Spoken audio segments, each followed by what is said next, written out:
Chapter 7028 CE Tech. VS thoroughly enjoyed his talk with Hugo Fournier. The batch human and living mech design specialist was the first person who lifted up the veil that obscured the details of the cybernetic empire. Through Hugo, VS gained an insider's look of what was actually happening in this new superpower. Bridgehead 1 had completely become unmoored from general red humanity. Its 53-year-long isolation had resulted in massive deviations in culture, laws, expectation, and identity. Although Hugo spoke well and came across as easygoing, VS knew that the cyber appointed to speak to him most definitely went through strict social training.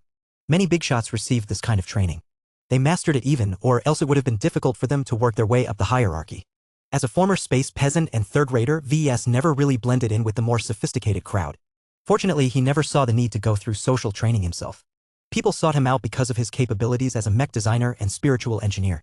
VS had long concluded that it was enough for him if he let his work do the talking on his behalf. This happened to be an effective solution. This was the reason why the cybernetic empire took him seriously and why one of its envoys had broken the ongoing information blockage just to give VS a better idea of what he was dealing with this time. Although VS never let loose of his vigilance towards the polymath schemes, the cybernetic empire was still a power worth consorting with. Its technological lead was undeniable and inescapable. Nobody could ignore the cybers when they had so much technological goodies in their hands. As a mech designer, VS could not escape the allure of superior tech. From architect to shield link technology, superior tech was the factor that could turn good mechs into great mechs. If VS wanted his products to remain competitive and fulfill its responsibilities to the best possible extent, then he could not afford to offend the cybernetic empire. This was why VS purposefully buried his ambivalence and vigilance towards the polymath in the depths of his mind. As much as he harbored a lot of suspicions towards the self-crowned Empress' goals and motivations, her tech was the real deal. If VS did not find a way to gain access to all of that juicy knowledge and licenses, then other mech designers would most certainly do so, thereby gaining a huge lead in the mech market. As his first talk with a representative of the cybernetic empire continued, VS made sure to squeeze out plenty of relevant information from the heavily augmented batch human. As far as our mechs are concerned, our empire's mech forces have developed a heavy preference for energy weapons. Hugo casually revealed to VS over the comm. As you know, despite having 100 planets at our disposal, the supply of relatively hard metals and materials that are suitable to be used as ammunition for kinetic guns is ultimately finite. This is why our mechs have a heavy bias towards energy weapons. All it takes to fire them is to supply them with energy, which we happen to have in abundance due to all of our Dyson spheres and swarms. That made a lot of sense. The time of isolation completely cut off Bridgehead 1 from the rest of the Red Ocean. The supply of raw materials had ground to a halt, which had very serious consequences to a massive central star node that previously relied heavily on imports from the old galaxy and the new frontier to maintain its original consumption. How good are your energy weapons? Good. Hugo offered a nearly useless reply. I am not permitted to share any specific details with you unless we have established a more formal cooperative relationship, but I can assure you that our energy weapons are better than anything that the rest of you are currently making use of. This includes the alien-derived luminar crystal weapons that your Larkin sons heavily rely upon. Our Imperial Majesty has been farsighted enough to recognize the importance of energy weapon development that one of our 13 towers is solely dedicated towards its development. The energy weapon tower also happens to be one of the largest of its kind. That was crucial information. From what VES surmised, the polymath essentially set up the 13 towers in order to concentrate and marshal her empire's relatively limited R&D, industrial and military capacity into 13 strategically important sectors. It was a rather grand and clever way to ensure that the cybernetic empire did not scatter its manpower and capital on too much different stuff. By focusing all R&D and related activities through these towers, the cybers would be able to get a lot more stuff done in less years. Of course, all of this came at the cost of delayed or entirely stagnant development in other technological fields that had the misfortune of not falling into the scope of the 13 towers. VS could already guess without needing to ask for further information that kinetic ranged weapons likely did not receive anywhere close to the amount of R&D that energy weapons received.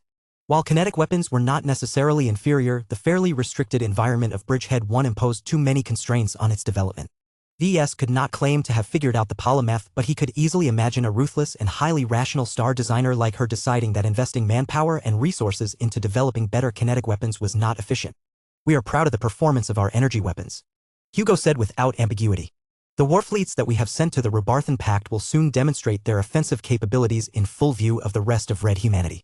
You will all be able to witness a small demonstration of how much technological progress we have made during the time of isolation. That sounded like a big boast, but the cybers likely had the advanced tech to back up this assertion. Has the energy weapon tower mainly focused on improving existing energy weapons, or did its researchers devise new variations that are based on different scientific principles? Both. You do not fully understand what a tower means to us. Almost each of them employ so many scientists and engineers that they can support the projects of both dreamers and realists. We have refined existing weapon systems by at least several mech generations by our conservative estimates. We have also devised new and original energy weapons that work particularly well against specific opponents or under specific circumstances. We expect to produce devastating results when fighting against the native aliens. That did not come as a surprise. The Polymath and all of Bridgehead 1 prepared to defeat the native aliens for over half a century. That was a huge amount of time for them to devise all of the countermeasures that they needed to potentially shift the balance of the war. The native aliens had developed a grudging respect towards humans and their ability to innovate. Humans had proven many times over that their tech was much more diverse and superior than what the aliens could invent. They operated in completely different environments. The Milky Way had seen long periods of turbulence where humans were forced to pursue strength at great speed in order to defeat their existential foes. Every technological edge had to be pursued in order to survive. The Red Ocean had long turned into a stagnant pool where the major races all refrained from engaging in major wars, thereby causing their drive to develop stronger war weapons to drop to the bottom. The native aliens were slowly beginning to turn around, but it took a lot of time as well as members of the younger generation to mature and replace their old and decrepit leaders. Humans did not have to worry about that because their scientists and engineers had always been pressured to develop effective new ways to kill enemies, if only because humanity had become so addicted to infighting. Bridgehead 1 already hosted a large number of R&D institutions, each of which employed highly competent experts in their respective fields. There was no chance at all that any of them would be close-minded or too set in their ways to accept change. They could complete a lot of R&D projects in a span of 53 years. This was why everyone looked forward to seeing the Cybers demonstrate their advanced tech in actual battle. It was not enough to hear the Cybers boast or even make the rare decision to publish hard data on their new mechs or other products. People needed to see the new tech in action before they could fully understand the immense gap between contemporary human tech and what increasingly became known as CE tech. It was so frustrating that the Cybers refused to share their advanced tech to the masses thus far. For an empire that hosted a population that numbered in the tens of billions, it was extremely remarkable that none of them had leaked the design schematics or documents related to one of the countless advanced technologies developed by the 13 Towers. This told VES that the Cybers may very well be subjected to invisible restrictions that none of the relevant parties were authorized to know. It would not surprise VES if the Polymath gained the ability to monitor the thoughts of her subjects in real time through their cranial implants or their own version of a kinship network. Everyone can easily guess that your war fleets will be able to smash the native aliens, but how will they fare against the mutated Vorabugs? I doubt that you and the other Cybers have spent so many years preparing against a threat that you could not foresee. The projection of the batch human remained optimistic. That is true. We still need to see what the newly strengthened insectal race is capable of now, but our analysis thus far does not leave us with too much concern. The Vorabug subspecies known so far are not inherently superior to the mechs, starships, and other military hardware fielded by humans and aliens. Their only strong advantage is their quantity. This is not an insurmountable problem for our forces. Our energy weapons are efficient and can maintain sustained fire. We also did not neglect the development of explosive ordnance. Hugo sure sounded confident, but VES did not feel as certain. Sure, he was operating on much less information than the Cybers, but he had a feeling that the mutated Vorabugs shouldn't be so easy to defeat. As a mech designer who specialized in living mechs, he possessed a strong sense of the strengths and weaknesses of organic life forms such as these new Vorabugs. Although he could not back up his words with hard proof, he felt it in his guts that the mutated Vorabugs had only revealed the tip of the iceberg. The mysterious controlling intelligence had to be a lot more cunning than was apparent on the surface. This facade of a simple, unrestrained invasion of both human and alien space made it far too easy for people to underestimate the Vorabugs. After all, humans often develop the impression that it should be easy for them to outsmart an unintelligent and arguably non-sentient species of swarming insects. VES feared that for all of their technological superiority, the warfleets of the cybernetic empire may be in for a rude awakening. The Red War had repeatedly taught Red humanity not to grow complacent. The native aliens, though technologically inferior, could always find new ways to overcome their challenges. Every enemy deserved respect, particularly those that thought they could make an enemy out of the entire Red Ocean. As VES looked at the unmistakable pride exuded by the Cyber, it became clear that the people of Bridgehead 1 had lost the caution and humility that became increasingly more prevalent among Red humans. The Cybers believed so much in the strength of their CE tech that they could not conceive of a situation where they would actually lose. This arrogance would probably come to bite the Cybers in the butt. Chapter 7029 The Living Mech Tribe. As much as VES wanted to keep pumping Hugo for more information, the Cyber representative eventually had to end the call. I have reached the allotted time for this introductory dialogue. The projection of the white-haired cybernetic man spoke. There is clearly much more for us to discuss, but that can wait for another day. There is much that I am willing to share with you, but you should understand that reciprocity is an important principle in the mech industry and beyond. Our cybernetic empire has made sacrifices to buy more time for us and invested a great amount of resources in the development of our new tech. I understand, Hugo. I do not think I have much to offer, but my input should still be valuable nonetheless. If you don't want my knowledge, then I can always trade in goods such as superdimensional matter. Will you guys be negotiating with the Larkinson clan or with me directly? That depends. Hugo responded. If you were still the patriarch of your own clan, then this question is redundant. Now that you have apparently stepped down from office, we will have to wait and see how aligned you are with the Larkinson clan. If it becomes clear that the two of you have diverged, then we will form separate agreements with the both of you. This is only fair as the interests of your clan will always be different from yours. VS frowned. It would be difficult for him to conclude a favorable agreement with the cybernetic empire if he had to negotiate in a personal capacity. He needed to work on that and make sure he could offer compelling concessions in exchange for more extensive access to CE tech. It was clear that even if VS possessed a strong connection to their supposed living machine tower, the Cybers did not intend to open their doors to him on an unconditional basis. At most, VS would receive a discount and a few freebies, but that was all. The polymath clearly did not feel generous enough to give him backdoor access. Fine. If this is the way she wanted to play this, then VS would play by her rules. I may operate more independently from the clan now that I have detached myself from my former leadership responsibilities, but I have no intentions of leaving. VS stated in clear terms. My work still largely benefits my clan and not just myself. At the same time, I can leverage its resources to further my own work. I do not expect this arrangement to change anytime soon. I trust the new matriarch to handle most negotiations on my behalf, though I will have to handle any talks related to technology in person. Hugo nodded in understanding. Very well. We shall continue to speak with Matriarch Cassel Ingvar in matters relating to you and your work. There is one more message I wish to convey to you before we close this dialogue. We have noticed that you have collected several liaisons from the Red 3. If you are open to it and if we can reach an understanding with your matriarch, we may send our liaison to you that can further expand your escort force. I may even be selected to be that liaison. That sounded great to VS. The stronger the Blue Jay fleet, the less likely his enemies could threaten his life. Obtaining a liaison represented a tangible commitment by the cybernetic empire to maintain good relations with VS.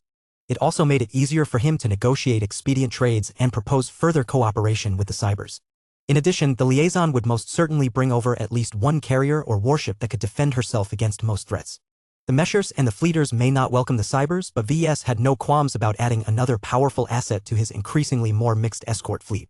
Besides, adding more competition would probably make the Red 3 more honest and sincere in their own dealing with VS. After all, they now gained a lot more competition and from a serious geopolitical adversary no less. It had become increasingly more clear in the last few days that the polymath had definitively cut ties with the survivalist faction and the Red Association.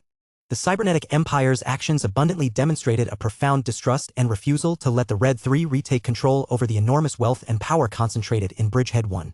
The Meshers must be feeling incredibly betrayed by the fact that one of their star designers had resolutely deserted them in order to start her own little empire. This was an incredibly damaging outcome for them. The RA not only lost a huge amount of credibility and reputation for its inability to hang onto one of their top leaders, but also suffered a massive intelligence breach. The polymath knew a lot of secrets and privileged information about the Red Association.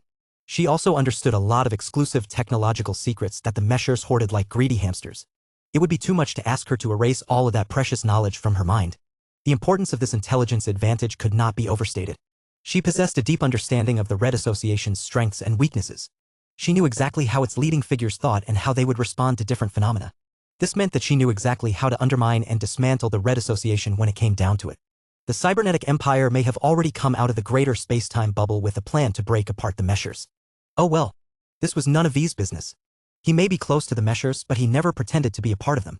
If they screwed up and lost their supremacy over human civilization, then that was their problem. I welcome your company if you are indeed selected to serve as my liaison. VS politely said. The two of us can probably gain a lot if we exchange our knowledge and ideas with each other. Let us hope that we can meet each other in the flesh in the near future, Professor. The decision to send a liaison to you has yet to be made, yet every eligible candidate within the Living Machine Tower is competing for this prized assignment. If I can ask, how many people does that entail? We have over 400 journeyman mech designers who specialize in designing living mechs. Hugo unexpectedly revealed. They are supported by 60,000 scientists, 200,000 engineers, and approximately 4 million other workers. The high entry threshold for mech designers is the main reason why the growth of our tower has fallen behind the others. 400 living mech design specialists. That number may sound paltry compared to those who specialized in popular fields such as laser weapon technology, but it was an unimaginably high figure to VES. He had painstakingly taught classes on living mech design to the students of the Eden Institute of Business and Technology for several years now. Not everyone was able to get the gist of his work. Of those that did, few of them were able to take the next steps and achieve a breakthrough by forming their design seeds around living mechs. While there were a fair number of apprentice mech designers that had successfully gained the capability to design rudimentary first-order living mechs, that was nothing special nowadays. VS only recognized mech designers who committed their heart and soul to a design philosophy based on living mechs as a member of his own tribe. According to this definition, both Alexa Strion and Hugo Fournier happened to be members of the living mech tribe. Other mech designers that gained the capacity to design living mechs but had chosen to commit to other specializations could never become a member of his tribe. This included people like Gloriana and Kedis. Sure, both women could design serviceable living mechs if they wanted to, but so long as they continued to progress, they would eventually realize a design philosophy that had little to nothing to do with living mechs. Their contributions to his field of specialization would be marginal at best. VS did not expect any of them to be able to further the development of living mechs in any significant capacity. These mech designers merely exploited the advantages of living mechs to complement their true specializations. There was nothing wrong with that. VS should applaud mech designers who were willing to adopt his values and principles towards mechs, if only reluctantly. In any case, before the reappearance of Bridgehead 1, the number of mech designers that truly belonged to the living mech tribe could be counted with a single hand. This was why VS felt shocked when Hugo casually revealed that the cybernetic empire had actually hit 400 more tribe members. This was a game changer if Hugo did not lie. With so many more mech designers who could design their own living mechs, VS believed that they had definitely become a lot more prolific among the armed forces of the new superpower. The Cybers likely made much more progress with integrating living mechs in their mech armies. They were at least a decade ahead compared to the rest of Red humanity in this aspect. It was both good and bad that the mech industry of the cybernetic empire still maintained its separation from the general mech industry. If the former started to enter the latter, then VS would probably have to endure an insane amount of competition. Given the importance of this revelation, VS quickly summoned Alexa to his private design lab. The direct disciple had already grown so accustomed to receiving orders to meet with him at random times that she did not even bother to voice her complaints anymore. "What is it this time, sir?" she asked in a slightly tired voice. "I just concluded an interesting discussion with a mech designer from the cybernetic empire," VS said. "I can summarize the talks, but I want you to observe and listen to a recording of our call. I could use a second perspective. I am sure you can pick up clues that I have overlooked." The female journeyman sat down on a nearby chair and began to do just that. She remained quiet and kept her expression neutral as she watched the entire recording. After it reached its conclusion, Alexa hardly looked fazed by the revelation that she had gained 400 compatriots. "I suspected as much," she said. "The polymath must have recognized the value of living mechs, especially if it has led to the birth of Carmine mechs. Given the rich foundation and large population base of Bridgehead 1, it does not take much capital to persuade a few thousand mech designers to specialize in living mech design, especially if it is possible to detect their affinities through inspection. Are you interested in exchanging with them?" VS asked. "Yes. I would be lying if I said no. It will be difficult to make contact with them, however. Everyone desires to gain access to CE tech, but the Cybers have purposefully walled it off. The implications are many. I believe that one of the reasons why they are jealously guarding their advanced tech is to deny the new inventions falling into the hands of our hated enemies. The Cosmopolitans cannot steal our tech if they never gained access to it in the first place." It sounded plausible enough to play an important factor in the cyber decision-making process. Due to the Cosmopolitans, Red humanity simply could not protect all of its advanced tech from falling into the hands of the native aliens. What would the Cosmopolitans do if they managed to enter or infiltrate Bridgehead 1? They would definitely try to steal all of the tech. Therefore, one of the most effective ways to block them from transferring the details of advanced human tech to the Red Cabal was to shut them out of the star system. Of course, Red humanity was not any better off.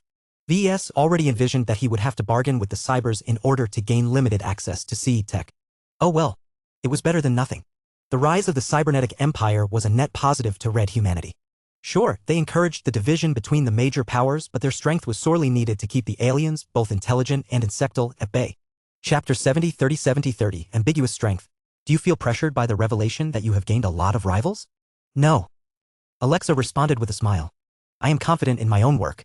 The mech designers of the so-called living machine tower may have taken advantage of the time of isolation while the polymath subsidized their work. I doubt these rivals of mine can come close to equaling my motivation and desire to create entire dynasties of living mechs. My greatest advantage is that I am the only orthodox inheritor of your design philosophy. Aside from you, no one understands your work better. I dare say that not even the polymath is able to surpass me on this criterion. It took a particularly reckless kind of confidence for a journeyman mech designer to claim she knew more than the polymath about a subject related to mech design.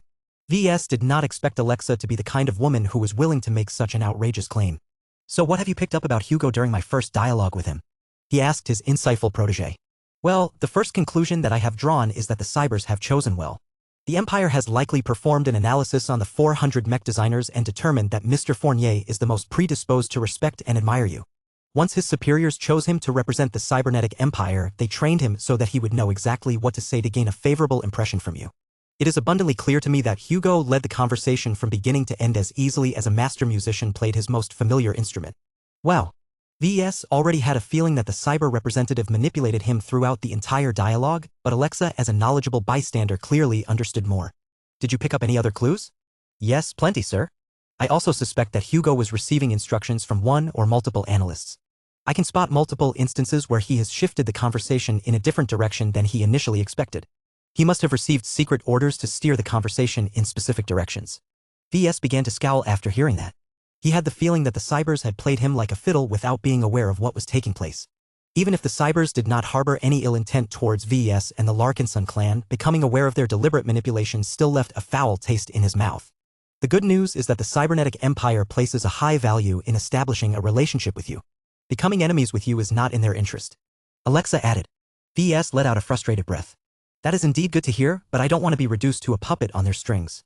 I want to cooperate with the cybers, but if they continue to hold most if not all of the cards, then they will always hold the initiative. I will constantly have to defer to them on many different matters. If you suspect that the cybernetic empire harbors impure motives towards you, then you should try to maintain a certain degree of distance. Do not be in a hurry to accept its offers. Patience is a virtue in this case. I am aware that you feel the need to move quickly, but it is the cybers that are eager to form a relationship with you, not the other way around. You have been doing fine by yourself. You are currently feeling unbalanced because the existence of the living machine tower sounds so oppressive that you are feeling lost. VS raised his eyebrow in surprise. That is a surprisingly accurate assessment of my current mental state. I didn't notice it as clearly as you, but now that you have pointed it out, it is rather obvious that I am rattled by the idea of 400 mech designers with lots of support personnel working to define living mechs according to their own ideas. Even if none of them has become a senior yet, if they get unleashed onto our existing mech market, they can completely drown out my products, especially if they come with other fancy CE tech. This is the first time that I have heard you express genuine concern about the competition. You speak of the mech designers of the living machine tower as if they pose a real threat to you. It does not necessarily have to be this way. There should be plenty of room for win-win relationships. Whether one side has earned greater wins than the others is not a matter you should be concerned about. Alexa made yet another good point. VS could always count on his wisdom and ingenuity to temper the behavior of the Concordia. You have given me a lot of good ideas. I need time to sort out my own preferences and weigh each of your suggestions. Good work, Alexa. Your observation and analytical capabilities are excellent. Alexa chose to reveal a portion of her true emotions. She obtained an inordinate amount of pride after being praised so heavily by her current mentor. Thank you for your appreciation, sir. I try my best to be of use to you. It is the right decision to turn to me to analyze your talk with the cyber. By the way, one of the other traits that I have picked up from Mr. Fournier is that he is completely sincere about his eagerness to collaborate with you on a mech design project.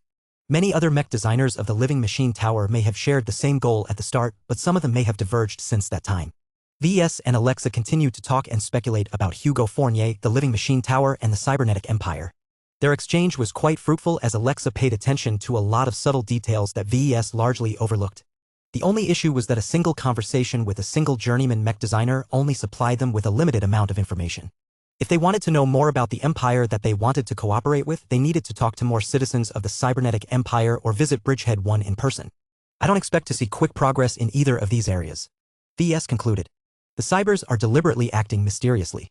That makes me suspect that they are resorting to subterfuge to make themselves appear invincible when they are actually not that outrageously strong. His student nodded in agreement. One of the greatest weaknesses of the cybernetic empire is their lack of high-ranking mech pilots. The time of isolation has produced a poor environment for the promotion of mech pilots. All existing high-ranking mech pilots have stayed true to their original oaths and allegiances.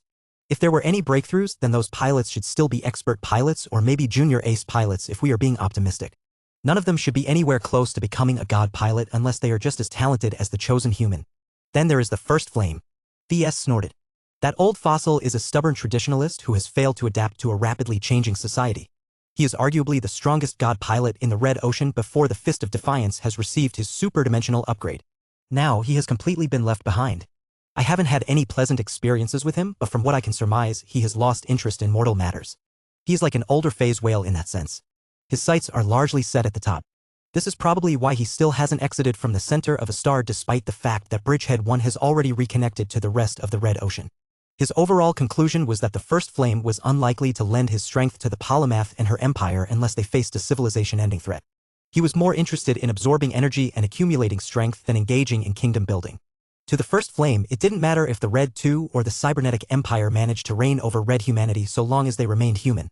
As a god pilot who tried to embody a concept that was closely tied to the existence of human civilization, the first flame always saw himself as a guardian of humans, not the Red Association per se. Yet just because he disdained to side with the Red Association did not mean he favored the cybernetic empire. To this 600-year-old relic, both powers were like squabbling children who were fighting over the same toys. Are you certain of your read of the first flame? Yes, so long as the information is accurate. He said. If the first flame is backing the cybernetic empire, then he would have said so or sent a very clear signal. Since he has not done so, he is likely preoccupied with reaching the next stage of his evolution. In any case, VS felt confident enough in his theory that he already assumed that the cybernetic empire did not have the first flame's backing. The cybernetic empire could only rely on the dominion of man and whatever secret superweapons the polymath had developed over the course of her reign over Bridgehead 1. Was this enough to protect her empire against a direct assault by a hostile god pilot? Nobody knew for certain. What the analysts were slightly confident about was that the cybernetic empire was a lot better at defending Bridgehead 1 than projecting its power outward. After all, Bridgehead 1 had been in the polymath's hands for half a century. That was plenty of time for her to lay all kinds of traps and build up multiple superweapons that could hinder or maybe even repel true god-level enemies. However, it would clearly be difficult for the cybernetic empire to exert the same degree of threat far away from familiar territory. That was probably what the war planets were for. They were slow but incredibly well-armed. Their massive internal volumes also offered lots of space to build a secret superweapon. Yet were the enormous but incredibly inflexible war planets enough to stop a god pilot from rampaging? Probably not. VS believed that this was why the cybernetic empire tried to act so mysterious. The cybers needed to create a smokescreen around them in order to keep their enemies guessing. This was also why the cybernetic empire could get away with undermining the Red Association and the Red Fleet. If it was obvious that the cybers were weak, then nobody would take them seriously. Yet because the cybernetic empire may or may not possess the strength to repel hostile god pilots or ancient phase whales, it was able to throw its weight around, even if it was not as exaggerated as everyone thought. According to Mr. Fournier, the cybers have made large strides in the development of energy weapon systems. Alexa eventually addressed another topic. I think that if you want to establish an initial form of cooperation with the new empire, it is best to start small and simple. You should try to persuade the cybers to share one of their powerful energy weapon systems with you. Inadequate firepower is a common shortcoming among the mechs assigned to fight the native aliens. I will take your suggestion into account. VS promised. This is a good idea, but I am sure the cybers will drive a hard bargain before giving us the right to put these bad boys to use. Alexa felt the need to warn her mentor about another potential vulnerability. Our understanding of CE tech may be incomplete, especially if it is based on completely new technological paradigms. This will put us in danger of becoming dependent on the cybers for updates, modifications, and so on. If you do not understand or control the tech you are putting in your mech designs, then you must resign yourself to the reality that the true owners of those advanced technologies will gain partial ownership over your mech designs. The more important the tech, the greater the problem. If you want reliability, then use your own tech. If only that was possible. VS sighed. Chapter 7031 Tech Bargaining Chips. Hi. I've got you, lil bro. Let go of me. It's not fair that you are older than me. I already have enough. Nah. Let Big Sis give you a few more kisses. You've been such a good boy as of late. I hate you, Andraste. The kids were up to their usual antics again. Andraste wrestled Marvane to the carpeted floor and began to put colorful-looking bunny ears on his head. Aurelia meanwhile watched over her siblings as she sat on the nearby couch. Both Lucky and Clixie cuddled her body from the sides. The two cats lazily yawned and enjoyed this moment of bliss. Their parents meanwhile spoke about much more weightier topics than they were ready to handle. VS sat next to his wife as he summarized his meetings with Hugo Fournier and Alexa Strian. Just like him, Gloriana reacted with visible shock when she learned that the cybernetic empire had made such a massive investment in the development of living mechs and potentially other living technological creations. The director of the design department fell silent for a time as she kept a loving eye on her children. Much had happened in a short amount of time. Not even she could keep track of ongoing developments anymore. However, she could not afford to remain blind to all of the geopolitical shifts that took place across the Red Ocean. As a mother, she wanted nothing more than to build a society where her children could grow up in relative peace and not have to fear the specter of extinction. Just like Gloriana herself, she wanted Aurelia, Andraste, and Marvane to grow up and become a part of a dominant human civilization that reigned supreme in the Red Ocean. The current state of red humanity was still far from reaching this point. The reappearance of Bridgehead 1 may have put their race ahead, but the sudden emergence of the mutated Vorabugs put them in a tight spot again. Red humanity was fracturing while at the same time its enemies had multiplied. The only consolation was that the mutated Vorabugs did not consider the native aliens to be their friends. Although the suspected territories taken over by the Vorabugs was relatively small, their explosive expansion combined with their rapid reproduction rates meant that they could easily become exponentially more powerful over time. They just needed more time and star systems filled with high-quality resources. The Vorabugs grown from generic materials and low-quality exotics were fairly easy to wipe out. They may possess the advantage of numbers but did not possess the durability or attack power to pose a serious threat against more advanced human forces. However, the Vorabugs possessed keen senses towards valuable materials. They drastically became stronger as they devoured mid to high-grade exotics as well as hypers. Any excess devoured by these voracious insects usually got transferred to hives where massive amounts of stronger Vorabugs got spawned in a matter of days. Yes, days? The reproduction rate of the Vorabugs was insane. It was as if their race had removed a biological limitation and completely turned into an evolving biological calamity. If the Vorabugs kept invading human and alien space at this pace, a lot of theorists predicted that these powerful alien insects would only need up to half a year at most to reach critical mass and almost completely flatten all opposition in the Red Ocean. At that point, the threat posed by the native aliens became irrelevant because they too would get drowned by endless tides of evolving Vorabugs. The only star systems that would remain in non-Vorabug hands would be the ones that were permanently guarded by true god-level combatants. There were way too few of them to safeguard large enough territories. There was only one central star node that was as massive and energy-rich as Bridgehead 1. Other star systems were only worth 100 as much or lower. If red humanity was reduced to a dozen or so star systems, then it would be nearly impossible to overcome the massive amounts of Vorabugs that proliferated throughout the entire dwarf galaxy. It was due to the potential for the mutated Vorabugs to snowball at a rapid tempo that VES considered them to be the most acute threat in the Red Ocean. Perhaps the hidden trump cards and vast reserves of the native aliens still made them the most powerful enemies of red humanity, but their flaws were also vast and numerous. The major races always had trouble mobilizing into a full war footing. So long as the native aliens remained complacent and unwilling to let down their guard against each other, they would always tie up a huge proportion of their population and military assets into keeping each other in check. That might change soon once the native aliens woke up to the true horror of the mutated Vorabugs, but considering how the ancient phase whales were used to operating at an extremely placid pace by the time they issued the necessary directives, the Vorabugs may have already overrun half of their territories. Oh well. It was not the Larkinson clan's responsibility to tackle this incredibly complicated and delicate situation. The Larkinsons had become big enough to be placed on the map, but still lacked the strength to reshape it on a greater scale. The clan needed to focus on what little it could do to help the rest of red humanity fight against the incoming threat. Do you think that the cybernetic empire reached to you and our clan because of your previous dealings with the polymath, or because we control the means to enter the blue dimension? Gloriana asked. The latter is definitely the case. VS answered without any doubt. That is likely the reason why the Cybers opened up a dialogue with us so soon. They cannot afford to miss out on the next superdimensional mining bonanza.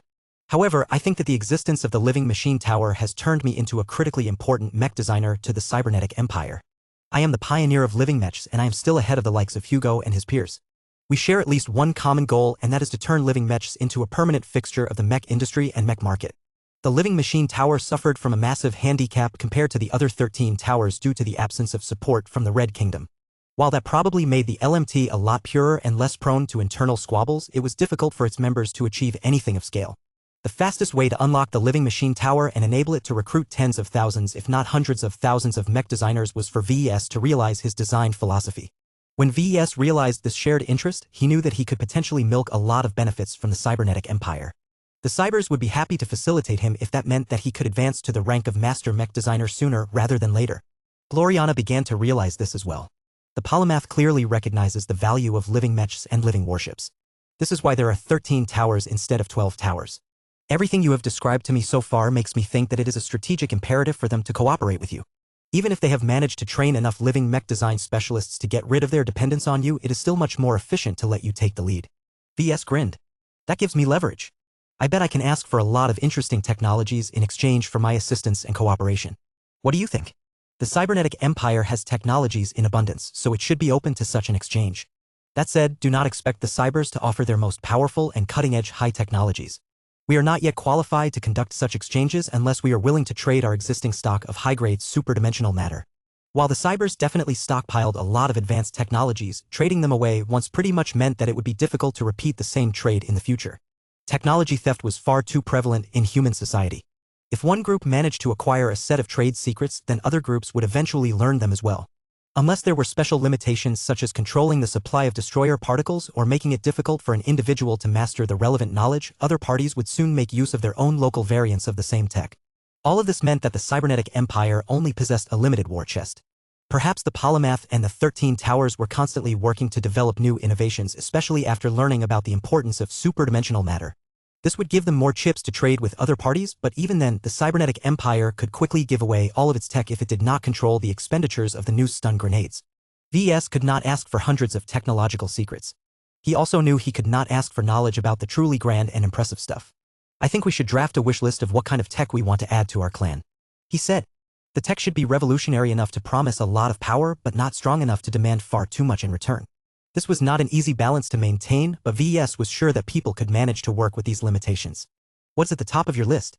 VS asked. Do you even need to ask? Architect is at the top of my mind. There should be enough scientists in the cybernetic empire that have conducted a deep study on it. It is extremely helpful for my own progression if I can access their notes or better yet receive private tutoring from those alien tech experts. That makes sense, but I am not too certain whether the cybers have committed enough in advancing red humanity's understanding of architect. I guess there is no harm in asking. What else do you want to know, Gloriana? His wife furrowed her brows. I am not too sure, to be honest. It is difficult to ask when we do not have a clear understanding of their technological strengths. The war fleets that pass through the translocation gates should be close to reaching the front lines, is that correct? VS nodded. Everyone expects the first live feeds of their combat performances to start in a couple of days. Then we will wait to fill up our wish list until we have personally seen the new and technologically advanced mechs and warships in actual battle. No matter whether it is the native aliens or the Vorabugs, neither groups have any reasons to be lenient towards the armed forces of the newest human power. The cybernetic empire made a strong impression upon its debut and had never retreated from this policy since. However, this behavior also attracted a lot of criticism. There were too many individuals and groups that openly questioned whether the cybernetic empire was worth all of the hype. This made it inevitable for the cybers to show off their strength this time. The time for subtlety was over. Regardless of what sort of tech the cybers will debut in the coming battles, I doubt that they will have shown their full capabilities. VS analyzed. They just need to show off enough tech to handedly win their battle, but not so much that they would attract all sorts of tech-hungry bandits. They need to do so against two completely different opponents, neither of which are pushovers by our standards. This is an interesting conundrum. I have a strong feeling that the cybers will surprise us with uncommonly effective solutions. All of red humanity wanted to see how far the cybers had come when it came to advancing their high technologies. Offense, defense, mobility, utility. People expected for the cybermechs to score better in all of those categories. Chapter 70-32-70-32, the most urgent technological demand. The countdowns had begun. Many people tracked the progress of the three war fleets and eagerly waited for the cybernetic empire to show off its technological prowess. As for VS and Gloriana, they spent their time devising a general wish list of CE tech that they would like to exchange from the new human superpower. Even if they did not understand the full extent of CE tech, they could still look at their own works and understand their own shortcomings. For example, the most recent battle of Screed Tanner 6F exposed a few shortcomings related to the mechs that fought in the field. The Omega Threshers and the First Sword Mark III both fought well, but my issue with them is that their performance could not be sustained for a long duration. Gloriana mentioned it to her husband when he visited her design lab. She waved her hand and activated a projected screen that showed a few graphs. VS studied them carefully. The curves corresponded to the activity levels of the First Sword Mark III and two different groups of Omega Threshers. In both cases, the First Sword Mark III and the Omega Threshers that took to the field started out strong, but gradually became more restrained as their energy reserves drastically dwindled. Even though their first-class energy cells should have supplied them with plenty of energy, their flight systems, weapon systems, and energy shields imposed heavy demands. Nothing came for free. The electroreactant flight system bestowed the First Sword Mark III with mobility that came a lot closer to reaching the standards of a light mech than other products, but wasted a huge amount of energy when used at full power. Most of the time, St. Dice actually could not make full use of the power of this potent but relatively inefficient flight system.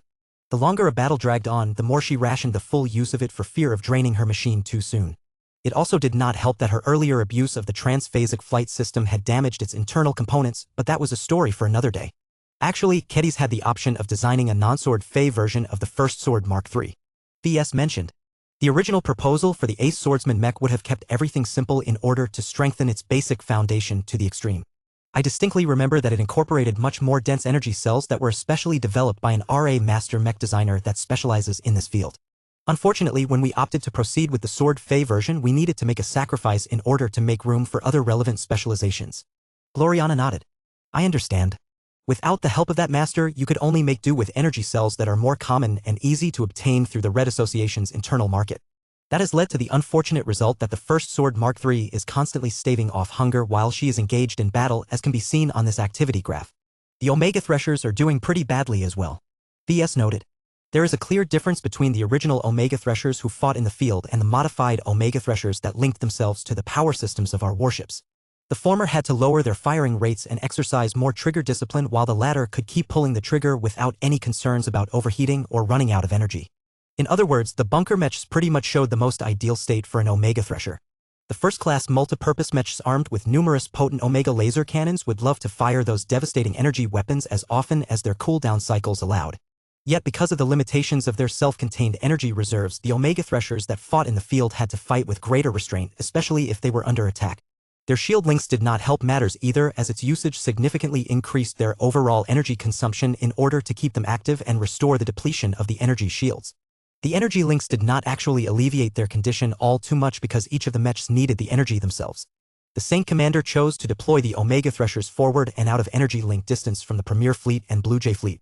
This strategy prevented the native aliens from easily targeting the much more precious human carriers and warships, but it also left the Omega Threshers without the means to easily recharge their energy reserves while they remained in the field. Although the Premier Branch only considered the Omega Threshers to be a stopgap solution, it would eventually move on to fielding their own living version of a first-class mech that was strong in mid-range combat. Given that the Cybernetic Empire happened to invest a lot of focus in the development of energy weapons, if the next mechs of the Larkinson clan incorporated offensive CE tech, then they would also need the energy reserves to sustain the higher damage output. Do you think the Cybers have developed superior energy cells? VS asked. Most definitely. His wife responded. Think about it, VS. Bridgehead 1 has so many Dyson spheres and swarms that the Cybers are collecting more energy than they know what to do with it. The demand to store it as effectively as possible is high, so they most definitely focused on developing much better energy cells in order to more effectively power all of their energy-hungry tech. The environment shaped the tech. During the time of isolation, Bridgehead 1 was abundant in energy but short on materials. The Cybers had to find creative and inventive ways to get more work out of less resources. VS knew without asking Hugo that the Cybers must have developed superior energy storage tech in order to increase their efficiency. Perhaps the polymath herself had devoted a significant amount of time to this research. These projects were worth her attention. He quickly began to imagine how much stronger the mechs of his clan would be if they had better batteries. They would last longer, be able to sustain their potent damage output, and would not have to go back and resupply at their motherships so often. High-performing mechs such as the First Sword Mark III would become even more restrained. Saint Dice no longer had to metaphorically tie one of her arms behind her back because fighting at her full power would rapidly drain the energy reserves of her ace mech. There were many other applications of much more effective energy cells.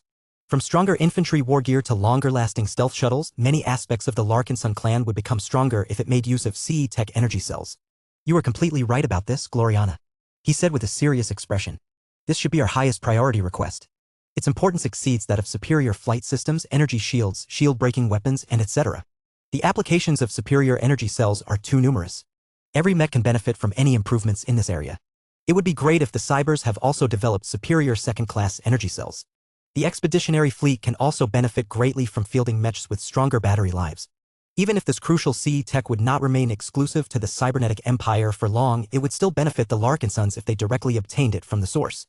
After all, compared to trying to learn this tech through leaks was much less reliable than obtaining full technical documents, working examples of the tech, and direct tutoring from the relevant experts of the Cybernetic Empire. VS had long grown dissatisfied with the energy constraints of not just the First Sword Mark III, but all other ace mechs of the Larkinson clan.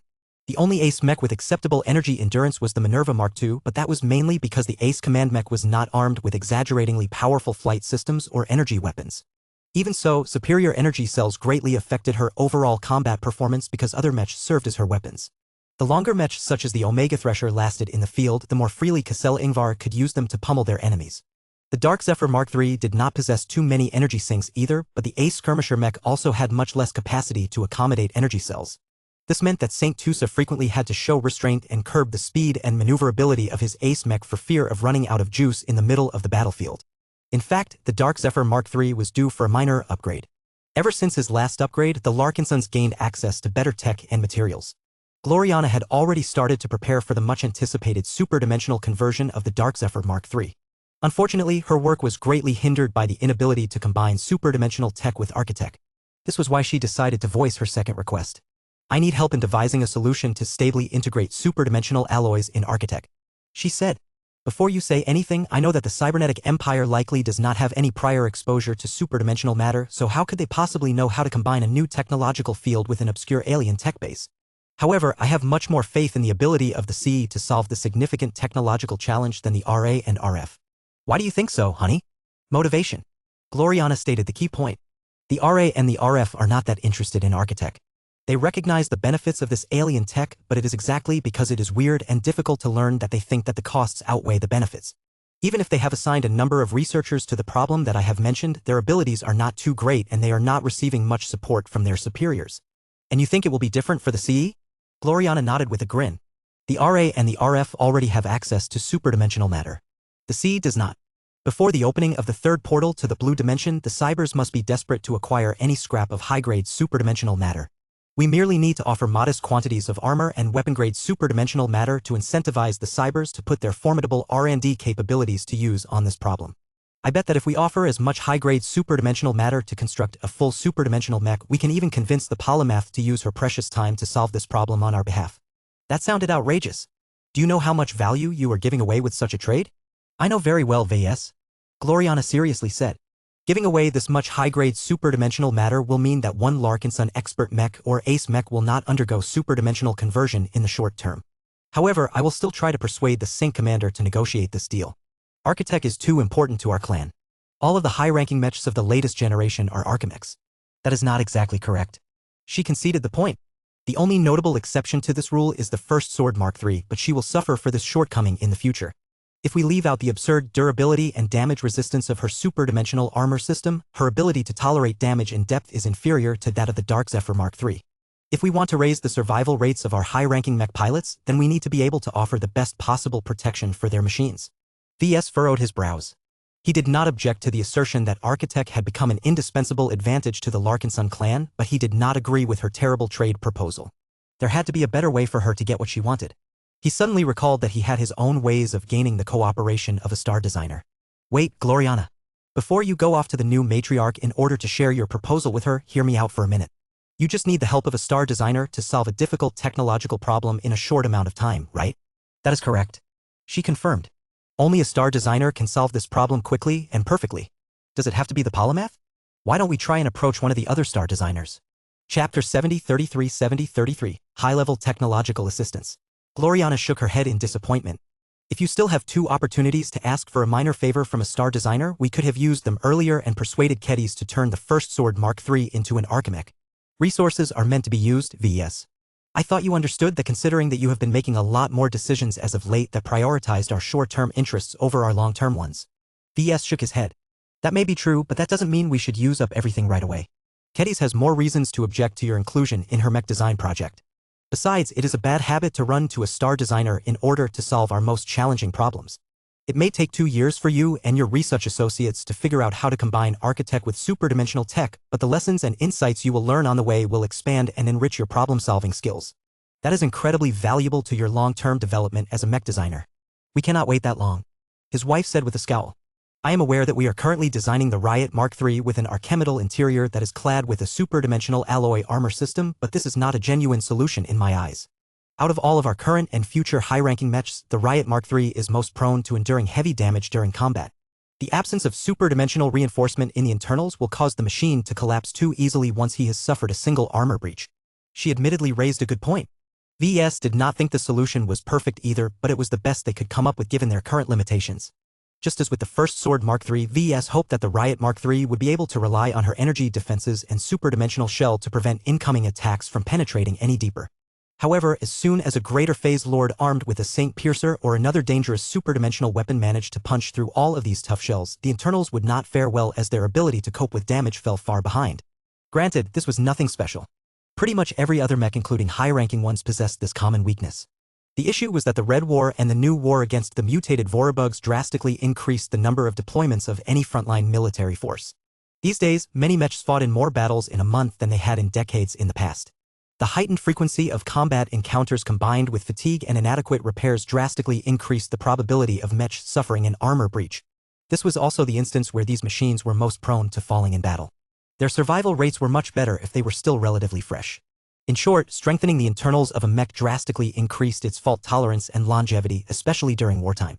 The downsides of difficult and more costly maintenance was trivial so long as Architect was only reserved for the expert mechs and ace mechs of the Larkinson clan. Right now, superdimensional technology was on the rise, and the Larkinson clan happened to sit in the front row seats of this powerful new trend. Not even the rise of the cybernetic empire could overshadow the brilliance of superdimensional matter. The new superpower may have developed clever ways to get more out of their existing materials, but so long as the latter remained constant, there was only so much they could do to raise their strength. Superdimensional matter was new and still underdeveloped. It had amazing potential that was just waiting to be tapped by anyone who was smart and capable enough to exploit its multidimensional traits. All of this meant that the Larkinson clan could not afford to miss out on this promising development. That was bad news for Gloriana, who already committed heavily to Architect. She not only sunk years of her time into developing this exotic alien specialization, but also shifted her design philosophy around Archimechs. She had even discovered an opportunity to becoming a master mech designer through her new specialization. So long as she advanced her understanding of Architect so much that she could reinvent it into a tech base that got rid of its alien weirdness and converted it into a version that was more compatible with human technology, then she believed that her breakthrough was just around the corner. VS briefly narrowed his eyes. If he wanted to sabotage his wife's progress and make sure she continued to experience delays and setbacks in her difficult research, then he should resolutely refuse to use up his remaining favors to her benefit. After all, these were the favors that the Red Association extended to VES for his massive contributions to Red humanity. If Gloriana wanted to enlist the aid of a star designer, then she should figure out how to help Red humanity become stronger in her own way. Why should VES use his own precious reward to facilitate her progress? If he helped her with this problem, then the probability that she could become a master mech designer before VES rose drastically. However, there was more at stake than V's own selfishness and ego. The Riot Mark III project, the Lionheart Mark II project, the Promethea Mark II project, and the future refit of the Dark Zephyr Mark III all depended on whether Gloriana could combine superdimensional tech with Architect. Without a practical enough fusion between the two techs, the Larkinsons would remain stuck in an awkward position where they were forced to resort to inferior means and solutions for an uncomfortably long time. This was also the wrong time to hold back on this front. The wars against the native aliens and the mutated Vorabugs would only grow more heated over time. Even if it looked as if the native aliens had no good answers to the more basic forms of superdimensional mechs at this time, VS did not expect that to remain this way. The Larkinsons needed to accrue as many advantages as possible before conditions deteriorated even further. VS had a vested interest in making all of the high-ranking mechs of the Larkinson clan stronger and more survivable. If he could use up one of his remaining favors to help Gloriana solve this critical technical problem, then that would leave him and the clan with more room to demand other concessions from the cybernetic empire. Perhaps your proposal is feasible. VS eventually concluded. The likelihood that the Polymath and the cybernetic empire have conducted extensive studies on Architect is too low. We may as well turn to the leaders of the RA for help. Which star designer do you think we should approach for this problem? The Resonance Smith is the strongest materials scientist in the Red Ocean, but the Xenotechnician excels at exploiting and reverse engineering alien technologies. Perhaps I can use both of my favors at once in order to get them to work together, but I have a feeling that is overkill. It would also be an excessive waste of a precious favor. If he could get what he wanted with one favor, then it would be stupid if he expended two of them at once. His wife frowned at the mention of the two star designers. Both of them are men. She spoke with a hint of distaste. So, female star designers are underrepresented in the Red Ocean. Out of the 14 known star designers, only 6 of them are women. VS adopted a weird expression. What does that have to do with the subject at hand? I am not going to approach the webmistress or the leyline seer to request their help on a problem that other star designers are clearly better qualified to address. That sounded as stupid as approaching the fleeters for advice on mechs. His wife was smart enough to know that as well, but her stubbornness prevented her from making the obvious conclusion. Fortunately, she was not in charge. This is my favor that I am using up, so I will be making the arrangements. He told her. Resonance Smith or Xenotechnician, which one do you prefer? The former is more likely to possess an in-depth understanding of superdimensional matter and should offer more advanced solutions to transform it into more usable alloys. The other should be able to figure out how to expand the scope of Architect to incorporate superdimensionality, though this may be a bit too much for a single favor. Gloriana scowled but did not argue the point any further. Being told to choose between the two male star designers was like trying to choose between two unpalatable meals. If I am forced to choose between the lesser of two evils, then I think it is better to solicit the help of the Resonance Smith. I admit that Xenotechnician may be able to alter Architect to accommodate this new tech, but I do not want him to solve this problem. I want to do it myself. The solution offered by the Resonance Smith may be inferior compared to the alternative, but it is not a heavy request, nor one that promises to solve all of our problems at once. There is enough room for improvement on our end. That was a thoughtful response. VS thought about it and felt it made a lot of sense. Gloriana just wanted to solve the immediate short-term problem that prevented superdimensional materials from blending in with Archemetal. The most superficial and basic solution would do. She did not want a star designer to solve the problem as completely and comprehensively as possible. That would turn into a form of over-reliance that could ruin her ambitious breakthrough plan. I agree with your reasoning, VS said in an approving tone. Our proposal to the resonance smith shouldn't take up too much of his time. In contrast, if we ask the xenotechnician to expand the possibilities of architect, he may need to work on it for multiple days if not weeks. That is not a good use of a star designer's time. I am sure that his time is better spent on more important projects. He approved of her decision for more than one reason. VS had already contacted the xenotechnician in the past and his impression was not entirely positive. For all of the accomplishments made by this old star designer, the xenotechnician came across as weird and even alien at times. People also suspected the xenotechnician for maintaining an ambiguous relationship with the cosmopolitan movement. It was only because no one could prove this relationship existed that the xenotechnician could escape blame, at least in the open. Despite his apparent innocence, VS would prefer it if he did not deal with this particular star designer. Most of the cosmopolitan cells would love nothing more than to claim V's head and earn a rich bounty from the Red Cabal. VS also had other reasons to seek out an audience from the resonance smith. If he was able to speak with him in person, VS may be able to bring up a few other interesting problems. A simple guiding answer from the star designer could help a lot. The resonance smith it is, then, VS said and smiled. I will contact Jovi shortly afterwards and let him make the necessary arrangements. Hopefully, the resonance smith will be able to talk within the week. Now that VS thought about using up one of his 2 remaining favors, he began to think about what he could do with the other one. After all, it was better to use it up now than later. There were many more problems that could be solved by the RA as opposed to the cybernetic empire. Both superorganizations excelled in different areas. The RA definitely accumulated a lot more expertise in hyper-technology and superdimensional technology. The cybernetic empire most probably built up a formidable lead in almost every other field of conventional technology. This should guide his decision on what he should use his last favor on. The Red Association may have fallen behind in most technological disciplines, but it was not a pushover, especially when it still retained the services of 9 star designers, each of which excelled in different areas. Chapter 70-34 The Uncertain Future of the Red Association. After his talk with Gloriana, VS immediately acted upon his decision and informed Jovi that he wanted to cash in one of his favors. Are you sure about this, VS? The reality trickster asked. This is your favor, but it will end up benefiting your wife more than you. The advice and guidance from a star designer is a rare and highly coveted privilege. Many mech designers would literally kill their own parents if they could obtain such a reward. The right guidance from one of the best mech designers in existence could lead them away from dead ends and help them overcome their bottlenecks. There are many documented instances of mech designers experiencing a renaissance in their careers after holding a brief but insightful talk with a star designer. Jovi did not exaggerate in his description. Star designers had reached an unfathomable level when it came to mech design, scientific research, and practical engineering.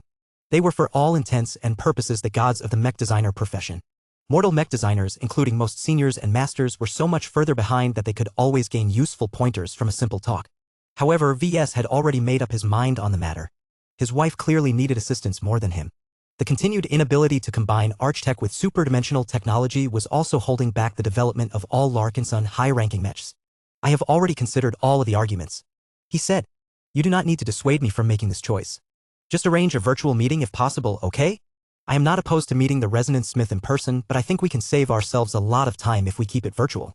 I can talk to him on the Tarask if the connection needs to be highly secure. I shall make sure to mention this request.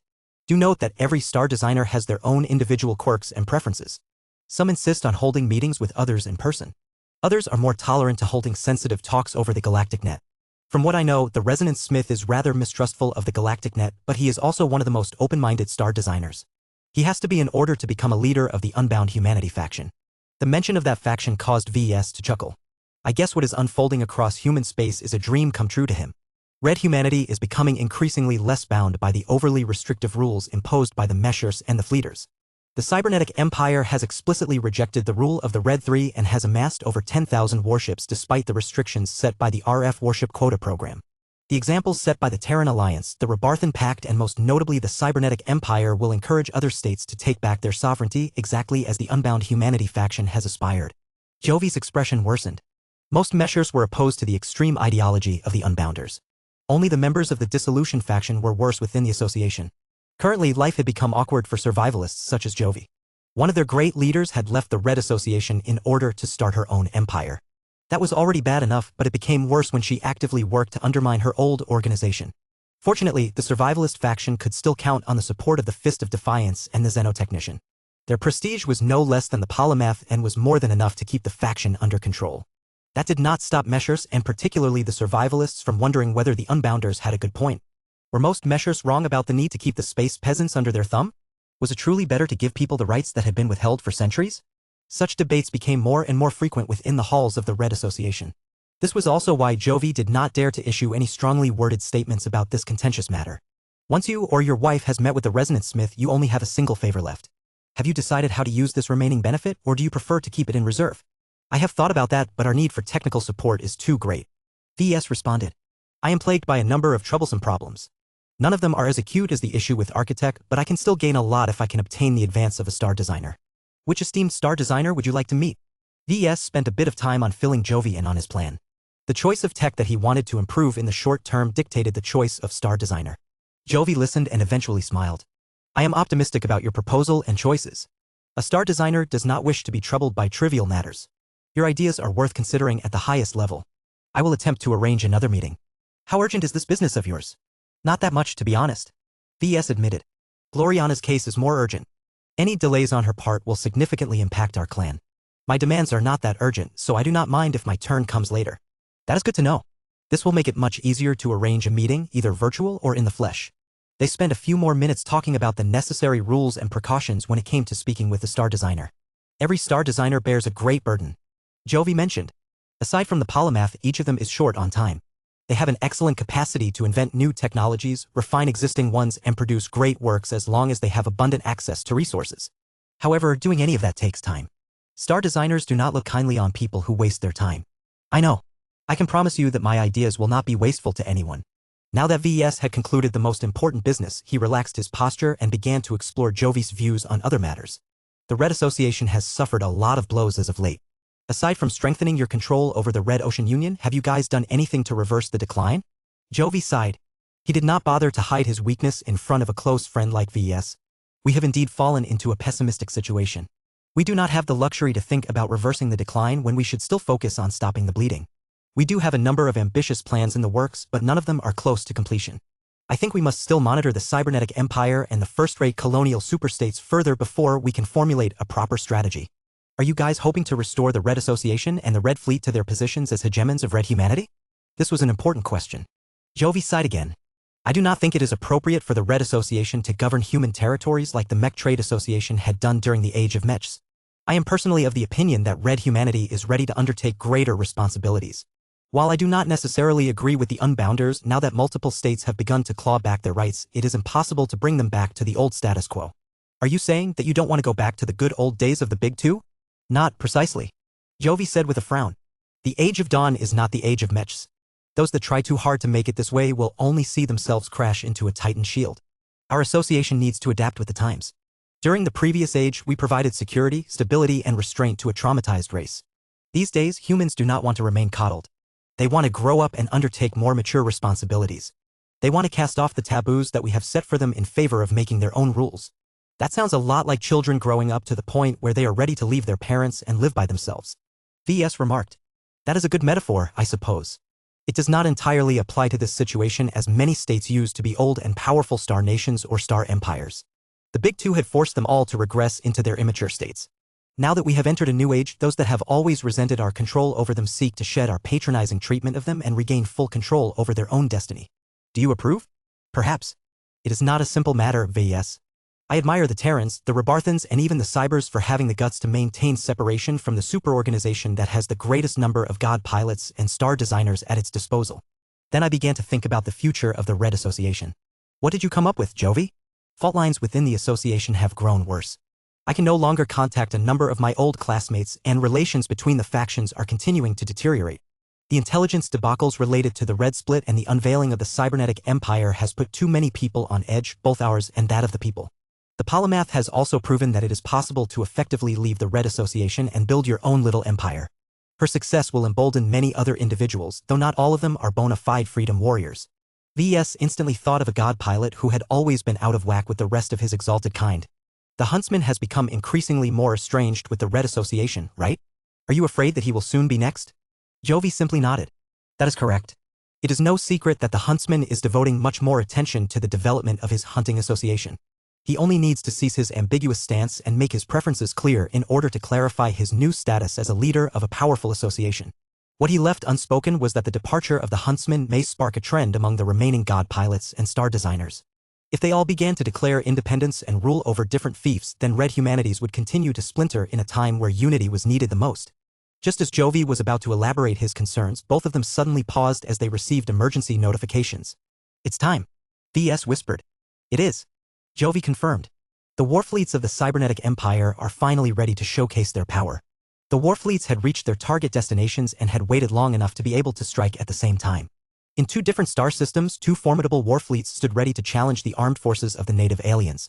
In another star system, another CE warfleet was just about to reinforce a planet that had been losing a battle of attrition against the mutated Vorabugs. None of the enemies targeted by the CE were easy to deal with. The native alien forces were all led by formidable phase lords, while the mutated Vorabugs could drown the CE forces with overwhelming numbers. Yet the Cybers did not try to avoid these challenges. They could have targeted weaker opponents, but in order to make a statement, they deliberately picked adversaries that would have inflicted significant losses to the elite armed forces of the Rebarthan Pact. "Why are they starting up a fight at the same time?" VS asked with a frustrated voice. "Don't they know this makes it harder for viewers to keep track of everything during a live broadcast?" Setting aside this annoyance, VS at least appreciated the detailed and high-quality view. The quality was far better than the perspectives of typical battle footage. Chapter 70-35 70-35 76 Dominator's Warfleet. 3 live streams started at the same time. A huge amount of people tuned into at least one of the broadcasts. Those who grew obsessed with the cybernetic empire's strength and technological lead even tried to view all 3 broadcasts at the same time. Nobody could talk about anything else on that day. Everyone who did not have urgent work duties to attend to all gathered around and began to exchange their views on how extensively the 3 CE warfleets would dominate the battlefield. Betting platforms pounced on the opportunity. They allowed their customers to place many wagers on the outcomes of the upcoming battles. "I think the warfleets will crush the native aliens. They are 50 years ahead. That has to count for a lot. I don't think the Cybers will do that well when fighting against the mutated Vorabugs. They are too different from other enemies. The bugs don't even make use of energy shields as far as I know." "Oh, come on. The Vorabugs only know how to throw endless bodies at their enemies. This is not the first time our race has fought against those kinds of enemies. We crushed dozens of these swarm-based races back in the Milky Way during the Age of Conquest. We developed specialized methods to exterminate them at the time. The cybernetic empire should easily be able to dig up the old manuals and make the appropriate preparations. The mutated Vorabugs are different from other swarm races. There is not only proof that they are directed by a greater intelligence, but they are continuing to evolve. What works today might not necessarily work tomorrow. PFF, they are just bugs. No matter how much they adapt, they can catch up to the polymath's powerful war weapons." Debates continued to rage across human-occupied space. Many people grew fascinated by the mystique of the cybernetic empire. In the days since the return of Bridgehead 1, the Cybers had constantly been teasing everyone about the strength of their warfleets. Today, it was finally time for them to prove that their strength matched their boasts. As the warfleets approached their respective adversaries, VS had reunited with his wife and his children back in their grand stateroom on the tortuous screen. They all settled down on the couches and decided to observe one engagement at a time. If VS wanted to, he could watch all 3 live feeds at the same time and still remain fairly confident that he would be able to keep track of significant developments. However, not everyone was comfortable with collecting information in this matter. They wanted to enjoy the battles in the simplest and most straightforward way possible. This was why VS decided to view the battles in sequence. He did not put too much value in the live viewing experience. It was not as if he could change anything considering the battles took place many light years away. "Which live feed do you want to watch first?" VS asked his family. According to the information provided by the Cybernetic Empire, the forces on display consist of the 24th Gamma Scorchers Warfleet, the 27th Assimilators Warfleet, and the 76th Dominators Warfleet. Their nicknames are not chosen at random. Gloriana noted and gestured towards the 3 live feeds that were currently projected in the center of the main living room. The Gamma Scorchers are clearly completely reliant on energy weapons as their damage source. The mechs and warships of the Assimilators are all made out of smart metal. The Dominators, on the other hand, look more conventional, though they clearly have a strong preference towards big guns. Due to the high detail and availability of multiple different recording angles, it was easy for mech designers such as VES and Gloriana to incorporate their work into the overall setting. They only needed to study the individual feeds one by one to gain an overall understanding of the strong points of every fleet. Compared to most red humans, VES possessed additional information that could explain why these war fleets possessed such radically different technological paradigms. The 24th Gamma Scorchers clearly enjoyed the backing of the energy weapon tower. The 27th Assimilators could not have grown up to this point without the aid of the smart metal tower. The 76th Dominators obtained all of their advanced big guns from the Heavy Ordnance Tower. VS was unable to determine whether one of the other 13 towers had intervened in the formation of these specific fleets. It didn't matter too much. The names reflected their essence. I want to watch the Dominators. Andraste already voiced her preference. With a name like that, these mechs must be able to kick the alien butts and teach them a lesson that they will never forget. The 76th Fleet doesn't appear too impressive. Gloriana gently pushed back. The only notable traits is that their gun ports and gun batteries are bigger. I do not expect them to introduce any revolutionary new tech. Perhaps that makes the Dominators a good choice to start with. VS voiced his own opinion. I don't want to end this viewing session on a disappointing note. By picking the least interesting looking one in front, we can get it over with and simultaneously move on to watching the other battles. His wife pressed her lips. She contemplated his argument and decided it had enough merit. Fine. The other two war fleets will hopefully delight us with revolutionary new tech that only the polymath can invent. As VS and Gloriana continued to analyze the tech utilized by the 76th War Fleet and tried to estimate the firepower of every mech and warship in view. Soon enough, the Mech's reconnaissance were about to collide with the enemy fighter screen. The Dominators did not hide their approach. Their warfleet possessed a greater proportion of capital ships than the other ones. Interesting. Gloriana spoke as she paid close attention to the types of mechs fielded by this warfleet. The warships and most notably the capital ships are clearly the golden boys of this fleet. The mechs are only present as screening elements. Their configurations are largely focused on scouting, ECM and intercepting enemy small craft. That sounds boring. Andraste complained. I changed my mind. I hate the Dominators. Mechs can do more than fight the enemy small fry. Let's not dismiss the Dominators too soon. VS warned his daughter. The mechs are about to engage the phase fighters. The Cybers prepared for this moment. They clearly did not want to reveal too many details, so they only fielded a single mech model, a first-class multi-purpose mech that wielded a distinctly large shotgun. On the surface, these mechs exhibited good performance. Their armor looked thick enough to resist a couple of mean hits. Their Azure energy shields looked unusual and a lot more refined than what everyone else was making use of. Their mobility was considerably greater as well. This alone should give these striker mechs a good advantage against the opposing phase fighters. The only downside was that the enemy phase fighters outnumbered the first-class multi-purpose mechs by more than 3 to 1. Even though the Larkin Sons had recently faced worse odds, the difference was that the Larkin Sons enjoyed the protection of 2 ace mechs, but the 76 Dominators had none. In fact, VS did not spot any expert mech or ace mech at all. Perhaps the Cybers were holding them back for later, but he had a good feeling that the cybernetic empire was unable to produce them for reasons that VS could not fathom. The forward elements of both forces began to clash.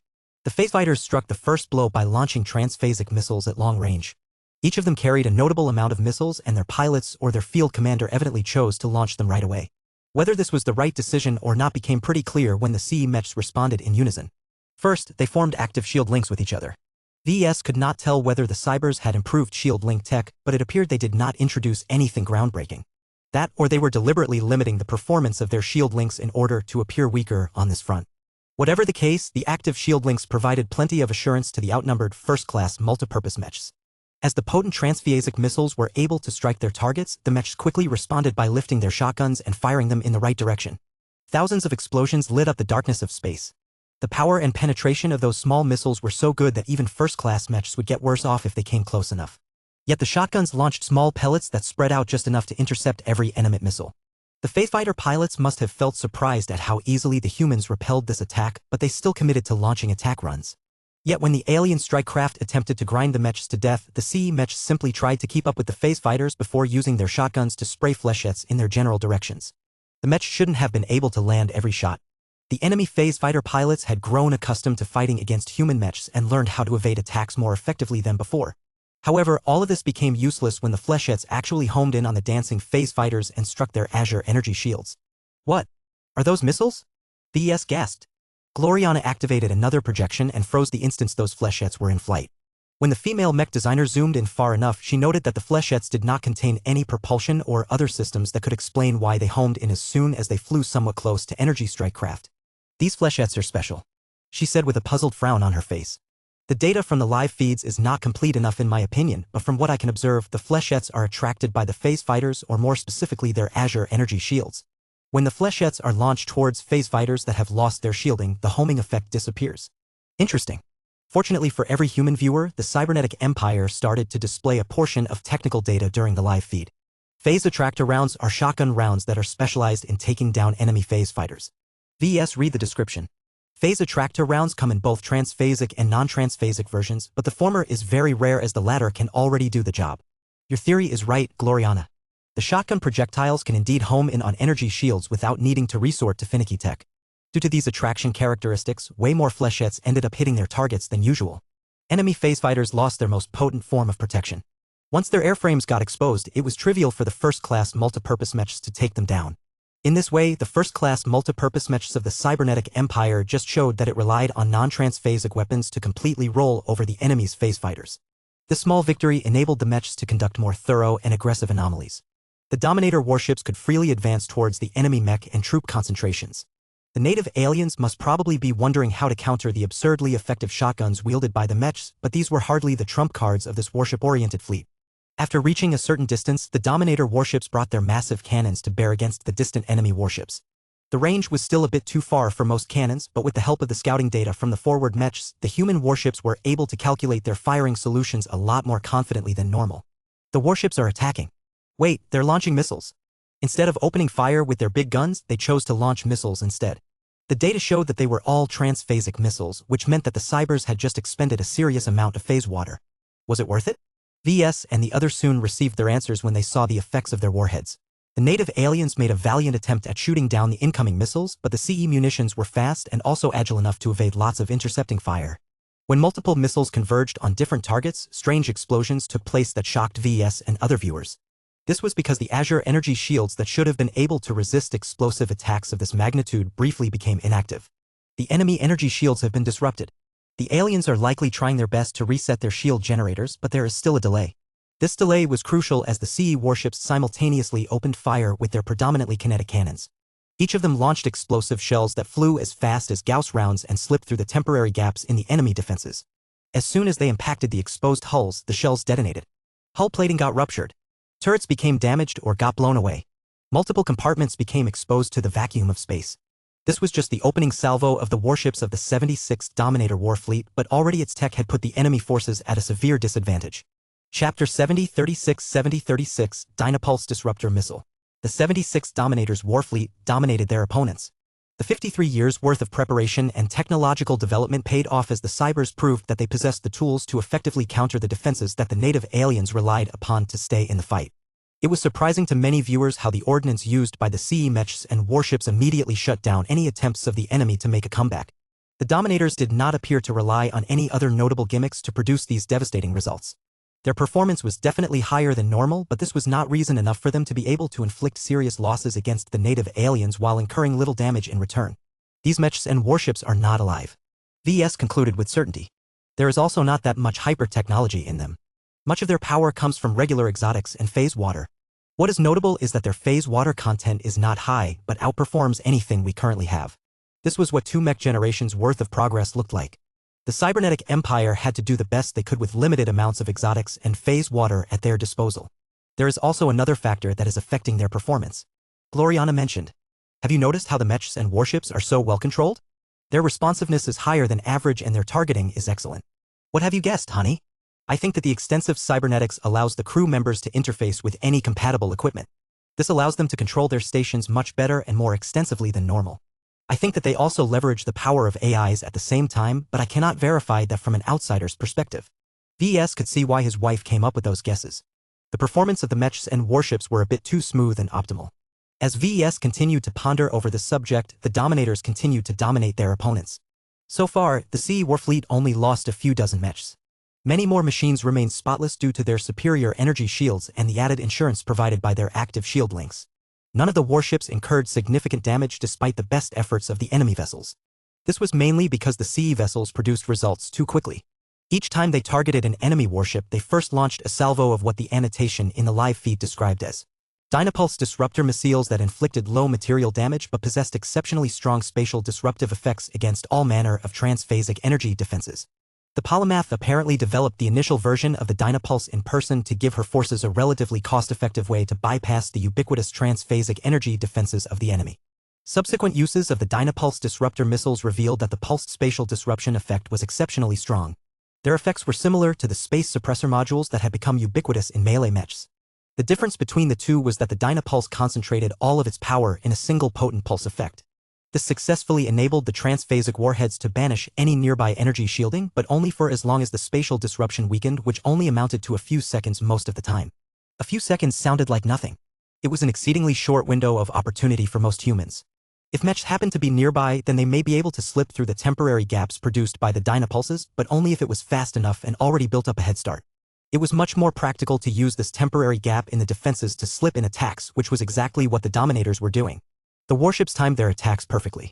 Their cannons opened fire just before the dynapulses created a gap in the defenses of the enemy vessels. This made it so that the explosive rounds could always slip through the openings before they closed up again and never failed to strike the hull. There was nothing particularly special about the explosive rounds aside from their unusually fast muzzle velocity and impressive accuracy at this range. While none of the attacks penetrated deep into the hull, it was not necessary, as plenty of surface components and other shallow systems got wrecked in the process. Besides, when several CE warships concentrated their firepower on a single enemy vessel, the sheer amount of attacks landing on the alien hull was enough to crack the vessel apart after enduring a few brutal salvos. As the alien fleet immediately began to diminish in numbers, it became increasingly clear that there was no way for the native aliens to win this bout. Their Fey fighters get completely shredded by the homing flechettes shot by the mechs.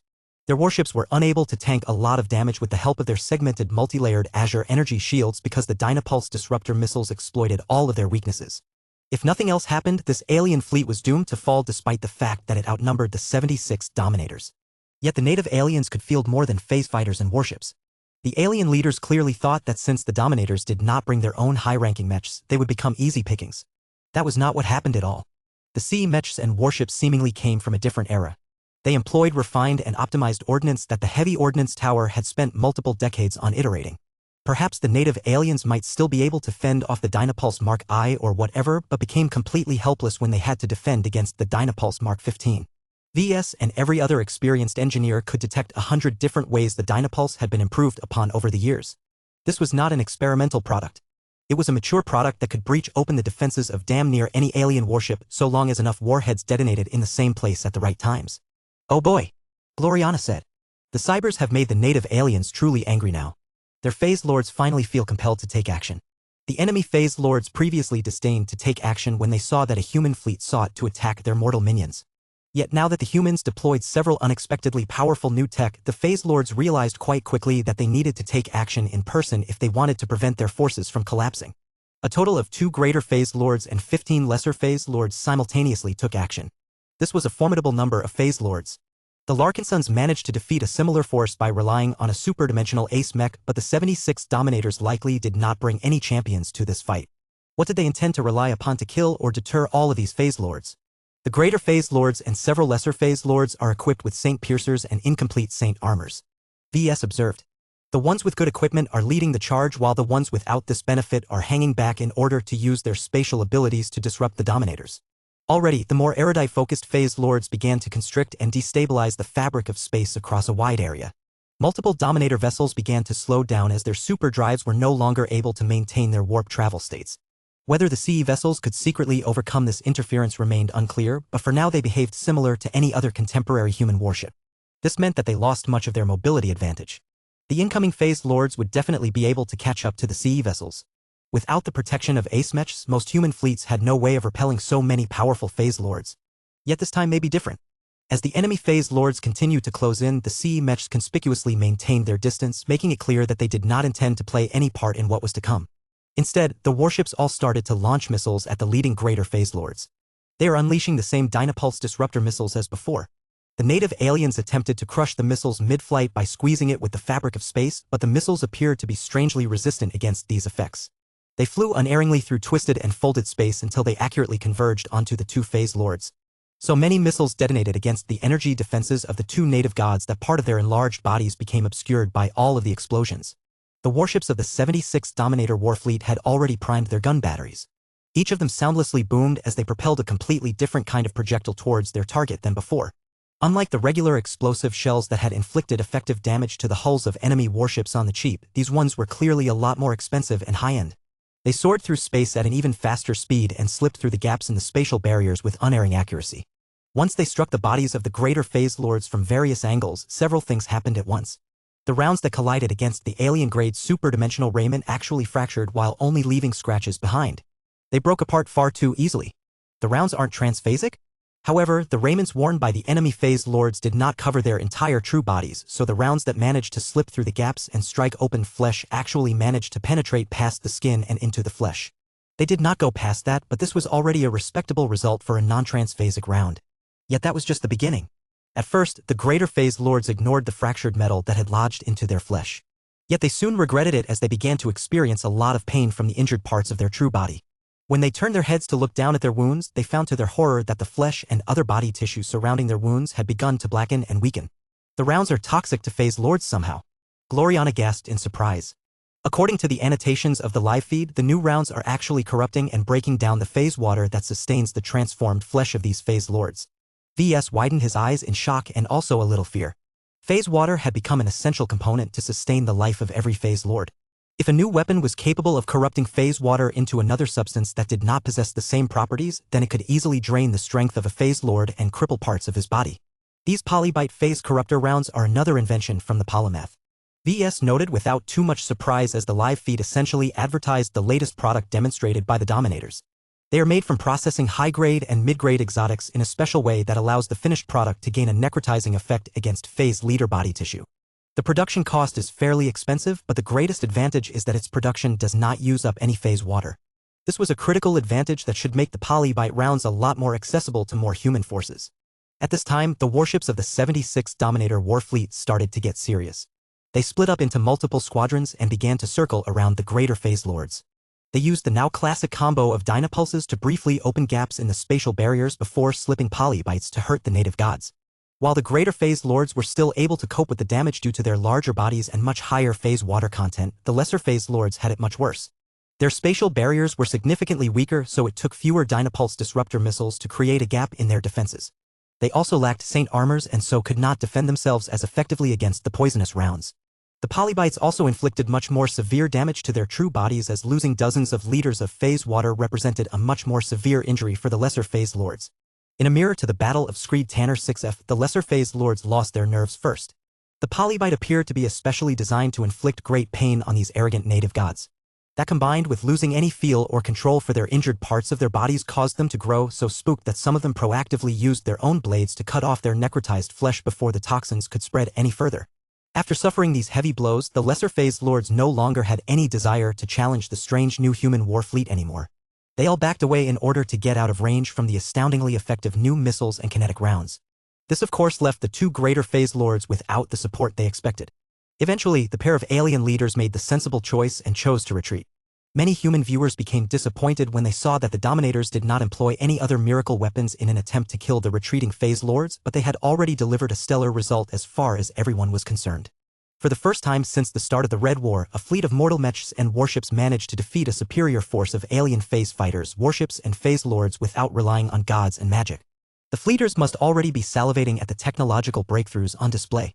We have to find a way to get our hands on the production methods of the Dynapulse Disruptor Missile and the Polybite Phase Corruptor Round at all cost. Chapter 7037 The Polymath's Grift. In just a single brief engagement, the 76th Dominator's war fleet accomplished a feat that resembled the Larkinson clan's victory at Screed Tanner 6F. Of course, the numbers and circumstances were substantially different, but the parallels were pretty clear to VS. At Screed Tanner, the Premier Fleet sortied into battle with far less numbers than the enemy. However, the Larkinsons managed to defeat several times their own number and kill half of the alien defenders by relying on the superior arms of a superdimensional ace mech and the amazing synergy between the Minerva Mark II and the first-class multipurpose mechs under her command. In other words, the Larkinsons relied on the strength of their champions to turn a severely disadvantaged lineup into an unbeatable force. The Dominators belonging to the Cybernetic Empire did not take this approach at all, mostly because they did not have any high-ranking mech pilots to spare. Most of the existing expert pilots and ace pilots who found themselves trapped in Bridgehead 1 stayed loyal to their original states and organizations. Very few had been persuaded to pledge their loyalties to the Cybernetic Empire. This was detrimental to the nascent superpower, as its long-term isolation had caused its homegrown mech pilots to experience far too little life pressure. Short of staging cannibalistic and extremely wasteful death matches, the Cybers had no way of pushing the willpower of its soldiers to the extreme. The Polymath therefore decided to seek her salvation in technology rather than people.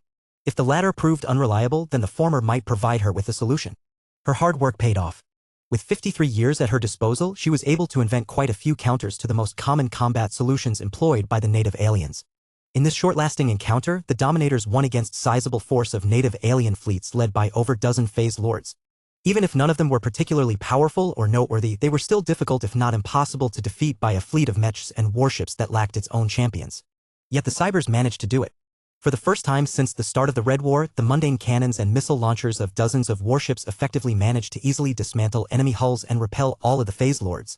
In fact, the enemy powerhouses might have been able to grit their teeth and forcibly get close enough to the cyber warships to physically tear them apart, but the high and mighty native gods proved completely unwilling to bear this hardship.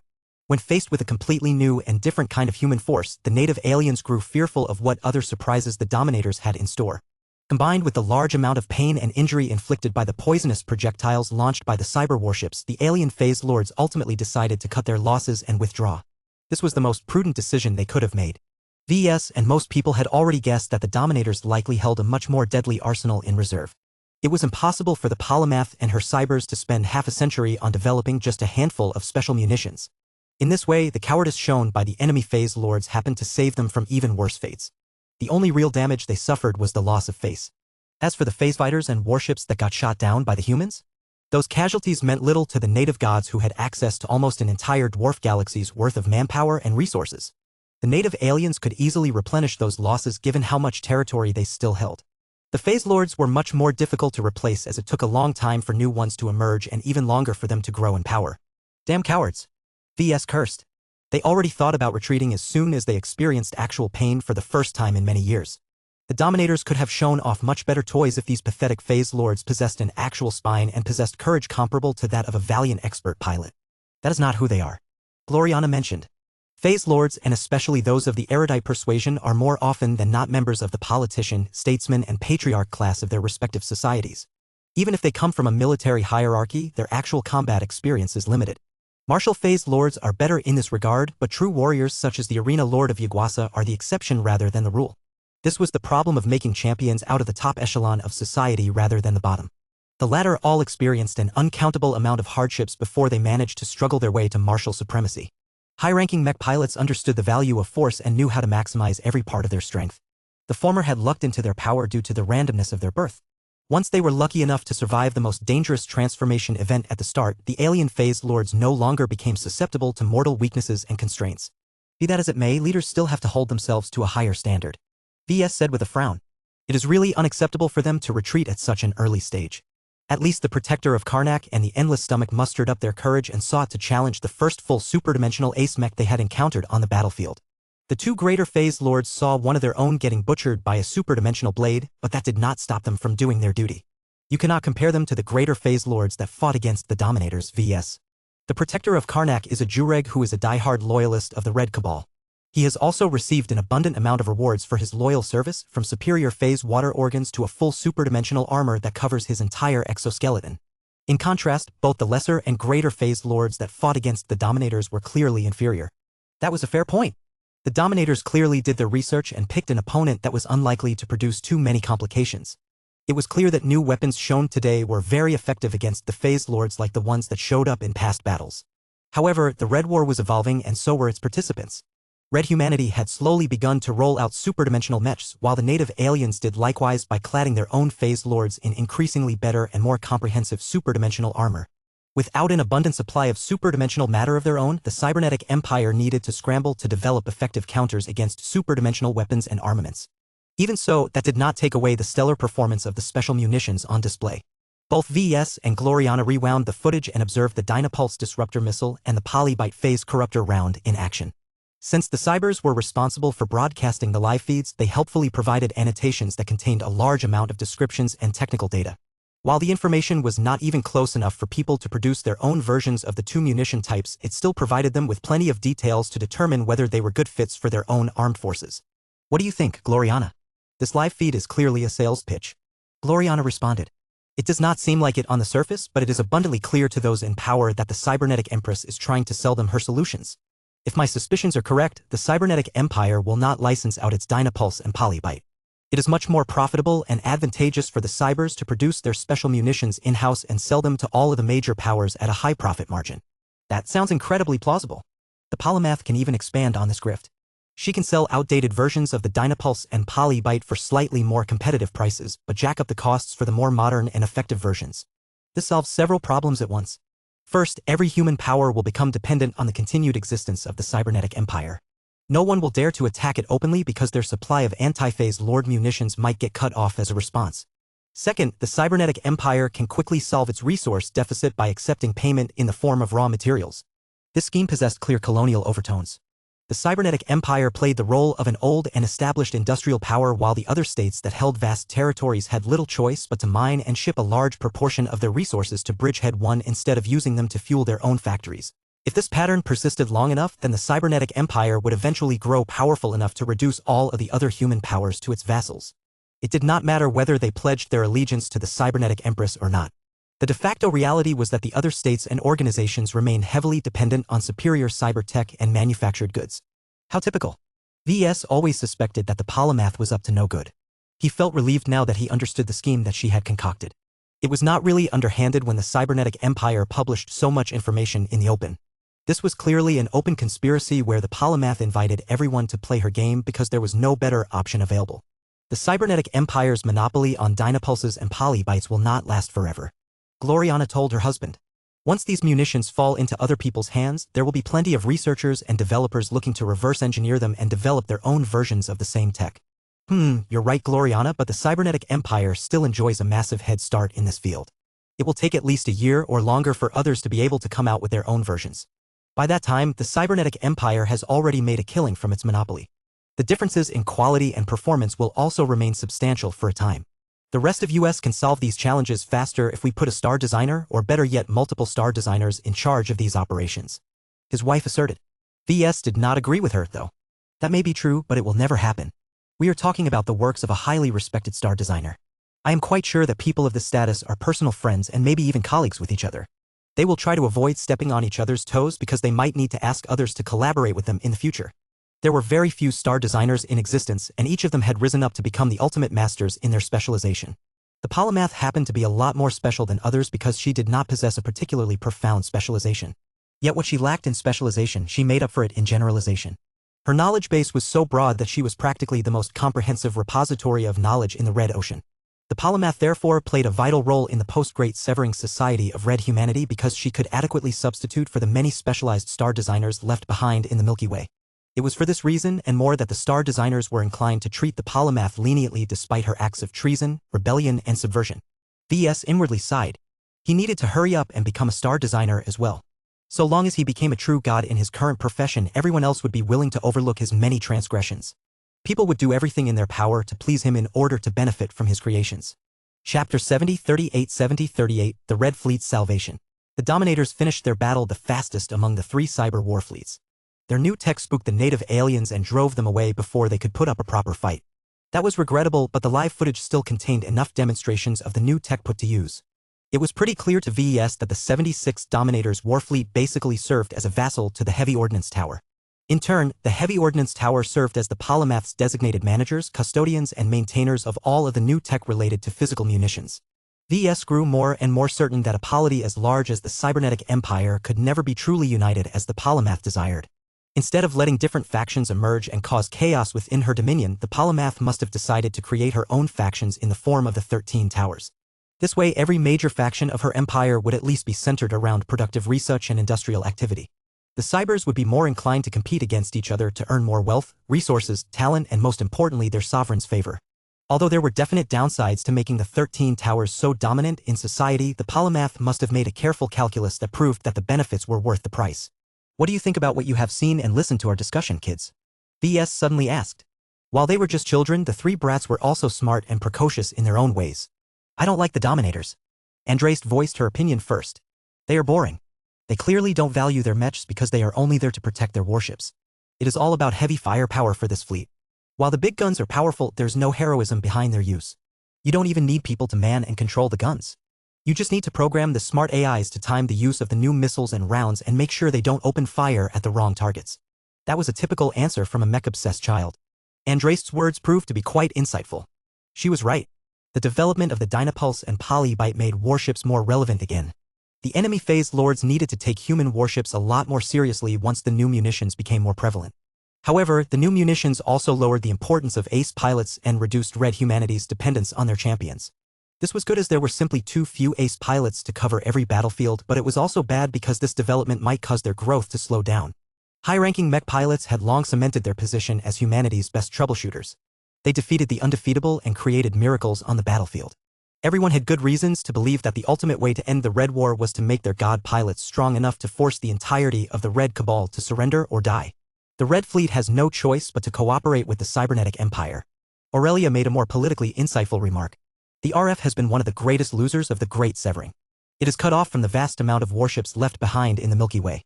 The ones they have left in the Red Ocean clearly is not enough to maintain territorial supremacy over human-occupied space, let alone the Red Ocean Union.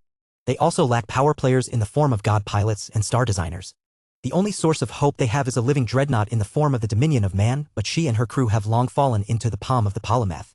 In other words, the Red Fleet had turned from one of the two hegemons of human civilization into the weakest major power of the new frontier. The Fleeters had not stood still. Despite their reputation for being old-fashioned and sticklers for tradition, they had made a few earnest efforts to keep up with the rapid changes by adopting living AIs and letting at least some space peasants play around with warships. But that was not enough to offset their massive decline in reputation, power, and military assets. This was why the performance of the Dominators was so astonishing to them. The superior tech developed by one of the ultimate mech designers of all people could very well be their salvation. The problem was that the RF and the CE were geopolitical rivals if not enemies. The Cybernetic Empire clearly was not satisfied with maintaining control over just a single central star node. It wanted to grab more territory. It wanted to subjugate its neighbors and bring them under the unified command of its empress. Early indications already showed that the Cybers thought themselves as superior to the ignorant and backward space peasants that had been left behind. This also included the Fleeters, who only remained powerful because they coasted on the attainments of their predecessor organization. If more people realized that the RF had degenerated more than what was apparent on the surface, the Fleeters would have already collapsed by this time. In order to prevent such an outcome from unfolding in reality, the Fleeters needed a way to regain power and prove their military might on the battlefield. They needed to do so without relying on high-ranking mechs or superdimensional matter. The munitions that Andrace dismissed as boring and uncool were just the solutions that the Fleeters needed the most.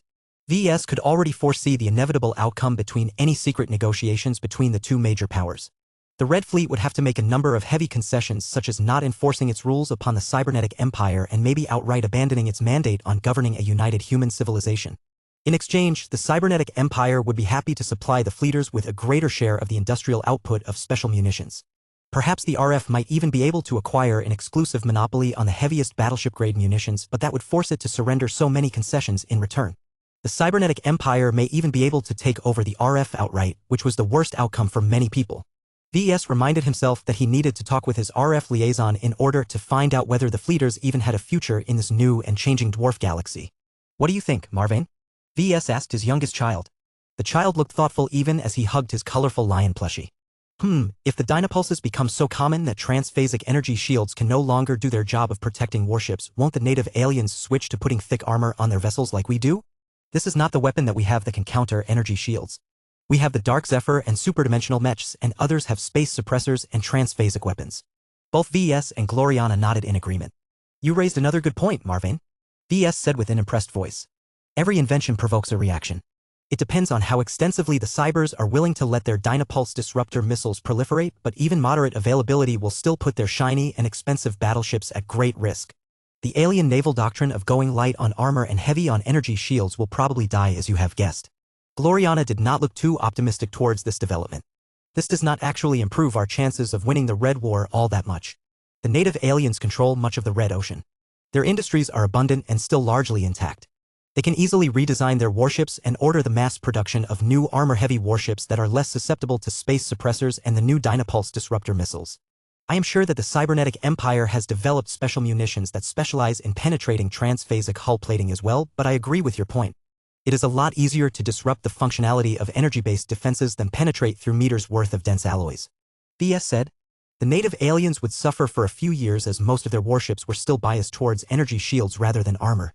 However, once their ponderous shipyards had begun to roll out the new warships, the significance of the Dynapulses would probably decrease, though not to the point of irrelevance. After all, no one prohibited the practice of piling a warship with both energy and material defenses. The only downside to all of that was that the vessel would become fat, slow, and relatively light on firepower. My overall conclusion is that the Dominators are meant to showcase what ordinary red humans can do with the help of special munitions. Gloriana said. I am sure that the CE will sell their Dynapulses and Polybytes at a premium, but I do not have the impression that they are expensive to produce. Perhaps the Cybers will intentionally increase their complexity and blend in useless materials in an attempt to increase the difficulty of reverse engineering, but that does not change my original point. Making it difficult to reverse engineer is not a purely selfish choice. I agree. Both of them knew that the cybernetic empire was on guard against the cosmopolitan movement. Red humanity suffered from their technology theft too many times. The native aliens had rapidly gained technological parity with their human foes by shamelessly taking advantage of stolen human technologies. The cybernetic empire's closed borders and reticence towards trading away its superior tech might frustrate a lot of humans, but it also denied the cosmopolitans another easy way to contribute to their alien masters. After making sure that he had seen what he needed to observe from the live feed of the 76th Dominator's Warfleet in action, VES was finally ready to switch the channel and observe another battle. Of course, by this time the engagement had already run its course, but VES simply rewound the broadcast until it had reached the start of the battle. The 24th Gamma Scorcher's Warfleet has caught my eye for a while, VES said as the footage began to play again. The projected view clearly displayed the 100 or so warships and a mech regiment flying forward in space. The ship designs appeared fairly consistent, though their gun batteries consisted entirely of energy weapons rather than kinetic ones. The mech designs looked much different, with most of them bearing all manner of energy weapons on the mech frames. Even their melee armaments came in the form of energized or energy blade forms. The assets of the Gamma Scorchers clearly consumed a lot more energy than average when compared to the mechs and warships of the Dominators. It did not do their sensor profiles a lot of favor. Their mechs and warships must be glowing like lighthouses when they start to warm up their weapon systems and put themselves in a more active state. Hugo Fournier told me that the energy weapon tower has received greater priority than the other towers. VES said as he leaned forward so that he could focus more on the action that was about to unfold. I assumed that the Cybers did not invest heavily into physical weapons, but I was wrong about that after learning about the heavy ordnance tower. Even so, I think that the performance of the Gamma Scorchers will definitely be a treat for our eyes.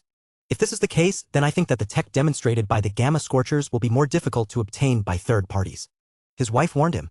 Do not assume that we can obtain superior CE energy weapons through exchanges. The Cybers can trade manufactured special munitions to the rest of red humanity without needing to fear for copycats, but the same does not apply for energy weapons, as you cannot sell munitions for it. You can only sell the whole mechanism. VS paused and thought. You were right. Once we are able to obtain a few copies of the new CE weapon systems, reverse engineering them means that everyone can produce their own versions, and that includes the native aliens. If this was true, then the cybernetic empire would probably do their best to keep its energy weapons exclusive for its own usage. Chapter 7039 7039, 24th Gamma Scorchers War Fleet. Just like with the Dominators, the first contact between the Gamma Scorchers and the native alien forces that defended the occupied star system involved mechs and phase fighters. Both sides sent a portion of their screening forces further ahead of their main elements, so the chance that any warships would intervene between the initial skirmishing was minimal. At first, the first-class multi-purpose mechs of the Gamma Scorchers behaved identically to their cousins at the Dominators. They flew forward with confidence and with active shield links pooling their energy defenses. One big difference was that at least half of the mechs carried a conspicuously large energy rifle. This was most definitely their main weapon, though their mech frames also contained a lot of barrels of smaller integrated weapon systems. Damn. VS said as the recorded footage continued to highlight the mechs in the vanguard elements. None of these machines are living mechs. The living machine tower clearly hasn't gained enough influence to enable their products to spread to every war fleet. He looked forward to observing the CE's own take on living mechs, but apparently living mechs had not reached a status that allowed it to earn a place in every war fleet. What did you expect, VS? Gloriana said with a smirk. You are one of a kind. The Cybers may have raised 400 mech designers who can design decent living mechs, but do not forget that they are still journeymen at most. Without seniors, or more importantly masters, they lack seniority in the face of the masters who work at the other towers. This is why they need you. Only the original pioneer and the best person to realize a design philosophy related to living mechs can lead them to glory and universal acceptance. VS nodded even as he lamented the lack of living mechs on display. It would have been really great to observe alternate approaches to living mechs that had effectively grown into their power for multiple decades. They're beginning to fight. Andres yelled. The phase fighters began to use their typical opening, which was to launch a massive salvo of transphasic missiles. They unloaded at least half of their warheads at once. Lesser mech forces usually got devastated by these starting salvos if they were not adequately equipped to intercept dangerous warheads. The native aliens had long noticed that the humans did not use missiles all that much. They were practical weapons, but they cost so much that it was not profitable for most private forces to throw them around all day. Larger militaries invested a bit more into missiles, but even then the calculus was still not in their favor. The Great Severing put red humanity in an even worse position. They could not afford to use transphasic missiles in great numbers, which also meant that they had very little experience dealing with them as both users and targets. The native aliens had begun to take advantage of this major shortcoming by loading every phase fighter and warship with missiles. Although the expense was not light on the part of the native aliens, they were much more able to bear the burden of producing them and expending them en masse. The range between the two vanguard elements was still considerable, but the Gamma Scorcher mechs did not wait until the transphasic missiles came close enough to take action. Instead, their integrated laser weapons instantly became active and accurately began to shoot at the missiles. Normally, the missiles tried to do their best to avoid getting shot down, as the aliens had invested phase water and other expensive resources into making them. From ECM to evasive flight patterns, none of the missiles should be easy to shoot down. Yet the CE mechs demonstrated very strong ECCM capabilities. They broke through the jamming and likely utilized excellent AI systems to aim the weapons in the right direction and trigger them to fire at the exact right timing. One missile after another shattered apart or exploded prematurely. What impressed knowledgeable viewers such as VS and Gloriana was not just the amazing accuracy and precise power adjustments of the targeting systems utilized by the mechs. It was the weapon system itself. These are not ordinary laser weapons, Gloriana critically said. Look at the energy readings. They are lower than what should have been used to destroy the armored missiles from a forward-facing. You're right. Their feel is off, he said. On the surface, those mechs are making use of regular integrated first-class transphasic hyper-laser guns, but its implementation of phase water technology is far superior to their application of hyper-technology. Many weapon systems at this level had to incorporate both phase water technology and hyper-technology to be useful in the Red War. Ordinary laser weapons would not be able to effectively wear down the transphasic energy shields used by every enemy unit otherwise. VS had witnessed countless mechs utilizing directed energy weapons in one form or another. He was most familiar with the simplest and most ubiquitous laser weapons, as they possessed excellent advantages in warfare, particularly in a space environment. He also worked a lot on luminar crystal weapons, causing him to develop a good feel for the performance of similar energy weapons. This was why he could immediately detect that there was something off about the most inconspicuous energy weapon systems embedded into the CE mechs. The warfleet is called the Gamma Scorchers, Gloriana noted. Could it be that they are using gamma laser frequencies for their intercepting fire? No. Absolutely not. That is not the feeling that I am getting. Besides, it is a waste of energy to devote so much power for the purpose of intercepting missiles. Gloriana wanted to ask how VS managed to develop a feel for gamma laser weapons, but she thought better of voicing this doubt. Then what do you think is taking place? It has to be the application of phase water technology that is different. VS spoke with certainty. I am a phase lord, so I have a sense of how space is being used and manipulated. The quality and fidelity of this recording is good enough that I can vaguely sense some of that stuff. The way the laser beams cross through space is subtly different from what I have seen from other transphasic laser weapons. It is cleaner and less disruptive somehow. So are you saying that the laser beams generated by the CE mechs are more efficient? Perhaps. The cybers need to publish more data before I can be certain about this. There is only so much I can observe through vision alone. Still, logic dictates that 53 years is enough for the cybers to develop a much more optimized and energy-efficient version of a simple transphasic hyper-laser weapon system. That said, the tech currently on display was not particularly revolutionary. The really good stuff should come a little later. Just as expected, the CE mechs managed to shoot down many times their number of transphasic missiles. Although the enemy phase fighters wasted a huge amount of firepower in the process, they at least managed to lighten their mass and hold back a reserve of more agile missiles to use in short-ranged dogfights. What was more important was that the native alien pilots managed to gain a measure of their opponent. How well a force of mechs was able to cope with an incoming missile salvo usually described how well the aliens could put it down. Since the aliens learned that the mechs were quite powerful and tricky to defeat in a hurry, the phase fighters adopted a more cautious posture and began to split up into multiple wings in order to strafe the mechs from safer distances. They clearly did not want to get too close to the mysterious mechs. Yet just as the phase fighter wings began to fire at the mechs with their transphasic hyper-positron cannons, the mechs finally began to shoot at their adversaries with their main handheld energy rifles. In an instant, hundreds of beams that were much more energetic than the previous ones accurately struck each and every phase fighter in a domineering display of excellent training and coordination. Every mech accurately shot a single phase fighter each and managed to land their hits, thereby achieving the most efficient outcome possible. VS had a feeling that such displays would become a defining characteristics of the Gamma Scorchers. In any case, when the highly energetic laser beams struck the azure energy shields that protected the phase fighters from taking damage, the spot where the shields got struck lit up far beyond the usual level. VS and Gloriana both held in their breaths as they witnessed the aftermath of this unusual sight. The phase fighters have incurred damage. Gloriana gasped. How is this possible? The energy shields are still intact if destabilized. VS narrowed his eyes. I can think of at least two different explanations. The first one is that the gamma lasers struck the Azure energy shield in a strange frequency or possesses special properties that caused that section of the shield to energize and involuntarily radiate destructive energy in the direction of the phase fighter. The second is that the gamma laser possesses a special property that enables it to partially pass through the transphasic energy shield. Both theories sounded viable, but it was difficult to determine which one was correct without the CE volunteering further information. Unlike the previous live feeds centered around the Dominators, the Cybers did not choose to give away too much sensitive technical data. They only provided basic information such as the name of the new weapon system. Irradiator Gamma Laser Weapon. That is helpful, not? VS snorted. The cybernetic empire's reluctance to share juicier data clearly sent a signal to people like VES that this tech was unlikely to be available for exchange. The Cybers simply wanted to show off their powerful grazer weapons in advance so that others would not be surprised if the CE forces employed weapons that would have been associated with war crimes in the past. This was yet another instance of the cybernetic empire flagrantly violating the taboos of the Red 2.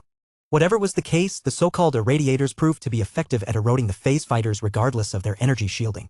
The Mechs could have finished off a lot of enemy strike craft sooner if they concentrated their firepower, but they deliberately danced around while always keeping their gamma laser weapons pointed at one phase fighter each. Since the phase fighters suffered from the same problem as warships, their relatively thin and flimsy armor was not able to effectively resist the reduced radiation damage inflicted by the grazer beams. Although it was very clear to VES that much of the power of the energy beam on one side turned into waste heat, at least a significant fraction of it still managed to get through and inflict serious damage on the other side. The Mechs only had to strike at a phase fighter 6 or so times before the latter started to suffer equipment breakdowns and serious internal damage. In a few lucky cases, the Azure energy shield generators fizzled out, causing the exposed enemy craft to get blasted and melted to pieces after getting struck by the full might of a grazer beam. In other cases, the propulsion system or the pilot died before the energy shields disappeared, thereby producing a strange sight of a shielded phase fighter coasting through space like a ghost vehicle. One phase fighter after another got eliminated in the silent and eerie display. The native aliens meanwhile claimed very little results. Their firepower was scattered to begin with, and suffering all of this damage while still maintaining their energy shields rattled their confidence. Eventually, the relevant alien commanders made the sensible decision to recall the phase fighters. The pilots couldn't get away from these hellish Mechs quickly enough. Their craft all turned around and bolted away as if their lives depended on it, which happened to be true this time. Ah! They retreated too soon. Cowards. I think it is often a good idea to back off if you are dealing with the unknown. VES gently admonished his daughter. Chapter 70-40-70-40, Energy Weapon Improvements. The irradiators equipped by the Mechs presented an interesting technological solution to Red humanity. Although it was not the most efficient weapon, it did not matter so long as the targets behind the energy shields were fragile and easy to damage. The fact that the energy weapon-focused Mechs managed to repel the vanguard forces of the enemy phase fighters with ease already showed how the irradiator gamma laser weapons could be used to eliminate or drive away similar enemy strike craft in future engagements. So long as this weapon became widespread enough, the native aliens would not dare to produce any more phase fighters that relied heavily on energy defenses but invested little in their material defenses. Together with the shotguns that launched flechettes that homed in on energy shields, it should already begin to dawn on the native aliens that the entire phase fighter concept had become obsolete. CE Tech fulfilled the expectations of many hopeful viewers. Although the innovations were not as flashy as most people expected, their effectiveness was undeniable. Perhaps the native aliens might rely on their large number of researchers and developers to quickly devise countermeasures against the phase attractor shells and the irradiator gamma laser weapons. But these were just two of many technological countermeasures developed by the cybernetic empire. A few tweaks or quick fixes to their energy shield tech should not be able to negate all of the new countermeasures. VES believed that the only way for the aliens to adapt to the new human arsenal was to abandon their focus on energy shield tech entirely. This was easier said than done. Generation after generation of alien shipbuilding had invested heavily in transphasic energy shields. It was the main form of defense that had served the aliens well for countless years. To be told that their defenses no longer did their jobs and that they had to switch to a completely different defensive approach would probably offend a lot of stubborn aliens. What was worse was that it threatened the dominance of the vested interests behind energy shield tech. When faced with the threat of obsolescence, this powerful trans-species mafia would never obediently roll over and allow the native aliens to reduce their investment on energy shields. VES predicted that resistance against the adoption of human-style armor-heavy defenses would cause a lot of delays. It may take years if not a decade for the Red Cabal to finally overcome overwhelming opposition and finally convince all of the military industries to completely switch over. Even then, a lot of existing phase fighters and warships still remain stuck with their energy shield-heavy defenses. His eyes lit up as he realized the possibilities opened up by the availability of CE tech. If the aliens truly required a lot of time to switch over their entire defensive paradigms, Then Red humanity enjoyed a multi-year window of opportunity to defeat a large number of native alien fleets and retake a lot of captured territory by taking advantage of the mismatch in generational technology. So long as the cybernetic empire made at least a couple of its anti-energy shield armaments available to the masses, that should already be enough for existing forces to gain a huge advantage on the battlefield. After all, most Red human commanders deeply understood the value of superior technology and were much more willing to adapt to the latest trends. Those who rejected innovation had already perished in battle or got removed from their positions. The Red War was so brutal to Red humanity that the latter could not allow itself to get bogged down by incompetence. Any failure could lead to the deaths of millions if not billions of civilian lives. Although it was terrible for Red humans to live and fight when subjected to so much pressure, it was only through adversity that they unlocked their potential and rose to the occasion. The native aliens were still too far from reaching that point. Even if they suffered a setback at the front lines, the vast majority of their population would remain safe and sound. Even the most recent Vorabug invasion only raised alarm among the aliens who lived in the regions closest to the advancing insects. The native aliens are repositioning their forces, Gloriana remarked. The Phase Lords in charge of the fleets recognized that they were facing a different opponent from usual. Seeing that the Gamma Scorchers had yet to deploy any high-ranking mechs, the lesser and greater Phase Lords made the uncharacteristic decision of unfolding their true bodies to the fullest. Whoa! The sight of several moon and asteroid-sized Phase Lords immediately bolstered the flagging morale of the alien soldiers. The Phase Fighter pilots who previously grew reticent at the thought of fighting against the mechs armed with strange energy weapons quickly grew confident now that they were being watched over by their gods. VS leaned forward as the native alien forces began to leverage the presence of so many large Phase Lords. Although they had grown so big that their raiments no longer offered meaningful coverage, their body mass was so stupendous that it would take forever for warships to drill through all of that flesh and bone, let alone their spatial barriers. The enemy Phase Fighters and warships are beginning to position themselves behind their Phase Lords. Clever. VS spoke in admiration. The native aliens are sharp enough to notice that the CE mechs and warships are overwhelmingly armed with directed energy weapons. They can only attack in a straight line, which means that if they remain in formation, they can only ever attack from the front.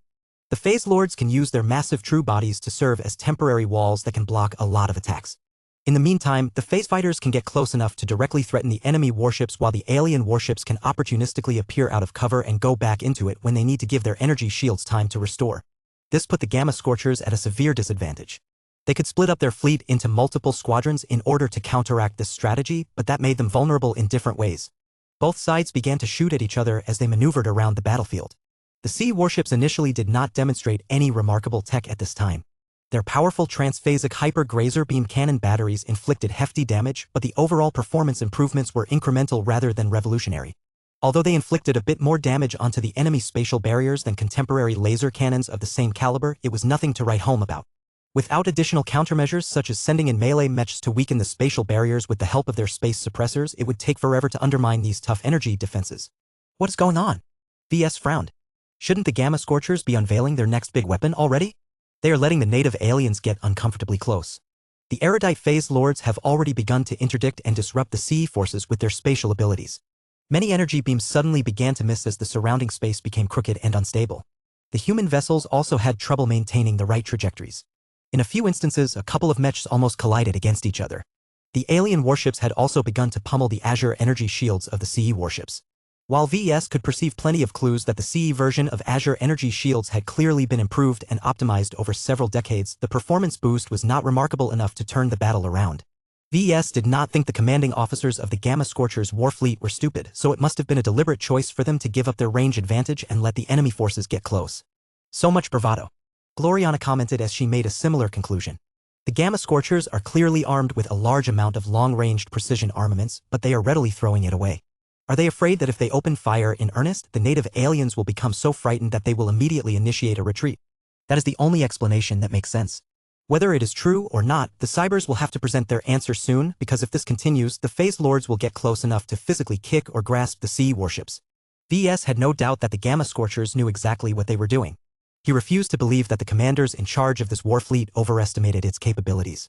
In fact, the native alien advance proceeded so smoothly and without any interference from expert mechs and ace mechs that they grew suspicious. The alien forces slowed down their advance and channeled much more power to their sensor systems in order to search for possible ambushes. There was none. The Gamma Scorchers had come alone, and that puzzled the native aliens. Unfortunately for the clueless enemies, the Cybers had waited long enough. Now that the enemy had come close enough, they finally began to unveil their next technological marvel. Look at the gun turrets of those warships. Marvane shouted. They are transforming. Transforming was a bit of an exaggerated description. From what VES could observe, additional reinforcing materials formed around the existing energy weapon cannons, making them look thicker and better protected. Unknown mechanisms also came into play and altered the functioning of the entire weapon system. Nobody knew what was going on. Even VES could not recognize the purpose behind all of these changes. They're about to open fire. Once the primary and secondary laser cannon batteries completed their metamorphosis, they quickly began to accumulate energy before launching weaker transphasic hyper-energy beams at the spatial barriers that protected the phase lords advancing at the front. VES and many other people initially became surprised that the warships fired weaker energy beams than usual, but they soon noticed an unusual sight. The energy beams did not shut down. Instead, similar to mining laser arrays, the cannons persisted in their efforts and continued to spit out their beams without any signs of ending. VS and Gloriana's eyes gradually widened as they saw that the transformed cannons showed no overt signs of danger or instability. Although the cannons were obviously straining to maintain this constant damage output, it was amazing to see that none of its active components had overheated or broken down by this time.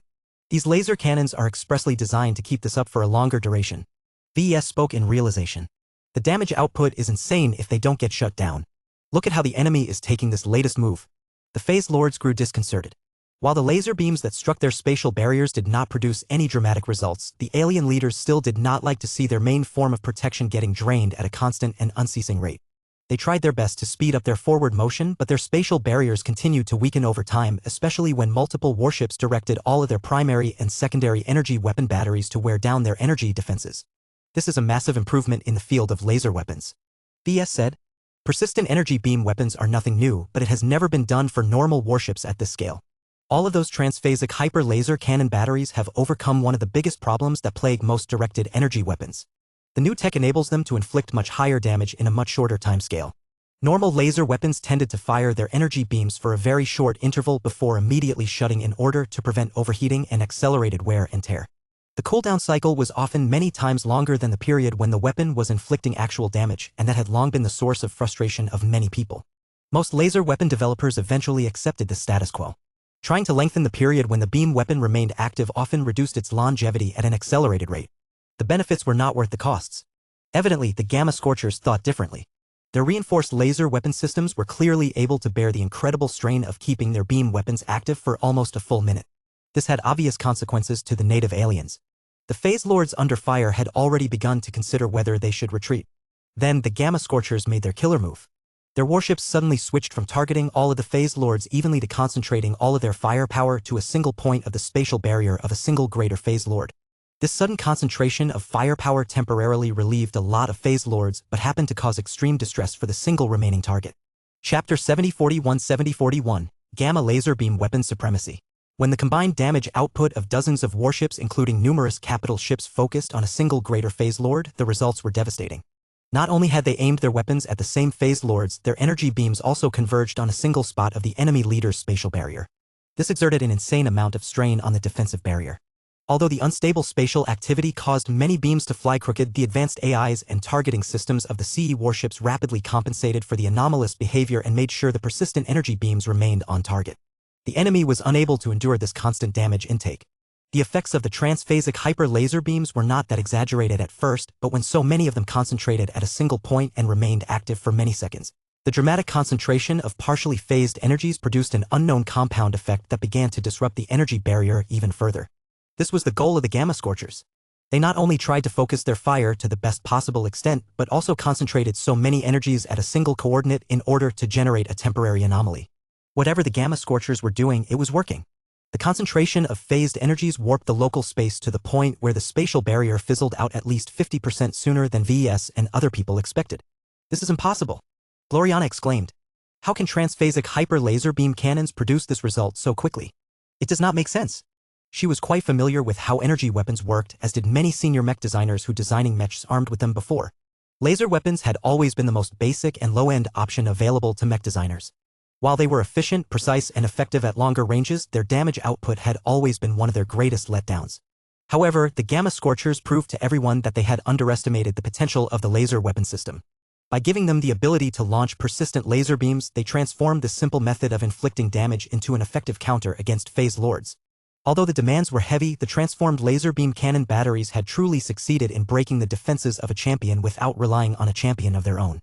Once the Greater Phase Lord's body became exposed, the persistent laser beams mercilessly focused on his head, causing the gigantic Nunzer to rear back in pain as the combined energies along with the strange spatial anomaly almost carved a hole through his skull.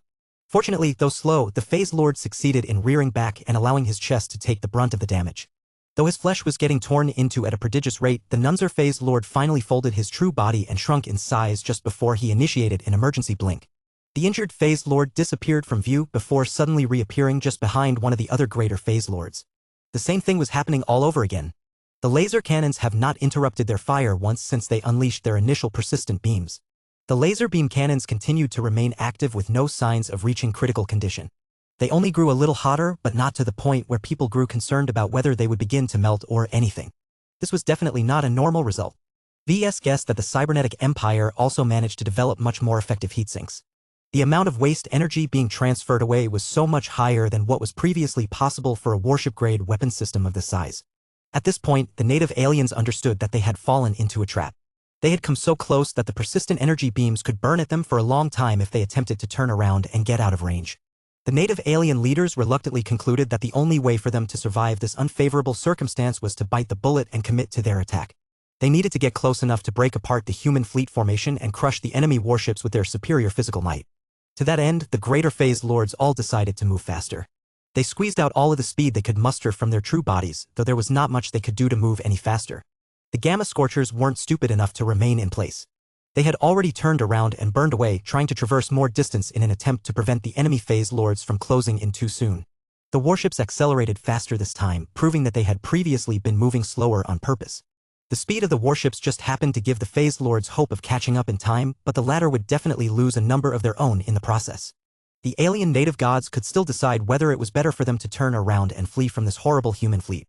Whether it was due to pride, hope, or stupidity, the Phase Lords chose to keep up the chase no matter the consequences. The Phase Fighters and warships under their command struggled to keep up with their giant leaders. Although they were able to contribute their own firepower to the fight, their influence was marginal due to all of the maneuvers. The 24th Gamma Scorchers are stringing the native aliens along. VS commented. I bet their warships can accelerate even faster, but they are deliberately controlling their speed in order to give their enemies just enough hope to get close. There is no other explanation why they are moving at those exact speeds. The native aliens are fools if they think they can get close. Gloriana frowned. I do not think the native aliens are that ignorant. They should know by now that they have fallen into the plans of their human foes. They just do not have anything better to do. The Phase Lords can only continue to close in while using whatever spatial abilities they have to debilitate the human warships. It was too bad that this was not working. It became obvious by now that the lesser and greater Phase Lords actually did not possess any good means to inflict damage at a distance. Their lethality was the highest at close range, but it rapidly dropped off after that point. The Phase Lords had always disdained the practice of wielding ranged armaments, and now that custom came to bite them back in their butts. Without a powerful rifle or any ranged weapon system that was superior to the primary gun batteries of a warship, the Phase Lords had no way of dishing out any significant damage. This shortcoming might prove fatal now that they were being strung along like a kite. Seeing as the Phase Lords were unable to close the distance, they instead began to rely on their minions to exert pressure. They forcibly ordered their Phase Fighters and warships to stop cowering behind their bodies and accelerate forward as best as possible. The Phase Lords even focused their spatial manipulation on warping the space in front of their own units so that they could cover more distance than usual. The desperation move was working. Although the enemy strike craft and larger vessels could no longer hide against human attacks, they were able to launch repeated attacks against the human vessels. The Gamma Scorchers evidently adopted a naval doctrine that emphasizes firepower and mobility over defense. The hull plating of their warships were not very thick and their Azure energy shields were not as powerful, though they were remarkably more efficient. Even so, all of the sustained damage was taking a toll on the vessels. Their active shield links made sure that no single vessel got taken down prematurely, but as their defenses endured more strain, the warships required more and more energy to keep everything together. This posed a problem for the Gamma Scorchers as they needed to dedicate a large amount of energy to their persistent laser beam cannon batteries. The Gamma Scorchers needed to make another move. They did so by shutting down their laser cannons. A huge amount of emergency coolant sprayed from the primary and secondary turrets. The emergency release rapidly cooled down the strained gun barrels to more acceptable temperatures. The weapon systems began to transform for a second time. Their barrels lengthened and grew even thicker at the base. As soon as they finished their transformation, the energy cannons began to launch their persistent beams again, this time at a considerably higher intensity than before. Those are gamma laser beams. A regular grazer beam already inflicted a lot of damage even when it was active for a fraction of a second. What would happen if the energy cannon did not pulse its activation but instead kept the damage output active on a continuous basis? The result was that any target that got struck by the gamma laser beams received much more damage than before. The sheer quantities and concentration of energies involved in this attack defied people's imagination. The spatial barriers of the enemy phase lords wore down at a faster rate, partially because the strange energy anomaly had grown a lot more severe. It was as if the concentration of all of the transphasic hyper-gamma laser beams seemed to generate a small star at the point of convergence. No spatial barrier was able to resist its might for long. Multiple phase lords lost their defenses and started to get cut and burned so much that they quickly got crippled and died. The phase lords had no effective way to defend themselves against the overpowering might of the grazer beams. Their huge true bodies should have given them a hefty buffer, but the gamma lasers were so precise that their combined strength quickly cut through all of the flesh and bone and instantly vaporized large pieces of brain matter or other vital organs. There was nothing the native aliens could do. Their damage output was respectable but nowhere close to matching that of the gamma scorchers. Combined with the mechs that did an excellent job of clearing out the enemy phase fighters, the gamma scorchers eventually relied on the overwhelming firepower of their persistent gamma laser beam weapons to finish off a formidable fleet led by multiple phase lords. Of all of the native gods that joined in the attack, only a handful of lesser phase lords managed to get away after they split up and let their peers attract the brunt of the firepower. The gamma scorchers did better than the dominators. Gloriana commented. That is because the 24th relied on strategy and misdirection. The 76th solely relied on brute force to win its battle. There is nothing wrong with that, but the extra effort from the gamma scorchers enabled them to claim the lives of a lot more phase lords and other aliens. The demonstration of the 24th Gamma Scorcher Warfleet was not too varied, but already showed the charm of the handful of energy weapon systems on display. The Irradiator Gamma Laser Beam Rifles and the Persistent Gamma Laser Beam Cannons both proved so powerful that the Gamma Scorchers did not need to rely on other parts of their arsenal to finish off their alien foes. VS looked thoroughly impressed. Damn, if the other warfleets of the Cybernetic Empire can spank the native alien fleets as easily as this, then red humanity should not have to worry about going extinct in the next 5 years. It is too bad that the native aliens proved incapable of dealing with the new weapons. Gloriana sighed. If they were stronger, then the Gamma Scorchers may have been forced to reveal other innovative weapon systems. Chapter 7042 Undermining Taboos. The 24th Gamma Scorchers Warfleet definitively proved why they earned their name. Their main armaments all consisted of gamma laser beam weapons. This enabled them to channel a lot more energy through their weapon systems than normal. Combined with a few other advantages such as persistent beam technology, the mechs and warships armed with these armaments could inflict so much damage that even phase lords could not resist their concentrated might. You seem to have a strong opinion about this demonstration of energy weapon supremacy. Gloriana remarked. I do. VS said as he continued to think about the seemingly simple but profound tech demonstration. Gamma laser beam weapons are like the premium deluxe versions of regular laser beam weapons. It is kind of frustrating that we already possess the basic know-how to develop and produce grazer weapons, but we are prohibited from doing so because the meshers and fleeters think that gamma rays go too far while destructive positron beams and deadly hot laser beams are somehow okay. A third-class gamma laser weapon could easily be outmatched by a first-class laser weapon. Yet the RA and the RF deemed the former illegal and the latter a weapon system that is very safe to use. Gloriana sardonically smiled. Everyone knows that the rules that govern which weapons are allowed and which are prohibited are not entirely logical. They just do not mention it because their objections are either useless or invite punishment. Besides, it is easier for gamma laser weapons to inflict collateral damage to people. That does not change the fact that the main reason to object to the use of gamma laser weapons is largely due to abuses that took place in the past. People prohibited the use of gamma laser weapons in the past. That stigma lasted for thousands of years and continued to be upheld by the RA and RF due to inertia and inherited fear. The Cybernetic Empire evidently thought differently on the subject of gamma laser weapons. The polymath adopted a completely objective perspective on this matter and concluded that there was no reason to abide by the taboo against the use of grazer weapons. Not only did she remove this prohibition for her empire, she also raised a war fleet that was specifically set up to specialize in this previously forbidden weapon system. Unlike the safer and more controllable energy weapons that many people had grown accustomed to using, the grazer weapons were new, powerful, and above all exciting. Many viewers who had tuned into the broadcast of the Gamma Scorchers all admired the exceptional damage output of the grazer weapons on display. They too began to wonder why the Red 2 still bothered to uphold the ban on grazer weapons. The rule still made a little sense during the age of mechs. Back then, the MTA and the CFA had removed all external sources of conflict, leaving states with little choice but to go to war against each other. Naturally, since these were all human-to-human conflicts, the fighting had to be controlled in order to prevent the ignorant space peasants from repeating the mistakes of the dark days of the Age of Conquest. However, the current period was nothing like that.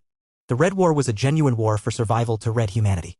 How could they possibly abide by rules that would only cause them to abandon a highly effective weapon system and spare the aliens the suffering caused by grazer beams? Slowly but surely, more and more people questioned the taboo against gamma laser weapon technology. Why can't we be like the gamma scorchers? Our old laser weapons are weak and inflict almost no damage against alien energy shields. Since we aren't rich enough to obtain transphasic weapons, why don't we try and get our hands on gamma laser weapons instead? Arguments like these became more and more common. The second-raters and third-raters especially desired to make use of grazer weapons as they did not have any other superior options available. The vast majority of these people worked for parties that did not have the power or funding to arm their mechs with transphasic weapons. The difficulty of fighting against and defeating the native alien forces became much harder if the humans did not employ transphasic weapons themselves. Groups such as the Larkinson clan may have grown wealthy and pampered enough to readily hand out transphasic weapons and even entire mechs to all of its soldiers, but there were many more that could not afford such an extravagant treatment.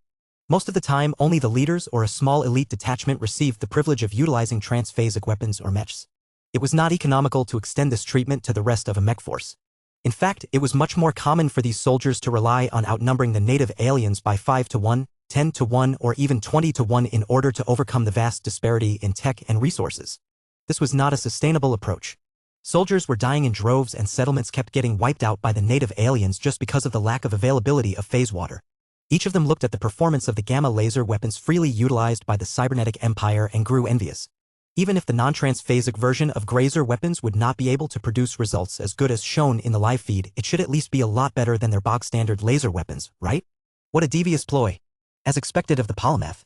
As VS thought about the implications of the use of grazer weapons by the gamma scorchers, he realized that this display killed multiple birds with one stone. Not only did it show off the superior might and technological prowess of the cybernetic empire, but it also sowed further doubt and division among the people who had always abided by the rules set by the meshers and fleeters without question. The first step to convincing them to break away from the old human order was to question why it was necessary in the first place. Through a simple demonstration of taboo technology and showing how much good it could do on the battlefield, the Red Association and the Red Fleet suddenly became confronted with another crisis. Even if this controversy was not big enough to spark their downfall, it would definitely distract them and keep them occupied for a long time. They may even have to initiate even more reforms in order to satisfy the changing demands of the public. VS. Yes, honey? Do you want to equip our mechs with grazer weapons? Why do you ask? Come on. Just look at yourself. Ever since you witnessed the gamma scorchers in action, you became as excited as an eager puppy. You love the power of gamma laser weapons. Do not deny it. You want to master the tech behind these powerful energy weapons. VS gave her a sheepish smile. You caught me. You're right. I have been thinking about adopting them and incorporating them into my mech designs if the Red 2 decides to change their policies.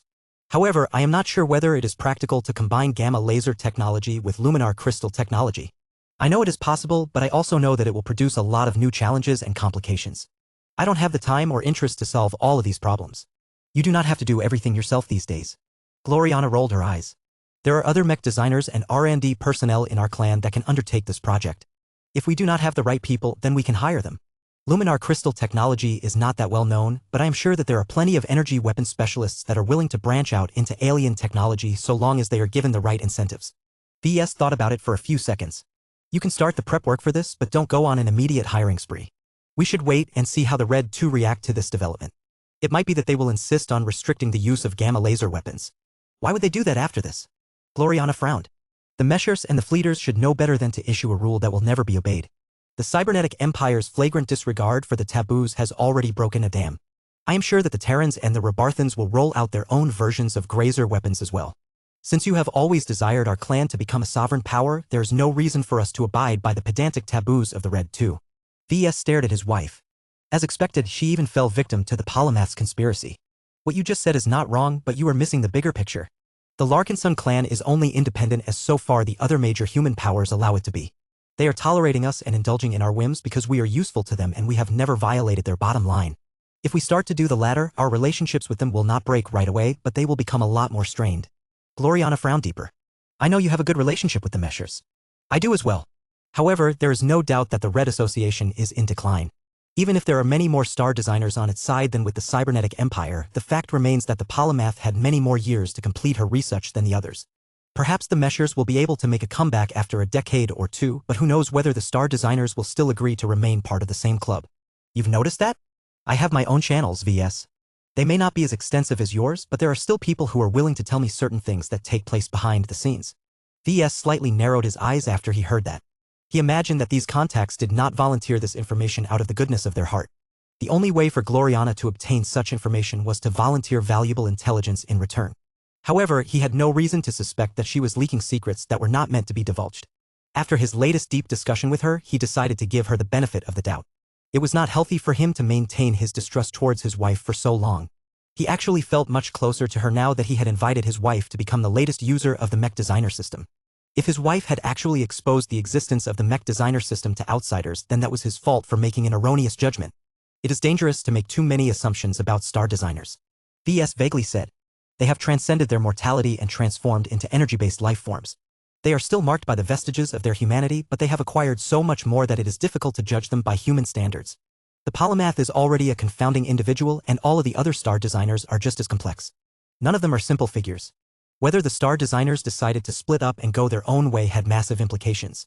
Nobody dared to make too many assumptions about them, but that did not stop them from wondering about possible futures. VS was no exception to this. He personally could not understand the logic of breaking up a superorganization that united the strength of multiple god pilots and star designers. However, the fact of the matter was that the polymath and the huntsman had already taken steps to disassociate themselves from the RA. If this was the case, then how many more of their peers dreamt of going independent but never had an opportunity to do so until today? Chapter 7043 7043 27th Assimilators War Fleet. The 24th Gamma Scorchers War Fleet and the 76th Dominators War Fleet both demonstrated different technologies that the polymath and her legion of R&D personnel had developed and refined over the span of half a century. Everyone who expected the two war fleets to dominate and crush the native alien forces did not come away disappointed. Many people became happy when the Cybers introduced more than one miracle solution to the transphasic energy shield problem. The native aliens had been taking advantage of their superior access to phase water for too long. Their transphasic and azure energy shields often proved to be the bane of defenders who possessed the courage but not the gear to defeat enemies that hid behind such luxurious defenses. The people who fought against the native aliens out of duty or out of necessity finally saw a light at the end of the tunnel. So long as they gained parity in terms of tech and materials, many mech pilots did not believe that they were inferior to their alien adversaries. Still, VS believed that many folks were celebrating too soon. Whether the newly developed tech would fall into the hands of the masses remained to be seen. The Cybers at least wanted to earn a hefty profit out of their technological achievements. Let us switch to the playback of the third battle. Gloriana suggested after they had exhausted their discussion on the Gamma Scorchers. Yes, let's do that.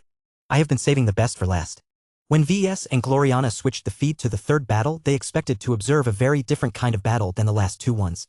The 27th Assimilators War Fleet did not disappoint them in this regard. Just like with the other two war fleets, the Assimilators entered a star system that had already fallen to the enemy. The difference was that this time the star system was occupied by swarms of mutated Vorabugs. It was frightening to see how much they expanded their numbers since they took over the star system from the Rebarthan colonists. Their greed for mid to high quality materials was insatiable. To that end, the insects completely broke down all forms of life and construction and even began to burrow into richer veins. Live a superorganism, the Vorabugs all moved in coordination with each other, passing on resources to special hives and other locations where the materials went through further processing. Ultimately, the materials ended up inside eggs and cultivation fluids where they would be used to grow and strengthen the next generation of Vorabugs. At this time, it was impossible to count the number of Vorabugs in the star system. There were simply too many of them, and they were constantly multiplying their numbers with each passing second. Even if 90% of them consisted of variations of the most basic cannon fodder bugs, the remaining 10% or so still amounted to billions of more advanced mutated bugs. Of course, their quality still varied. There shouldn't be too many large and formidable mutated Vorabugs that could fight and win against mechs in a duel. The Vorabugs did not ascribe to quality in the first place. They would much rather produce a lot more cannon fodder with low-grade exotics and hypers that were easily available in many star systems. It was already frightening to behold all of these hostile and dangerous alien creatures when they were peacefully nesting and gathering resources. From the moment the starships arrived, their behavior completely shifted. The mutated Vorabugs instantly knew that their territory received unwelcome visitors. The nearest bugs placed in the edge of the star system began to maneuver around and monitor the arriving warships, carriers, and support vessels. It remained unclear whether the Vorabugs possessed the intelligence to understand the fleet composition of the Assimilators, but they definitely took the new arrivals seriously. The Vorabugs are spread out across the entire star system. VS observed. They are particularly concentrated in most terrestrial satellites and more mineral-rich parts of the asteroid belts. That means that it will take time for all of these Vorabugs to converge on a single enemy force. I wonder what the Assimilators will do now that they have clearly kicked the hornet's nest. The Assimilators clearly did not hesitate and already began to move as soon as they excited their FTL travel. The starships of the 27th did not move straight into the inner system where the concentration of mutated Vorabugs was the highest. They instead made their way over to the furthest planet from the system. It was nothing more than a small icy terrestrial globe that contained small amounts of mid-grade exotics. That was an interesting choice. VS had already an idea why the assimilators wanted to start off their action plan at a relatively small and remote location. Once the warfleet approached orbit of the furthermost planet in the star system, the Vorabugs that had been doing their own thing had already mobilized to fight against the intruders. Many Vorabugs did not possess the ability to traverse through space, but that did not matter when they could just board larger and more specialized Vorabugs that did happen to possess this capability. Although these bugs required an injection of phase water to unlock their speed, once they satisfied this requirement, they were not that much slower than a typical human vessel. Tens of thousands of teardrop-shaped Vorabugs therefore propelled themselves into space and flew straight towards the approaching warfleet with many more Vorabug combatants sheltered inside their sacks or clinging outside their fleshy forms. A sensible human force would take one good look at the sheer amount of Vorabugs closing in and decide it was better to turn around and maintain distance. While the Vorabugs had already mutated numerous species that specialized in inflicting damage at range, this was not their preferred mode of combat. They would much rather get into point-blank range and take a bite out of their adversaries. This desire was so strong that few if any of the bugs in space bothered to launch more than a pittance of inaccurate plasma bolts and spore projectiles. The assimilators still did not choose to retreat. Their vessels continued to barrel forth with no disregard of how badly they were outnumbered. Is this not the time for the warfleet to slow down and turn the other way so that they can kite the incoming Vorabugs? Gloriana asked. It would if this was a regular warfleet. VS responded. I have a strong feeling that the smart metal fleet will not fight like the other ones. It is based on substantially different tech that has radically different implications. As the distance continued to close, the assimilators still did not stop or slow down. They did not even deploy their mechs. All they did was charge straight at the overwhelming swarm as if the disparity in numbers meant nothing. The two forces physically collided against each other. All of the starships of the assimilators promptly disappeared. Their hulls became surrounded by millions and millions of mutated Vorabugs, each of which had their own special way of drilling through solid matter and claiming the lives that their masters sought. This is insane. Gloriana gasped. Are the Cybers truly confident enough in their warships that they are willing to let them drown in Vorabug bodies? I guess so. VS shrugged. Keep watching. This is hardly over. It is just the beginning. Though VS already predicted it, he still found it shocking that the assimilation also did not bother to launch more than a paltry number of ranged attacks. Seeing so many vessels getting surrounded by Vorabugs was like watching a catapult move forward until it was offering itself up the enemy side. Yet the expected outcome did not happen. The starships did not behave anything like other hulls. Slowly but surely, the activity levels of the Vorabugs and the engulfed assimilators kept rising higher. Something was happening inside that caused the bugs to become a lot more active and vigilant. Wait, is the swarm thinning? VS hadn't noticed it yet, but now that he directed his attention to it, he realized that his wife was correct. A situation like this should ordinarily lead to a reduction in human resistance. What happened instead was that the 27th Warfleet not only managed to withstand this test, but also launch a counterattack that was disturbing the Vorabugs increasingly further. Soon enough, one of the warships became visible again, though it no longer looked like a traditional vessel anymore. Instead, massive chunks of internal compartments became exposed to vacuum. The Vorabugs kept crawling in from every direction and tried to gnaw at the warship's interior. Yet the vessel was also striking back. Not only did she rely on internal defense turrets and the like, but she also directed large swarms of tiny nanomachines to fight back against the native aliens. These smart metal swarms were gradually gaining ground. When faced with the Vorabugs, the nanomachines easily slipped between the cracks and overcame the resistance of every single Vorabug. Because these bugs largely consisted of relatively low-quality cannon fodder, the smart metal had a very easy time burrowing deep inside their organic tissue before beginning to break down their brains and nerves. As far as insect species went, the Vorabugs did not possess a particularly abnormal biology. Their organs resembled that of many other life forms in the Red Ocean and the Milky Way for that matter. When the smart metal ate up much of the brain matter, the Vorabug in question ceased functioning. These shutdowns happened intermittently at first, but they rapidly exploded in frequency as more and more Vorabugs lost all signs of life. As soon as these individual creatures died, the surrounding Vorabugs automatically devoured their deceased cousins as if they could not stand the waste of biomatter. The rate of bugs dropping dead increased exponentially. As quickly as the Vorabugs tried to recycle their deceased brothers and sisters, their ability to replenish their losses was not as fast as the smart metal that had infiltrated their bodies. In fact, devouring the bodies of the insects that dropped dead only exacerbated the problem as it delivered the lethal nanomachines directly into the bodies of other Vorabugs. Although the Vorabugs recognized the danger and attempted to stop what was happening by trying out several different maneuvers, nothing worked. Like an invisible plague, the smart metal continued to infiltrate their bodies and spread among their comrades. Even after the Vorabugs had ceased to devour their fallen and attempted to disperse their swarms, the infection still couldn't be stopped at this point. Many Vorabugs fell quickly while the larger and stronger ones exhibited greater resistance before they succumbed. The orbit around the furthermost planet eventually turned tranquil as the vast majority of Vorabugs that had participated in the attack had perished. No, it was not correct to state that the Vorabugs died. So long as their carcasses were not devoured by other Vorabugs, the nanomachines that had drilled into their flesh and multiplied by making use of the living tissue simply continued their work. This naturally caused more and more bodies to break down until lots of nanomachines had taken their place. The feed helpfully displayed an annotation that described that the nanomachines actually consisted of a mix of 3 basic C nanomachine models. The nanogatherers were the basic scavenger units of this group of nanomachines. Their advantage was that they worked exceptionally fast dealing with weaker materials. The nanosmiths took all of those raw resources and produced brand new nanomachines, including copies of their template if there was need to expand their production capacity. The nano-warriors comprised the basic fighter units at the nanomachine scale. They were good at damaging both big and small opponents. They accomplished the former by carefully studying their adversaries and determining their weak points. These 3 specialized nanomachine models each fulfilled their functions brilliantly. This was because instead of getting devoured by the Vorabugs, the assimilators had assimilated all of the Vorabugs in the immediate area. Chapter 7044-7044 Attrition Warfare Specialists. After the 27th Assimilators' war fleet took over a planet, they quickly began to build up their army. Swarms of nanomachines flew out of the starships, which happened to consist almost entirely of smart metal themselves. This had many implications. One of them was that the starships could dynamically alter in shape and acquire new functions as needed. The assimilators made good use of this function by merging several starships in orbital space stations and land-bound complexes. These facilities quickly turned into productive powerhouses.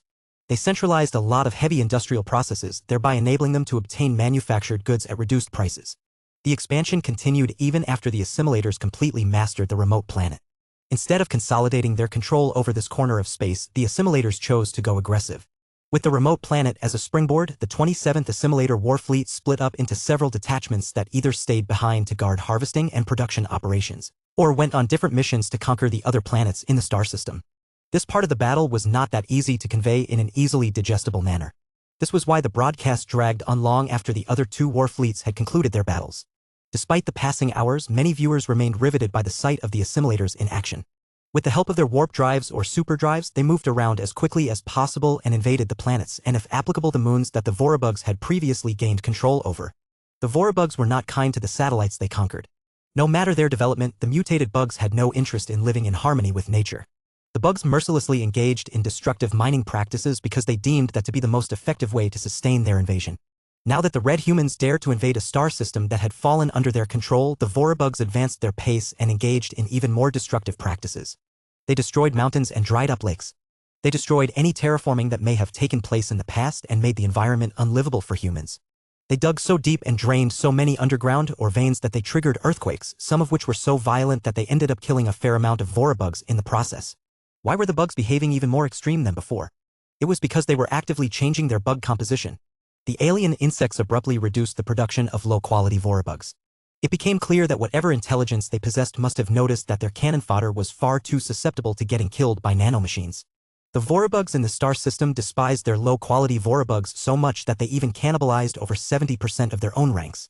Their biomass had to be reclaimed in order to speed up the production of more effective Vorabug subspecies. The newer bugs that emerged from this organic frenzy became larger, deadlier, and far better armored than before. Their exoskeletons became a lot thicker and more reliable than before. When these new Vorabug mutations finally had a chance to prove their mettle against the invading smart metal warships, the variations proved effective at preventing the human nanomachines from passing through their exteriors and devouring their body tissue from within. Damn. That is too fast. VS remarked. It only takes a single battle for the Vorabugs in the rest of the star system to form immediate countermeasures. After the assimilators found out that the mutated Vorabugs had adapted against their nano-infiltration methods, they did not give up on their assault.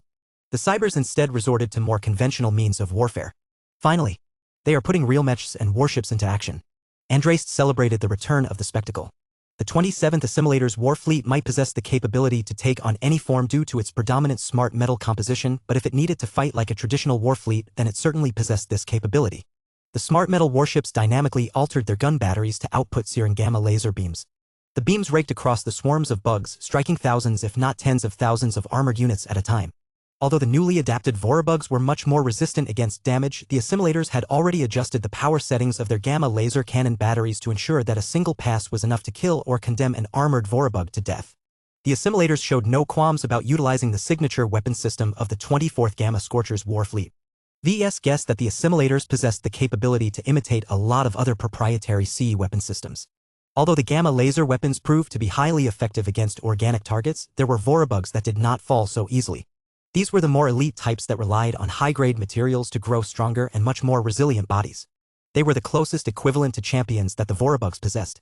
The Vorabugs also cherished their lives a lot more. They assigned millions of lesser insects to guard them and act as their sacrificial shields. Once these elite Vorabugs got close enough to the smart metal warships who knew what kind of attacks they might unleash.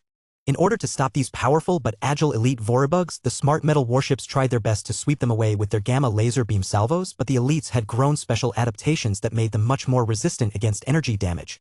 This was a rather familiar trait of the Vorabugs, but the mutated alien insects had found a way to improve it even further. The assimilators decided to respond with their smart metal mechs. Although not as large and powerful as warships, the smart metal mechs possessed much more finesse and precision. So long as they were not surrounded by a Vorabug swarm, they could dart along the edges and inflict critical damage against special Vorabug subspecies, such as those that were able to launch plasma bolts or the ones that rapidly helped injured Vorabugs heal from their wounds.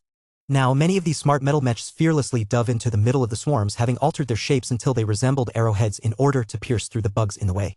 What are they doing? Even the Vorabugs did not expect for these smart metal mechs to enter their swarms. They tried their best to block the machines, but their efforts largely proved inadequate. By the time the smart metal mechs had reached the center of the swarms, they finally managed to impale and cut apart the elite Vorabug variants that posed a potential threat. In order to make sure that the swarms could not absorb the body pieces and regrow an identical elite Vorabug, the smart metal mechs actually enveloped their dead prey before going critical. Hundreds of explosions set off among the Vorabug swarms as the smart metal mechs simultaneously self-destructed. What? VS almost wanted to jump to his feet when he saw all of those mechs self-destruct without any hesitation. What about the mech pilots? Wait. Both he and Gloriana immediately exchanged glances with each other. They had a growing suspicion about the nature of those smart metal mechs. Soon enough, the smart metal carriers that had previously maintained a low profile began to shrink in size. At the same time, pieces of their hull pooled up into balls that continually grew in size. Soon enough, a brand new batch of smart metal mechs came to life. However, calling them mechs was a misnomer at this point. These aren't mechs, Gloriana said with a frown. They are battlebots. There are no humans inside their cockpits. They are either autonomous or remote-controlled. I am 90% sure that the latter is the case, VES said with his professional judgment. There are clear differences between the two. Autonomous mechs are much more clean and precise in their movements. They are also less prone to performing actions that make no sense. These smart metal mechs have shown plenty of traits that definitely makes me think they are controlled by real people. If I turn out to be wrong, then the cybernetic empire has apparently made great strides in their mech AI development. Are the smart metal mechs alive? Gloriana asked a direct question. No. I am certain they are not. I do not know whether to be disappointed or relieved by this fact. The onslaught continued. Smart metal units relentlessly eliminated as many Vorabugs as possible. In turn, the Vorabugs tried their best to use their combination of numbers and evolved resilience to overcome the heavy firepower and inflict real damage against the smart metal warships. Unfortunately for the alien insects, they had met their match this time. As the engagement gradually morphed into a battle of attrition that could last an entire week, it became clear that neither side could be forced into a quick defeat. The assimilators were rapidly able to cannibalize any resource found on the battlefield to replenish their numbers. They were practically inexhaustible as they relied on their superior nanotechnology as well as huge reserves of energy to fuel a formidable smart metal war machine. The Vorabugs, on the other hand, leveraged their control over much of the star system to desperately extract more resources from the local satellites and convert them into more armored Vorabugs. Although the mutated Vorabugs also tried to experiment with other subspecies, the assimilators were too powerful to possess any obvious weaknesses. In the end, the two sides continually consumed the environment as well as the dead remains of each other's units as resources to sustain themselves in this brutal confrontation.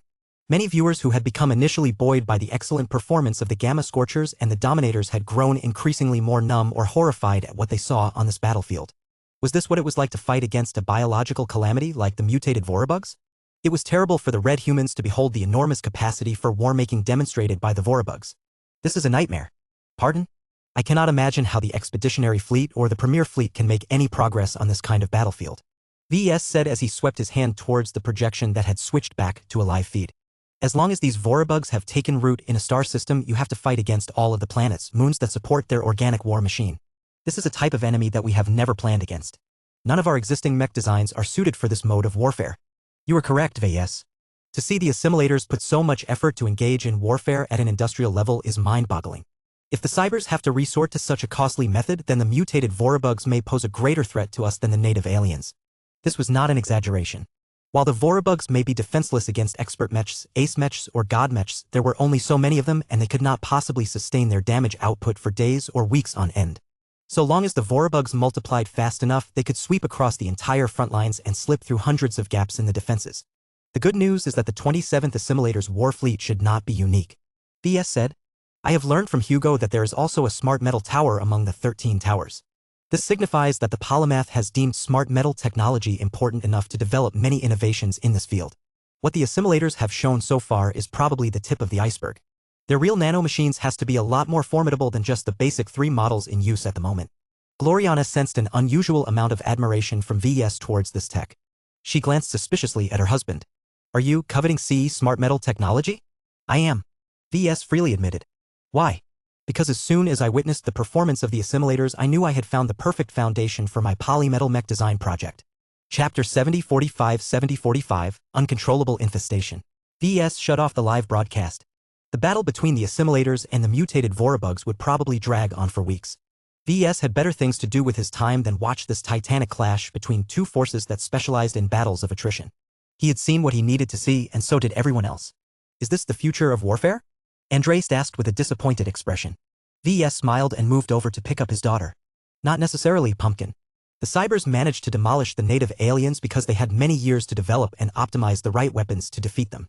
That is not the case with the Vorabugs. Nobody expected to fight against an enemy that doesn't rely on transphasic energy defenses at all. The Vorabugs rely on the rapid reproduction of organic combat units to conquer every territory. This is not exactly new to humans, but the mutated Vorabugs do this better than any other race that humanity has vanquished in the past. He continued to mull over this even as he and his wife accompanied their children for a time before putting them to bed. Each of them became encouraged by the superiority of CE tech against the native alien threat. At least half of their lives had become dominated by the Red War. The specter of losing everything constantly hovered over their heads as they grew up on New Constantinople 8.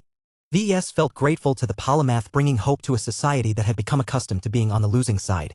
Unfortunately, the surprise appearance of the mutated Vorabugs gave people a new source of fear. If every Vorabug infestation needed to be removed with as great of an effort as the assimilators were making, the cost of repelling this organic foe would definitely be terrible. Late at night, VS attended a private meeting organized by Saint Commander Casella Ingvar. She had invited VS, Gloriana, Alexa, Saint Dice to her office where they went over the footage and analyzed the implications of the new tech on display. As far as the native aliens are concerned, the cybernetic empire has the power to stall their invasion. The Saint Commander concluded. The issue is that it is a new power that wants to claim a piece of the pie that is human-occupied space. The Terran Alliance and the Rebarthan Pact eagerly welcome the cybers, but that does not mean they want to get taken over by the newcomers. The Terrans have no desire to escape the hegemony of the Red 2, only to answer to a different hegemon. This meant that the cybernetic empire would face resistance at every turn. Other human powers eagerly wanted to obtain the secrets of CE tech, yet they did not welcome the expanding influence of the rest of the newly emerged empire. This would lead to a lot of wrangling. Negotiations between the parties would definitely be tense and marked by difficulties. The old powers all had to scramble to protect their existing dominion and prevent their populations from defecting to the cybernetic empire. They needed to fight to maintain their relevance in a new age that may eventually be led by the cybernetic empress. I have noticed that all of the weapons showcased by the cybers are not particularly effective against superdimensional armor. Gloriana mentioned. The new tech overwhelmingly focuses on countering transphasic energy shields. The cybers have developed so many different solutions against this defensive measure that it is impossible for our enemies to close so many loopholes at the same time. So long as these weapons begin to proliferate, it will become much easier to defeat the fleets that are not led by well-equipped phase lords. What about the enemy fleets that are led by phase lords such as the Protector of Karnak? Alexa asked. The responsibility for defeating them lies with god pilots and ace pilots who are paired with full superdimensional ace mechs such as Saint Dice. Gloriana nodded towards the ace pilot in question. It will be a challenge. The female ace pilot said. Alien-grade superdimensional alloy offers just enough protection to withstand my weaker attacks. I have to put serious effort into channeling my more destructive sword techniques in order to break open a full suit of superdimensional armor. It will be easier for me once I have developed new techniques and improved my existing ones. My resonance strength is also growing at a fast pace, especially if I am frequently challenging greater phase lords in combat. The higher my resonance strength, the easier it becomes for me to deal with multiple difficult enemies at once. If she had grown as strong as a senior ace pilot, then the Protector of Karnak and the Endless Stomach wouldn't have been able to bully her around so much in the last engagement. Unfortunately, the growth rate of ace pilot was usually measured in decades and centuries. Dice's circumstances were much more favorable than the ace pilots who grew up in the relatively peaceful age of mechs, but that did not mean she could sprint her way to the threshold of God Pilot in record time. The general cultivation elixir and many other similar elixirs no longer possess the potency to stimulate the willpower of an ace pilot. Perhaps the alchemists and other experts of the Red Collective may be able to cook up a new solution that could speed up Dice's progression, but the cost would likely be so prohibitive that it would not be the turn of the Larkinson clan to receive a quota. The native aliens won't stand still either. VS mentioned. They may not be able to rely so much on their transphasic energy shields anymore, but they will simply switch to building ships clad in thick layers of transphasic alloy plating. The cost of building them will easily multiply by a factor of 4 or maybe even 10, but they are large and prosperous enough to afford this extravagance. The Red Cabal has also been accelerating the deployment of St. Piercer arms, and they have just begun to distribute St. Armors. I am sure that the armor worn by the Protector of Karnak is equivalent to a prototype. The future iterations of this armor will become much more sophisticated, especially if cosmopolitan mech designers are allowed to contribute towards their development. CE Tech may have put the native aliens at a disadvantage, but if the Red Cabal was able to produce and distribute more alien-grade superdimensional armaments and armor, they still had a chance of pressuring Red humanity. The emergence of the cybernetic empire made it less likely for the native aliens to wipe out all but a small remnant of Red humans, but did not necessarily put an end to the Red War. Both sides still had plenty of reasons to fight against each other. This was bad news, as the appearance of the mutated Vorabugs put an even greater strain on Red humanity's war-making capacity. The Saint Commander clearly grew concerned about this new threat. Tell me honestly, how well are we able to fight against mutated Vorabugs? Not good. Gloriana immediately replied. The Vorabugs always arrive in swarms. They do not care whether our weapons are far superior to their own offensive capabilities. They can throw so many Vorabugs at our forces that our weapons and our mechs will wear down sooner or later. Even if we are able to defeat the swarms that are sent in our direction, the victory may ultimately prove meaningless if other swarms have managed to relocate to nearby planets or asteroid belts before setting up their hives. Once this happens, the Vorabugs can constantly produce more cannon fodder while also sending more swarms to occupy planets and asteroid fields that possess useful resources. Unlike the native aliens, the Vorabugs could not be defeated by winning a frontal battle. So long as just a handful of Vorabugs survived, they could easily hide inside an inconspicuous asteroid and slowly build up a new swarm that could spread to other satellites and reproduce further. Once the Vorabugs began to snowball their numbers, the Vorabug invasion would begin anew. If the mutated Vorabugs were truly perverse like this, then they were practically impossible to get rid of once they arrived in any star system. There has to be a limit to these Vorabugs. VS insisted. No organic life form is perfect. I am becoming increasingly more convinced that the Vorabugs were originally bioweapons that have somehow outlasted their creators. They are designed for warfare and conquest, but that means that they also have clear gaps that they cannot overcome, such as high-ranking mech pilots. Dice frowned. I cannot do much against them. I specialize in defeating enemy champions and high-value combatants. My sword Fae makes it easier for me to wipe out swarming enemies, but they can only do so much. In fact, I do not think that Isabel will be able to do much better once she returns with a new ace mech. Ace pilots like us are virtually unbeatable at the tactical level, but we cannot defeat an adversary that specializes in waging war at the strategic level. This is why I think that there has to be a weakness to the Vorabugs that we have yet to discover. VS said. One of the things that stand out most to me is how they act in total coordination. They show no visible sign of individualism. Every Vorabug is a tiny cog in a massive machine. As you all know, every machine is centrally directed, or else it would not be able to fulfill a coherent function. If we want to shut down the machine, it is not necessary to destroy each individual cog. We just need to identify, locate, and target the controlling factor. You mean the hypothetical queen of the Vorabugs? Alexa asked. He paused for a moment. We do not know whether the mutated Vorabugs are all controlled by a single queen or multiple queens. We do not know whether there are additional layers in the hierarchy that help to manage all of the disparate swarms. However, I think that if they do exist, the God pilots will find out and either solve the problem by themselves or inform us how to eliminate the influence of these leader units. The Saint Commander looked thoughtful. You have an idea? I have several ideas. VS said. The reason why the Vorabugs spook us so much is because we are not prepared to fight against them. We can address this by developing targeted solutions, just like what the Cybers have done against the native aliens. For example, one of the theories I came up with is the potential means the hypothetical Vorabug queen uses to control her swarms across many light years. I mean, it is unlikely that this leader unit is coordinating her bugs with an organic equivalent of quantum entanglement nodes. What if this leader unit is controlling all of her minions through her own version of a kinship network? If that is the case, I should be able to whip up a countermeasure.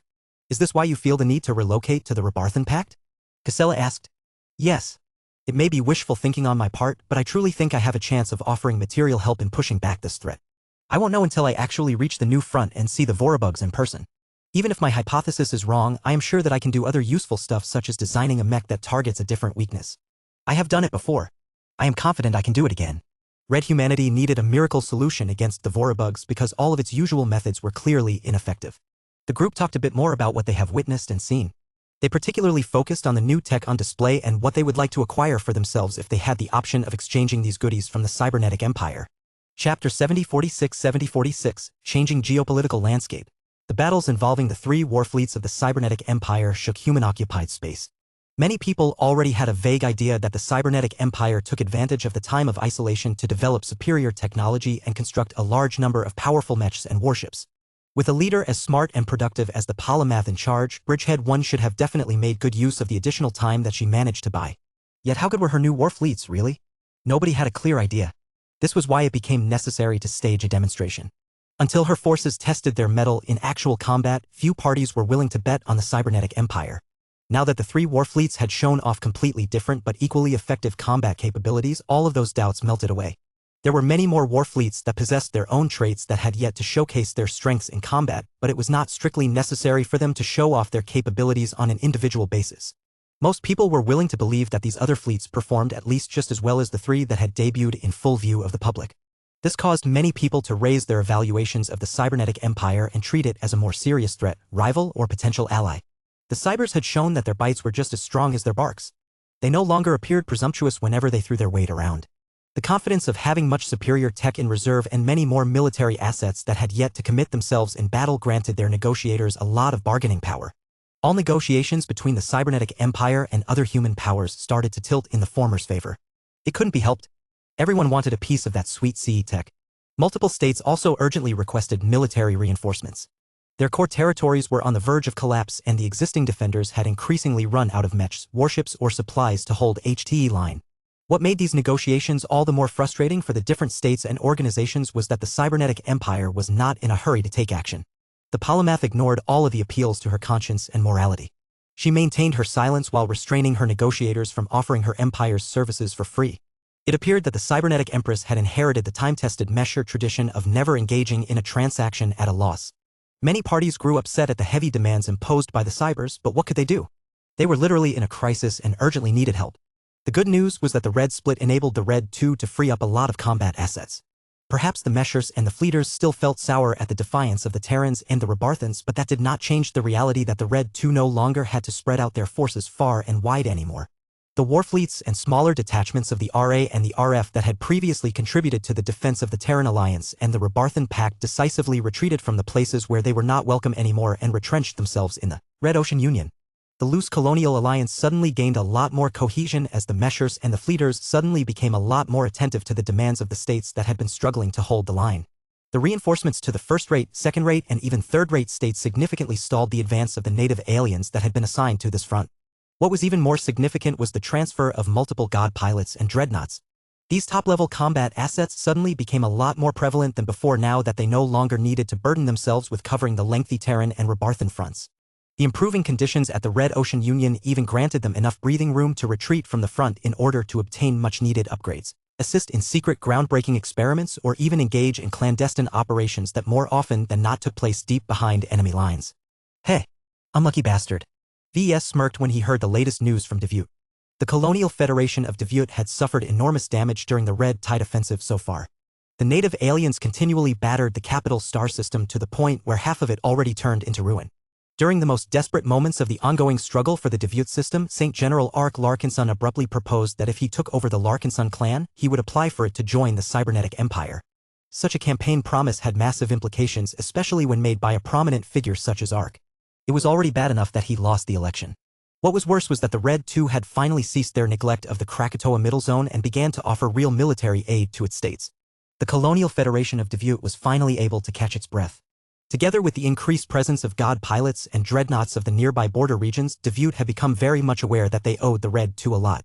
This was despite the fact that the RA and RF's prior neglect of the Krakatoa Middle Zone put them in trouble in the first place.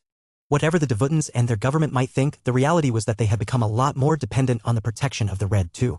The Meshers and the Fleeters had also begun to govern the Red Ocean Union more actively. No longer would the states in this part of the dwarf galaxy be able to do whatever they wanted with relatively little attention from above. The Meshers and the Fleeters could not afford to lose control over the territory and, more importantly, the resources of these states. That was why the Red Two did not hesitate to transfer more troops and offer more technological aid to the various states, especially those who survived the brunt of the invasion but managed to stay aloft. Dviut just so happened to rank high in priority by the Red Association for its steadfast resistance and other qualities.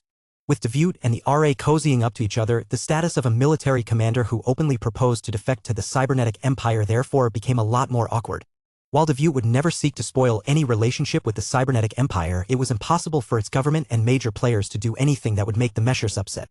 That was why Ark's political position had become untenable within the Dvutan society.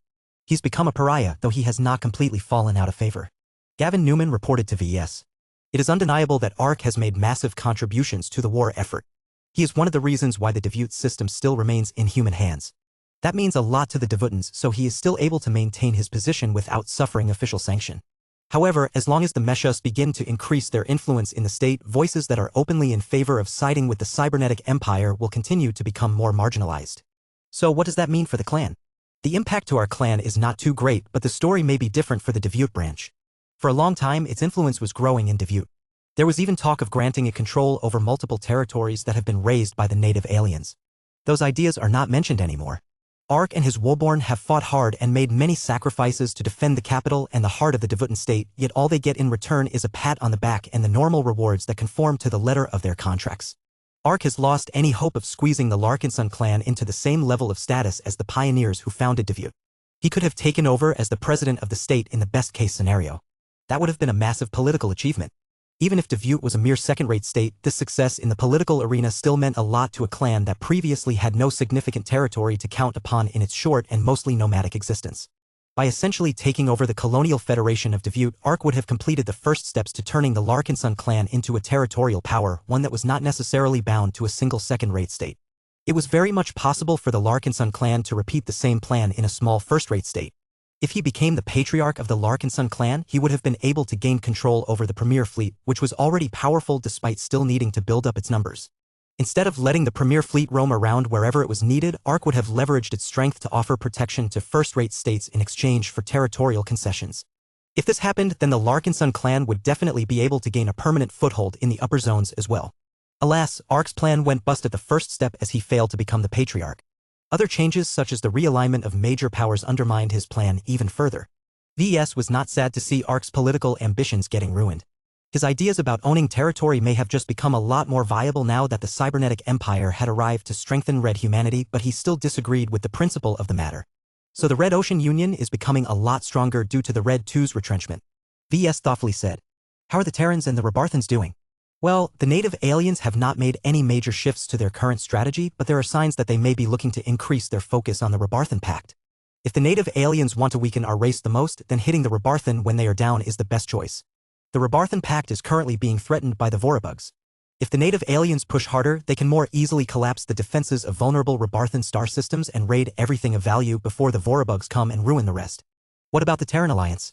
There is a chance that the Red Cabal may decide to attack the Terrans instead. Gavin noted. This is based on the assumption that the Terran Alliance is only protected by a single god pilot. If the Red Cabal chooses to dispatch many ancient phase whales to this front, they can quickly invade the upper zones and ruin many strategic colonies, thereby inflicting a major blow onto Terran R&D as well as industry. VS frowned. The cybernetic empire won't let this happen, though. With their translocation gate, they can easily transmit several dozen war fleets across the entire Terran frontline. Even if they are no match against the power of a genuine ancient phase lord, they can still delay the alien advance and buy time to deploy more powerful and effective deterrents against these powerful alien leaders. Perhaps the polymath will even agree to dispatch the Dominion of Man. The mention of the living dreadnought evoked mixed feelings from VS.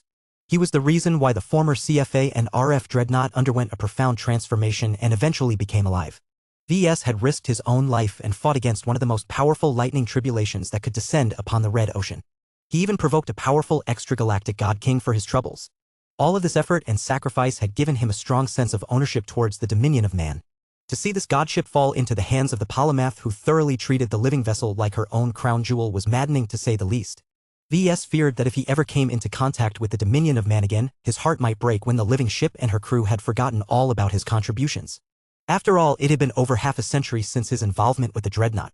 In the half-century that passed since then, the polymath had plenty of time to endear herself to the Dominion of Man. There was no way she would miss this opportunity to convert the dreadnought into her possession. Chapter 7047 Departure Arrangements. Although VS felt upset each time he thought about how much the dominion of man grew within the sphere of influence of the polymath, there was nothing he could do about this travesty. After all, if the Red Fleet did not dare to insist on the return of the dominion of man, how could VS do any better? The polymath was not stupid enough to give away such a grand prize. VS turned his thoughts away from the dominion of man for this reason.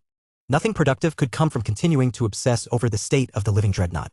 He instead focused on the affairs that he would definitely be able to affect, such as his ongoing mech design projects or his negotiations with different parties. Perhaps spurred on by the amazing technology displayed by the cybernetic empire, the Red Association acted quite quickly on his attempts to cash his two remaining minor favors. Jovi transited to the tortuous scream so that he could discuss this matter with VS in person. They agreed. They did. Both star designers have agreed to meet with you and Gloriana separately. Jovi said with a smile. The Resonance Smith has agreed to look into the problem related to trying to combine superdimensional matter with architect and provide guidance to your wife. I have the impression that he is not particularly enthused with this request of yours, but that he is willing to free up an hour in his schedule to address this problem. VS did not hide his delight. That is great. An hour should be more than enough time for a star designer to come up with a quick fix and a framework for a more elaborate solution.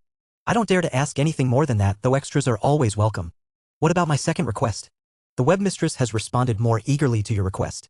Jovi revealed. Her Excellency is willing to clear up 2 whole hours of her schedule, which is a great privilege to an associate and a senior mech designer such as yourself. Do not underestimate the value of this favor. Many seniors who have received this much guidance from a star designer have a higher probability to become highly successful master mech designers. Good. VS grinned. I was afraid that either of the star designers would look down on my requests or become so busy that they couldn't spare any time to meet with us. Do you have the details on when and where we can meet?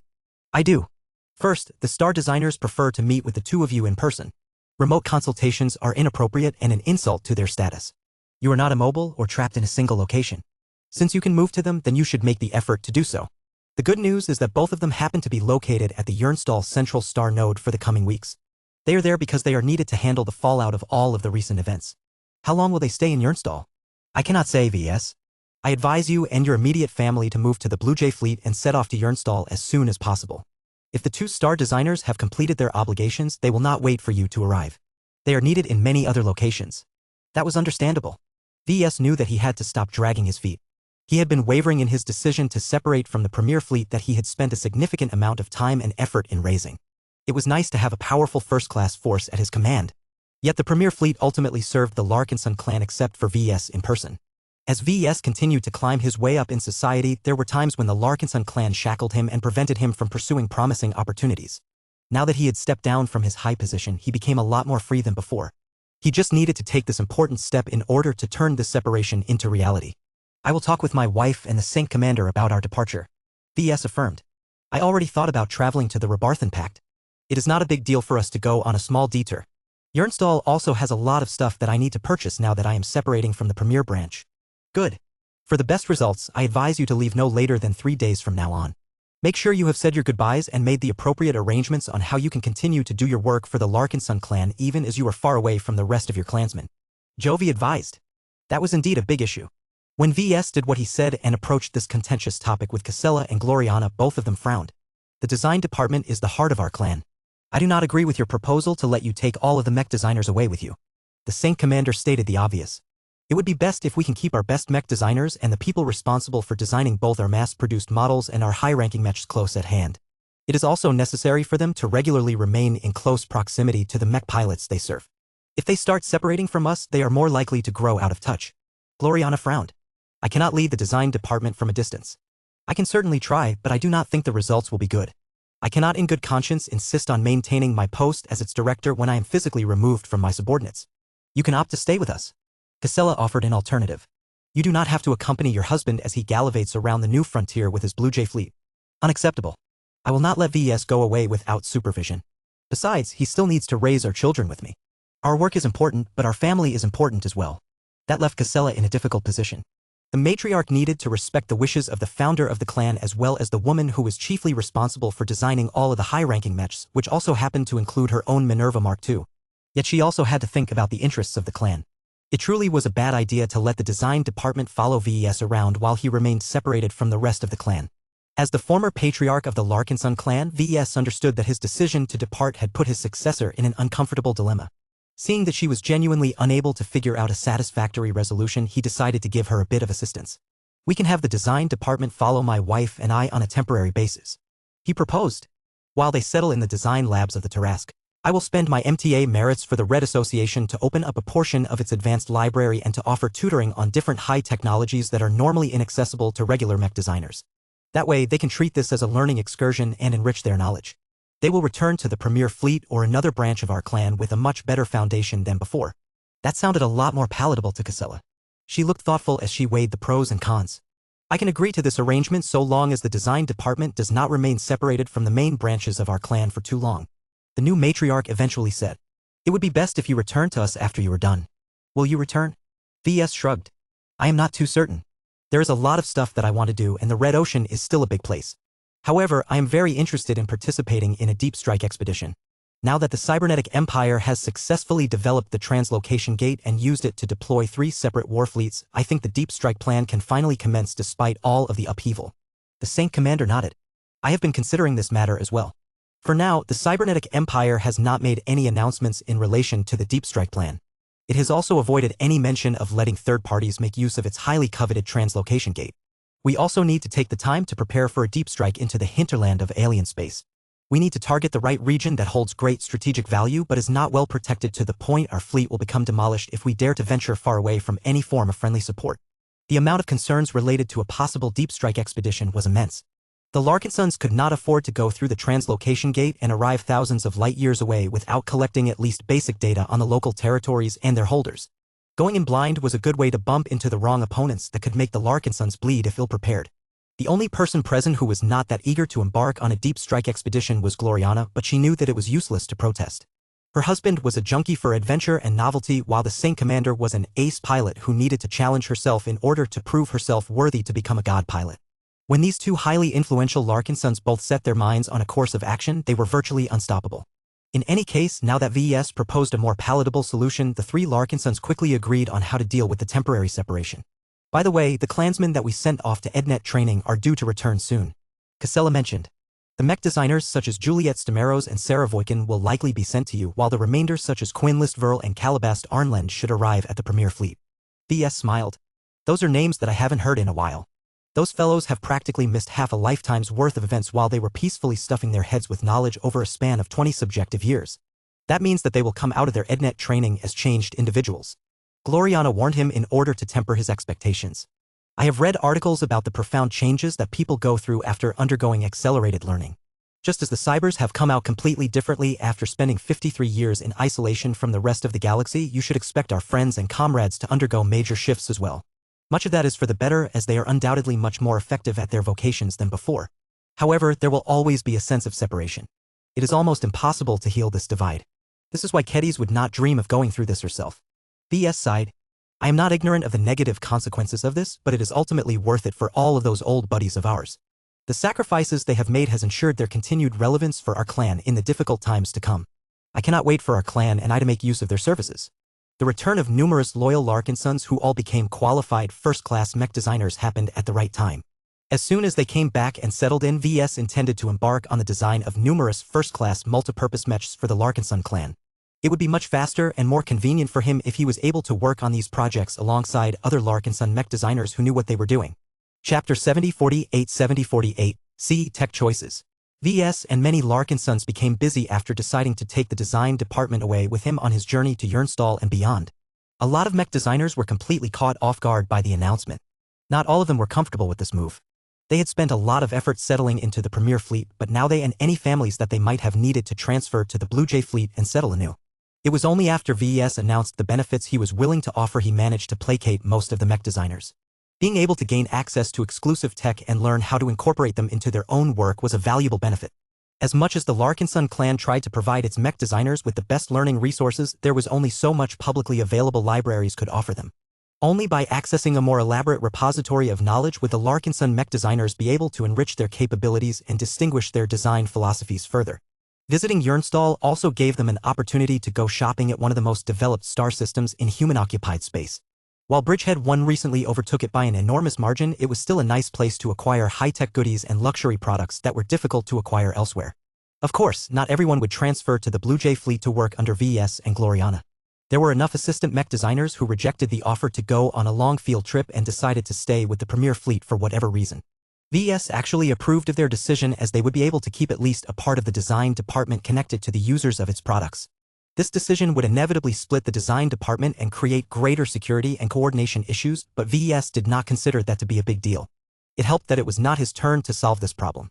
He pushed this headache onto Casella and Gloriana. That said, VS could not escape every responsibility. Since you are already making your way over there, please meet with Isabel Coton and take her away when you arrive at the Central Star node. Casella requested to VS. My fellow ace pilot has been undergoing augmented body reconstruction and rehabilitation procedures at one of the advanced medical facilities at Yernstal. From what I have heard, the transhumanist faction are impressed by how quickly Isabel has been able to maintain her motivation to regain her strength and learn how to control her new body and all of its enhanced features. She actually resembles a high-ranking cyber more than normal people at this point. That was indeed a weird coincidence. They always had the option of attempting to restore her original body, but both Isabel and the Larkinsons wanted her to become stronger and better able to defend herself against hazards in the future. VS nodded. I can do that, Casella. It is indeed impressive how quickly she is able to bounce back after burning her entire body in a misguided attempt to force her breakthrough attempt. She will have to wait a lot longer for her to receive her new ace mech, though. After my wife and I have completed the Riot Mark III, we will devote much of our time on both the Promethea Mark II project and the Lionheart Mark II project. If we don't have time to work on both, we will prioritize the former, but do not expect any quick results. Casella did not look surprised. Take your time. I trust you on matters such as this. All of your mechs, and especially high-ranking mechs, have always been works of art. As long as you can guarantee that the quality of the new Promethea Mark II is no less than the other high-ranking mechs, then I do not object to delays. Just keep the timetable reasonable for Isabel's sake more than anything. Ace pilots who have gone through trauma like hers have an urgent need to prove themselves. I know. Despite working on 2 ace mech design projects at the same time, my wife and I don't expect to be delayed too much. The mech designers that we are leaving behind will make use of the productive capabilities of the smart AI cores in our stead. After Gloriana has received the guidance she needs from the Resonant Smith, I expect her to become a lot more fired up than usual, which should help her complete her work faster. I trust you to do what is good for Isabel and our clan. The Saint Commander said before changing the topic. I know you are interested in conducting a rather extensive technology exchange with the Cybernetic Empire. What sort of technologies are you interested in exchanging? What do you think is best for our clan? VS took the time to sort out his thoughts on this matter. We need to master a weapon system that is fairly accessible but can be trusted to remain effective when employed against the native aliens. This is our highest priority. If we can only obtain one type of CE tech, then this must be at the top of our list. The biggest decision we need to make is whether to invest in energy or kinetic weapons. Do you have a preference? Not really. VS shook his head. Arguments could be made for either. Irradiator laser beam technology is not particularly efficient and will expend most of our bargaining power, but we can potentially combine it with luminar crystal technology and produce additional effects as a result. And what if we want to go physical instead? Well, it depends on what kind of payment plan you can stomach. I think the Cybernetic Empire will soon start to sell manufactured Dynapulse disruptor missiles on a large scale in the near future. We can make sure to order a generous batch of them so long as our clan is willing to reimburse the phase water used in making the transphasic warheads. However, so long as we do not master the manufacturing method, we will continue to remain dependent on this external supply. The Ace Commander crossed her arms and frowned. That sounds like a recipe for disaster. If anything happens that causes our relationship with the Cybers to collapse, then we will cut ourselves off from a supply of Dynapulses. Is there any way we can obtain the production method of these missiles? VS snorted. Not a chance. The Cybers can milk us all by constantly selling us manufactured goods. They would have to be stupid to kill the goose that lays the golden eggs, but they are too smart for that. If we are able to obtain the production method sooner or later, then the rest of Red humanity will find a way to get it as well. The Cybernetic Empire will seek to prevent this from happening, and the best way is to not give us anything other than missiles produced in their own munition factories. Are you not able to reverse engineer this tech and develop your own version? No. Don't even think about it. Advanced products such as the Dynapulses are designed with specific factory conditions and production tech in mind. They are also so highly optimized that third parties will always suffer a loss when attempting to produce imitation products. In other words, it was simply not feasible to circumvent the many protections that the polymath herself may have had a hand in programming. So what is your recommendation? Do you think we should stick to ordering Dynapulses or invest in the tech that makes irradiator laser weapons work? There should be more choices available than this. VS said. However, if we truly have to make a choice between the two, then I think that investing in the irradiators is a good choice. I do not like for us to become dependent on the sea to supply us with weapons that can help us defeat the native aliens more effectively. The cybers can abuse this dependency by compelling us to perform actions that go against our mission. It is better to make a heavy concession at the start in order to obtain the secrets to enhanced energy beam weapon technology. This was a rather difficult choice to make as they were operating on incomplete information. The cybernetic empire wanted to leave its future customers in the dark about what was truly taking place. If you think that these special energy weapons are truly worth bargaining for, then I shall make an attempt. The Saint Commander promised. It may take additional incentives to persuade the cybers into giving away a core piece of technological equipment. We control the entrance to the blue dimension. We are the C's best hope of obtaining more superdimensional matter. So long as you are willing to trade a bit of high-grade superdimensional matter, I am sure the cybers will sing a different tune. The supply of high-grade superdimensional matter was too limited for the time being. That might change once Gloriana and Kedis upgraded the Dimension Observatory in the near future. But for the time being, the Larkinson clan should be able to gain a lot of concessions by trading precious armor-grade and weapon-grade superdimensional matter in this early stage. VS and Casella talked a bit more about further possible technological exchanges. One of the CE techs that I must get my hands upon is their smart metal. He said, "My standards are not too high. I am already satisfied if I can get access to their 3 basic smart metal models. The nano-gatherers will enable me to salvage materials from the environment or the debris of broken machines. The nanosmiths will help me build stuff. The nano-warriors can help with defending them all at both the micro and macro level. If necessary, I can drop my demand for the latter, but that is all I can accept." The Saint Commander looked closely at VS. "Is this a personal interest, or will it serve the clan as well?" "It can be both, but I won't lie to you. I am only really invested in using it myself," VS honestly admitted. "My polymetal mech design project has not yet started because I judged the tech was not there yet. Now that Bridgehead 1 came back, I finally see good enough tech. With the help of the polymath's work, I can design a smart metal mech that serves as a source of production as well as plain old destruction. It isn't everything that I want in a mech, but I will have to rely on it to defend myself against most threats." VS painted a rather fantastical vision for his polymetal mech. The central premise of this machine was to give VS the tools to excel as a mech pilot and mech designer at the same time. Polymetal mechs may be the best way to convert mech designers from rear-line into frontline units. He claimed, "I will not be the only one to enjoy this new product of mine. I do not object to making it available to the rest of the Larkinson clan and possibly the mass market. Most mech pilots will never be able to exploit the full potential of polymetal mechs, but mech designers still have a chance." Casella struggled to imagine an instance where mech designers on the battlefield knew how to behave. "You expect too much from your fellow mech designers. Few have undergone more than basic training, but even if we ignore this factor, they are not true life and death soldiers. I am not too certain about the utility of the smart metal Carmine mech of yours, VS. There are many alternatives available where these workers can make themselves useful aside from scrapping and recycling broken machines. They can do their work even faster if they all pilot machines with the new nano machines. They can land on untouched lands and erect a small colony base before the first day has ended." Chapter 7049 7049, Doing It Right. The time had come for the Blue Jay fleet to separate from the Premier Fleet. The two fleets had only fought alongside each other for a relatively short amount of time, but it had been a fruitful period. The Battle of Screed Tanner 6F enabled the guard forces assigned to escort a VIP to confront a powerful native alien force in battle and earn a decisive victory. The Meshers, Fleeters, and Collies all gained opportunities to test their skills and any new methods that they might have in a realistic environment. They were all grateful to the Larkinsons for giving them the opportunity to do so under the protection and support of 2 powerful ace pilots. Fighting under the command of Saint Commander Casella Ingvar was an unforgettable experience to the mech pilots and other personnel. They might not be able to enjoy this luxury in the future, so not everyone was eager to depart from the Premier Fleet. However, VS needed to pursue his own goals. He needed to travel to Yernstall and subsequently to the Rebarthan Pact no matter what. If the Blue Jay fleet refused to accompany him, then he would set off by himself and a smaller escort force split away from the Premier Fleet. That was unacceptable for a mech designer whose status exceeded that of a typical Tier 3 galactic citizen. His departure evoked a lot of mixed reactions from the clansmen.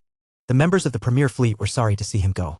While the Saint Commander was one of the greatest contributors of their most recent victory, VS had long earned a reputation for being able to sniff out lucrative opportunities and deliver miracles on the battlefield. He had become a totemic existence as far as the Larkinsons were concerned. It was not as if his absence suddenly caused the Larkinsons to lose everything that made them strong and capable. They just lacked a central figure whose extreme decisions subjected them to a lot of good luck as well as bad luck. The expeditionary fleet, for example, had become a lot more stable after VS departed from it. Kedis may have chosen to stay behind, but her leadership was nowhere near as extreme as that of her former teacher. The Larkinsons under her supervision therefore did not stumble into particularly extreme circumstances for this reason. That was both good and bad. Abnormal scenarios usually tested mech pilots more than most. These were the kind of situations that were most conducive to breakthroughs. However, too much excitement was not necessarily good. The Larkinsons needed time to adapt to new mechs, develop better tactics, and train their fundamental skills. The steady defensive battles that the expeditionary fought at Devutte and other locations enabled the Larkinsons to polish their combat acumen and gain a lot of experience. War was the ultimate crucible. Any flaws or mistakes could easily lead to death and significant material losses. Many forces that thought themselves ready had already turned into history, yet other forces such as the expeditionary fleet of the Golden Skull Alliance continued to persevere. In any case, once VES left the Premier Fleet, the Saint Commander would be able to cement her leadership over the first-class Larkinsons without any concerns about split authority. This would do her a lot of good both as the commander of the Premier Fleet as well as the matriarch of the Larkinson clan. On the day of departure, most of the mech designers of the design department had already transferred to the Tarrasque. The RA heavy cruiser quickly managed to charm the guests with her advanced technologies and facilities. From ultramodern design suites to state-of-the-art laboratory instruments, the vessel offered much more substantial amenities to mech designers. While the Tarrasque lacked the RF-developed smart AIs and powerful processor clusters, her processor banks were still fairly powerful enough to reluctantly meet their needs. It would be nice to get an upgrade though. The Red Association is developing its own version of smart AIs, but we are admittedly behind on this front. Jovi mentioned to VS shortly after the Larkinsons settled in the flagship of the Blue Jay fleet. You have to understand that we are not looking to compete with the Red Fleet in this area. Our investment in the field of artificial intelligence is only a fraction compared to what the fleeters have spent in funding, resources, and manpower. Rather than try to match this extravagance, we are more than happy to let the fleeters be the first movers. Anything they develop, our own R&D personnel would be happy to reverse engineer and imitate for just a fraction of the cost. That sounded like a sensible approach. The Meshers made the most rational decision by leaving AI development to the group that most relied upon this field to run all of its warships. However, this decision also meant that the Meshers would always be late to adopt the latest innovations. Compared to the modern processor clusters with embedded smart AIs that practically turned into the second brain of the tortuous Scream, the processor banks of the Tarrasque felt much more primitive in comparison. Oh well. VS would manage. I think the cybernetic empire may have overtaken the RF on this front. VS threw out a guess. The Living Machine Tower had over 50 years to figure out how to turn processors alive and make sure newborn smart AIs can continually get better at their jobs. When it comes down to it, creating smart AIs shouldn't be too difficult to anyone who is capable of designing a living mech. The bigger challenge is to restrain the behavior of the smart AIs and make sure they do not go rogue. Joshua sighed. No Mesher liked it when they got reminded that they were no longer the most technologically advanced organization in the Red Ocean anymore. The Mech Trade Association had not only managed to retain its technological dominance during the age of mechs, but also managed to increase it with every passing year. Controlling vast parts of human space in the Milky Way along with welcoming an increasing number of star designers had caused the MTA to produce more results when pushing the forefront of science. Promising new fields of science emerged with every new mech generation while armies of clever mech designers found new ways to exploit the possibilities of existing tech. The cybernetic empire has definitely made a great contribution to Red humanity by developing so many new technologies during its time of isolation. Jovi diplomatically said. However, the polymath is just one star designer and she has never been able to do much with hyper-technology and e-technology aside from conducting thought experiments. In my humble opinion, the C's head start is only temporary. The more time passes by, the more the others will catch up, either because they have exchanged or stolen CE tech, or because they have worked hard to innovate in other fields. He was right, but only if the Red Association stayed cohesive enough. If it broke apart, then many of the star designers would probably be reduced to working alone or in small groups. That was bound to affect their productivity and their ability to develop complex multidisciplinary innovations. The pair of mech designers speculated a bit more about how long it would take for the Red Association to regain its technological lead. They also discussed a few other matters such as the usage rights of the Tarrasque's workshops and their itinerary once they arrived at Yernstal. Once Jovi left in order to take care of other matters, VS sought out Venerable Rosa Orphan in order to make sure she settled in nicely. She looked rather forlorn when he visited her new guest stateroom. "How are you doing, Rosa?" "I am all right," she said, though she clearly did not look okay. "I am just being impatient. Every day that passes by without entering the cockpit of my riot feels like a waste. I am not able to do my daily training or challenge myself in battle. Others such as Tusa, Stark, and Dice are improving by leaps and bounds with their flashy ace mechs, yet my machine is still in junk condition. I feel I am being left behind by everyone." High-ranking mech pilots were known to be unflappable. Their extraordinary willpower enabled them to withstand extreme hardships and helped them do the impossible. Expert pilots, ace pilots, and god pilots had a reputation of never giving up and never compromising on anything. However, VS had spent enough time among them to know better. These human champions indeed deserved their reputations for the most part, but they were still human in many ways. That meant that they could still experience fear, doubt, hesitation, and other negative moods. This was not a weakness per se. VS merely considered these low points to be an indispensable part of an expert pilot or ace pilot's growth journey. The Riot Mark III project may be delayed by another month depending on how much work Gloriana needs to undertake in order to merge superdimensional technology with Architect. VS admitted to the frustrated expert pilot. Such things take time. More extensive changes will force us to redesign large parts of the mech frame in order to account for the new properties and variables. There is no other choice. We can either do this properly or do a rush job, but my wife will never tolerate the latter. Venerable Orphan grimaced further when she heard that it may take 2 months for her to be able to pilot her new machine.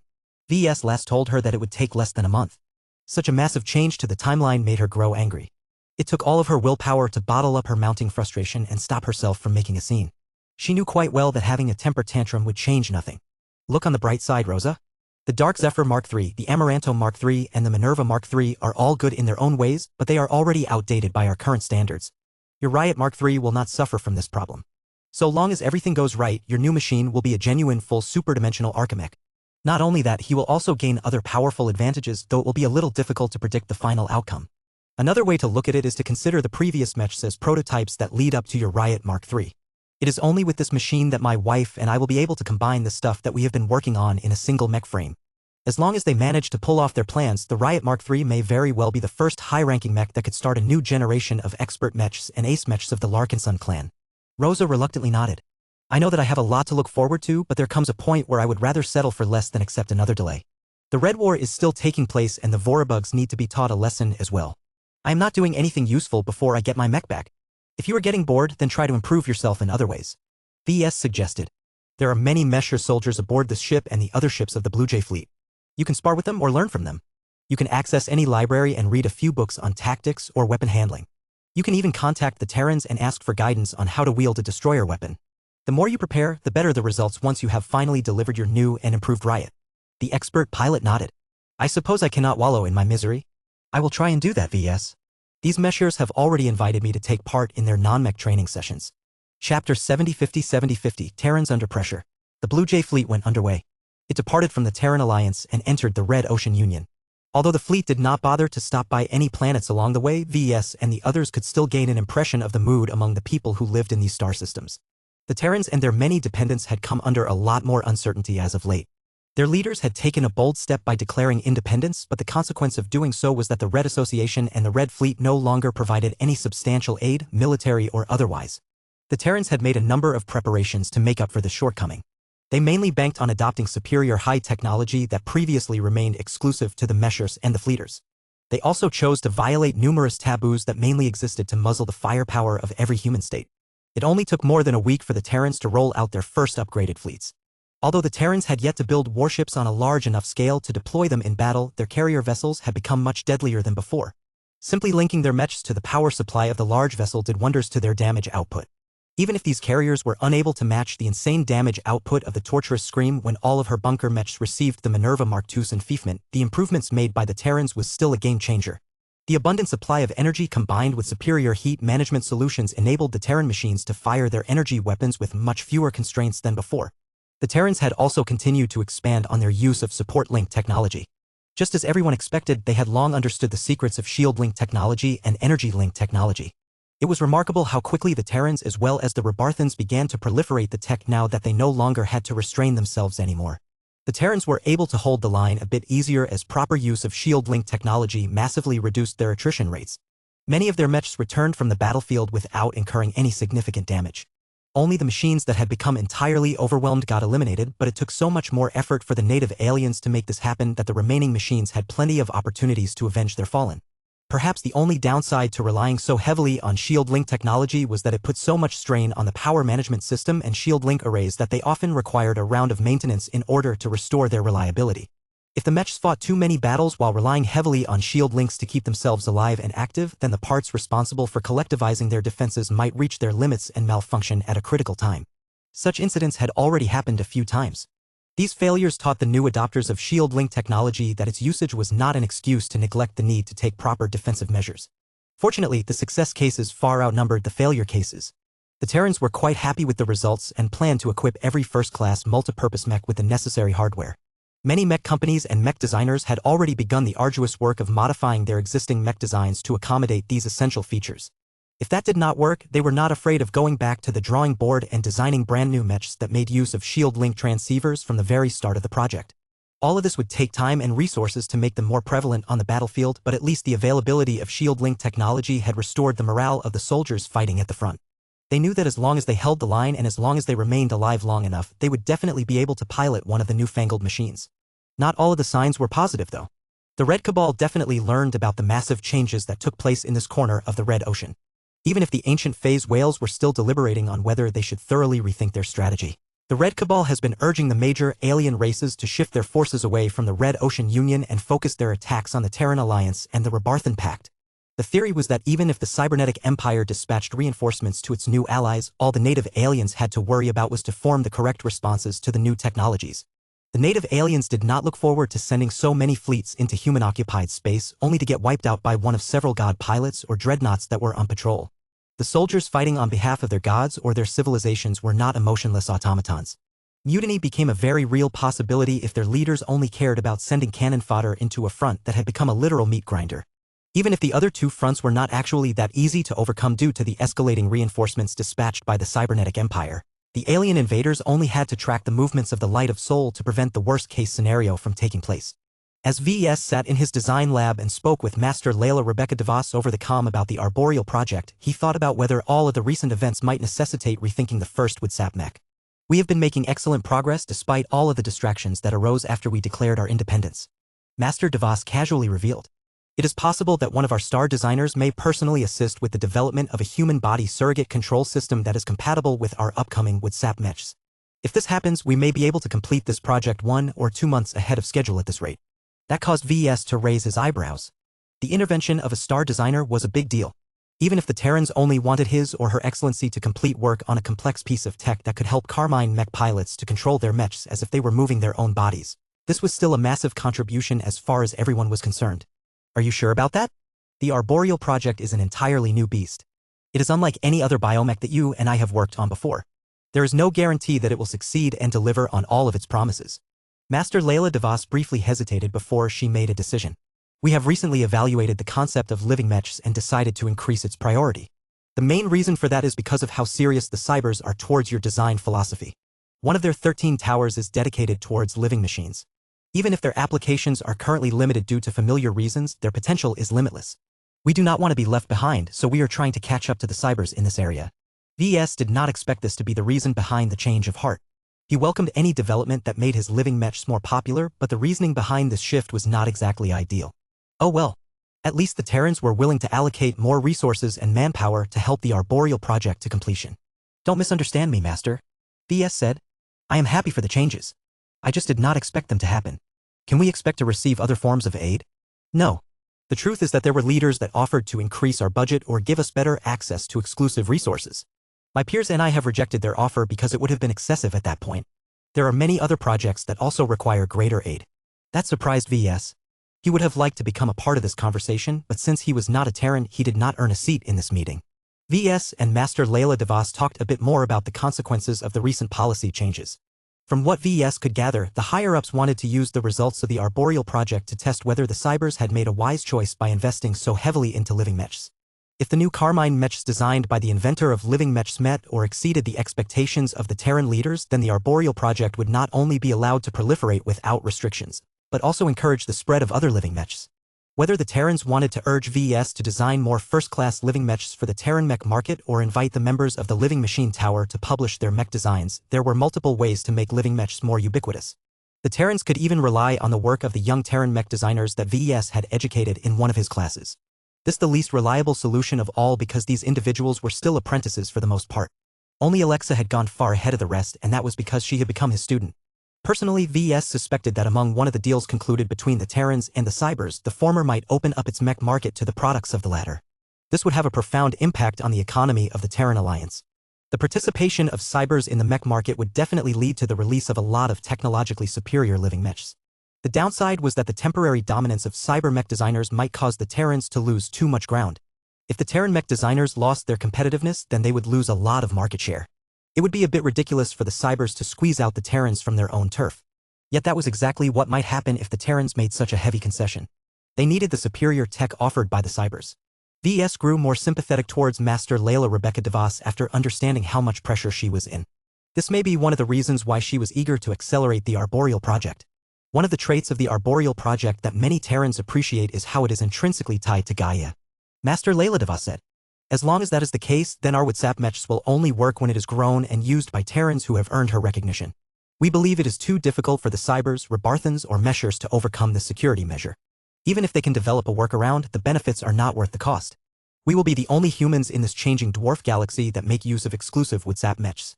Star nations with ambition for greatness needed to distinguish themselves now more than ever. If the appearance of the cybernetic empire constantly pushed them on the back foot, then they could forget about making it big, let alone get taken seriously by other rivals. Perhaps the weakest star nations would only end up getting devoured by their larger neighbors. I will do everything in my power to make your Terran dream come true," VS solemnly said. "The stuff that I have already planned for the Arboreal project should be sufficient enough to turn it into a compelling value proposition. By the way, are we still going with the simple and complex versions of the Arboreal project?"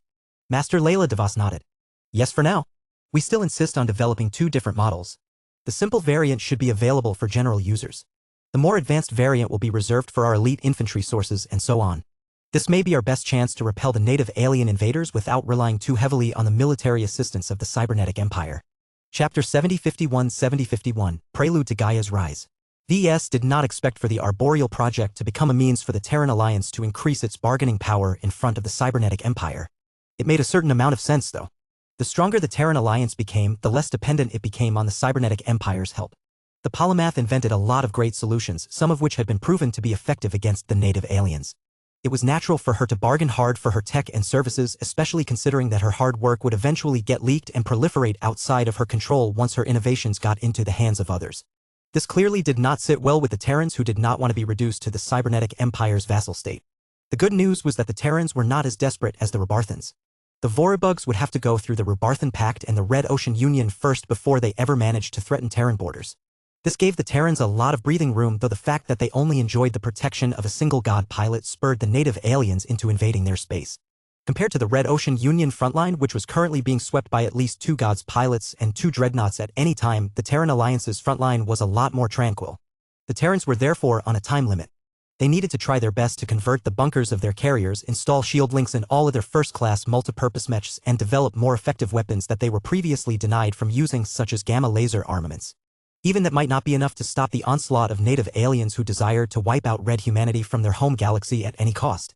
It took time for the native aliens to shift their strategies and deployments. The Terrans hoped to use this buffer time to prepare as much as possible. Hence why the Terrans suddenly latched onto potential miracle works such as the Arboreal project. VS therefore had a fruitful talk with Master Layla Rebecca DeVos. The Terrans suddenly became willing to provide a lot more material support that actually mattered. These freebies came in the form of assigning renowned research institutions to solve the various technical problems, increasing the amount of processing power devoted to this project and any related side projects by at least an order of magnitude, permitting the use of classified and proprietary Terran tech and more.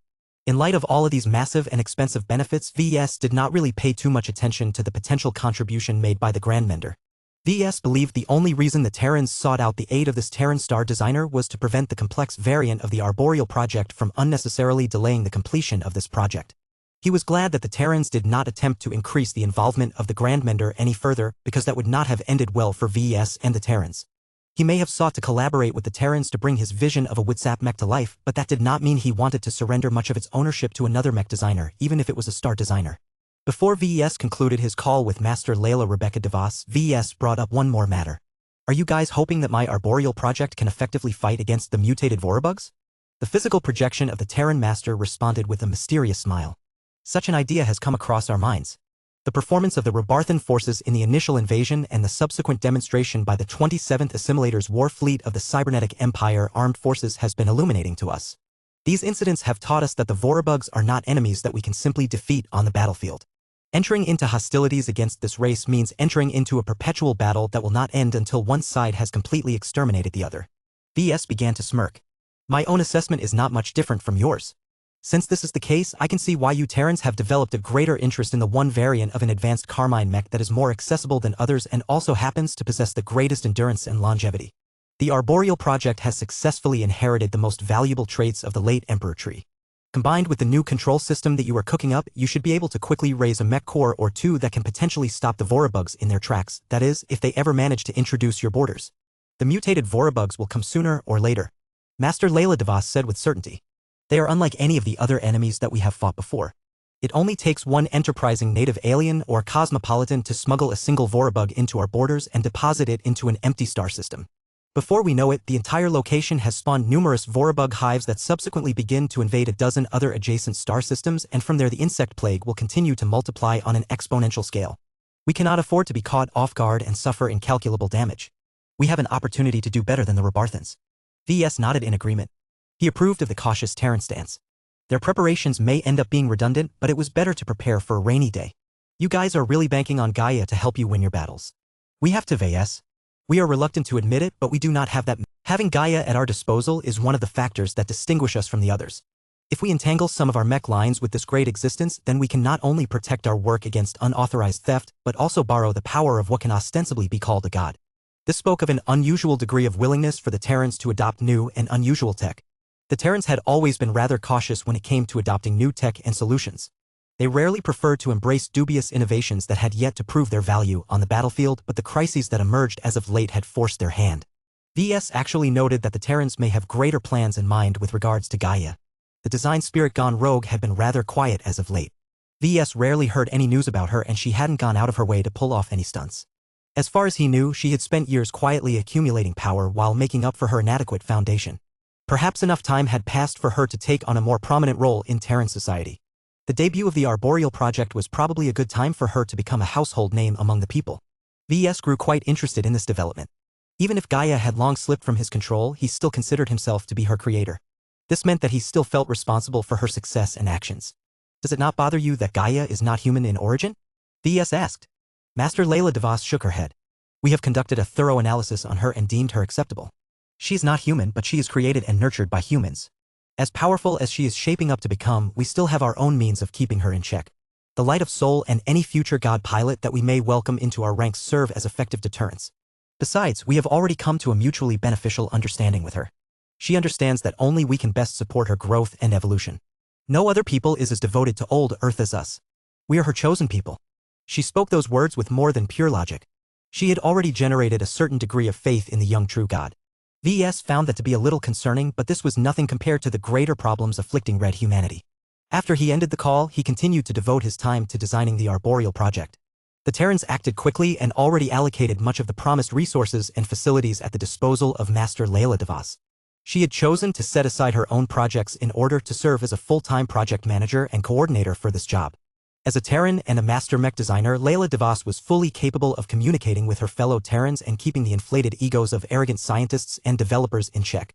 VS would have suffered a perpetual headache if he had to manage all of the Terran experts by himself.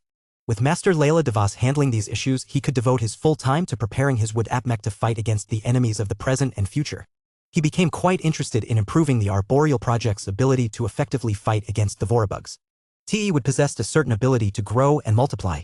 This could potentially be used to devour the carcasses of dead Vorabugs and deny the hostile swarm from recycling them into new offspring.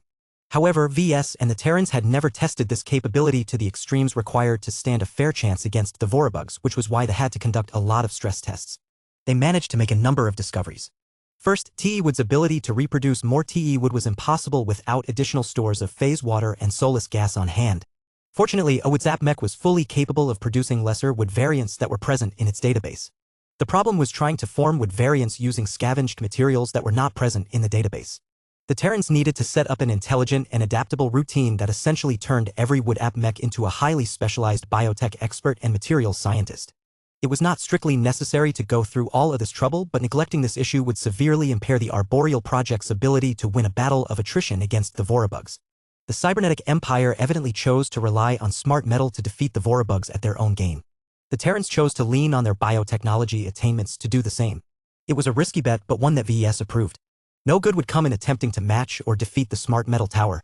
As VS and the Terrans made massive progress in completing the Arboreal project, VS finally received a response from the cybernetic empire. Hugo Fournier called VS in person to provide an update on the negotiations between the Larkinson clan and the cybernetic empire. Good day, Professor Larkinson. You and your Larkinsons are driving a hard bargain. After much consideration, we have agreed on a limited technology transfer. You have made a strong request to gain access to 3 of our smart metal models, the Nano Gatherers, the Nanosmiths, and the Nano Warriors. Is this correct? VS nodded with a grin.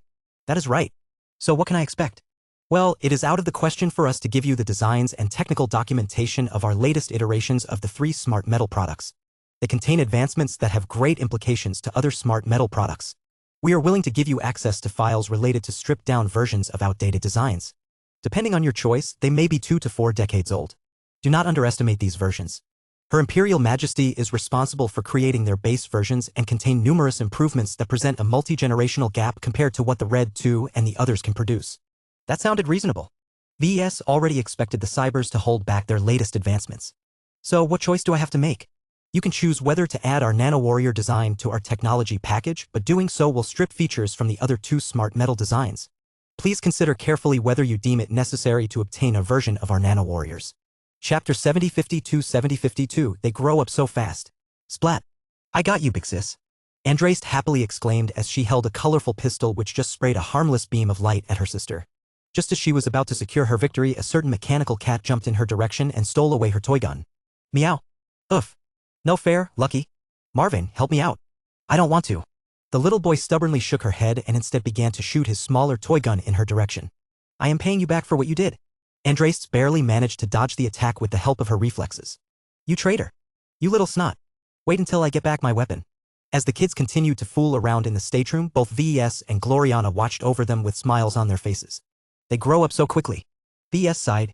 Aurelia is about to turn 10 years old in around 2 weeks. The contented mother reminded her husband. I would like for us to stay in Jernstall long enough to organize a proper birthday party for our eldest. There is nothing wrong with how we previously celebrated the birthdays of our kids, but reaching the age of 10 is a major turning point in a human's life. That is usually the date where children learn whether they satisfy the most important condition to pilot a mech. The results from the genetic aptitude test usually determines whether they attend a mech academy or a normal school. At least that was the case in the past. There were many indications that this old tradition had crumbled, and VS happened to be the primary person responsible for this change.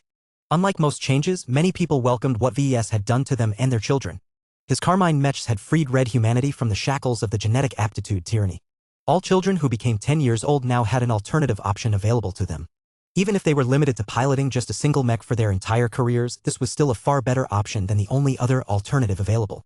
Aurelia had a chance to become a mech pilot. Technically speaking, she had 2 chances, as both she and her companion spirit could theoretically take up this vocation at the same time.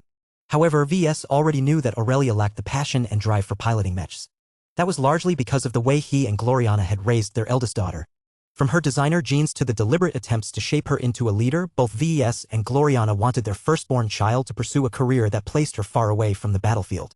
Whether Aurelia would obediently follow the arrangements of her parents remained to be seen.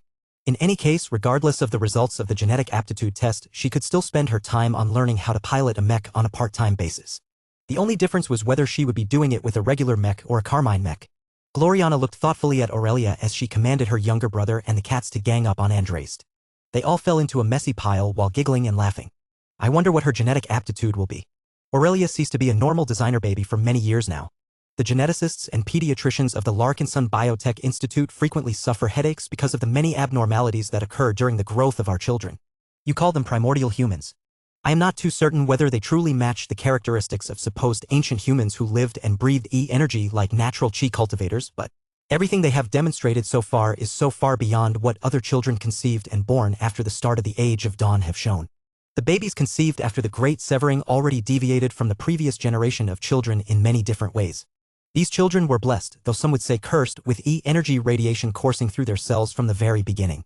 This had many consequences, one of which was that they were always spiritually stronger and a little more intelligent than what they should have been at their ages. Another consequence was that they developed natural affinities for certain E-energy attributes at a very early stage. This could even lead to problems such as a child with an affinity for fire having a higher body temperature than normal. So far, the deviations were relatively benign or harmless, but there were many medical professions that it might not stay that way in the future. If normal red human children had to go through this experience, then the effects were much worse for VS and Gloriana's own children. The good news was that VS had plenty of ways to address any problems as they might emerge. If he could not fix a particular problem, then his mother or his design spirits might have an answer. I genuinely have no idea what kind of genetic aptitude they will develop. VS said. I am actually afraid that the changes brought by E-energy radiation may prove detrimental to them. We still do not know all of the factors that determine whether you have the right genetic aptitude to pilot a mech, but there is an unknown chance that several of those factors will get messed up by the mutations brought by E-energy radiation. What if the light from Messier 87 somehow changes our children as well as other people's children with a high sensitivity to E-energy in a way that stops them from developing the right genetic aptitude? His wife furrowed her brows.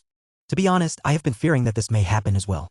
Primordial humans appear to be highly suited to specialize in chi cultivation, but that may come at the cost of losing their talent and predisposition into becoming proper mech pilots. The only reason why I am not more concerned about this is because there are no signs that this has happened so far. We will have to wait until the 10th anniversary of the Great Severing to be certain, but the children who have become 10 years old in the last few years have yet to show any discrepancies when it comes to the rate of conversion into potentates. This may grow into a huge issue for red humanity in the future. VS was no expert in these matters, but he cared a lot about how this might affect his own children. Marvane may be most affected due to his young age. He was growing up in a time when his young body became exposed to exotic radiation for most of his short life.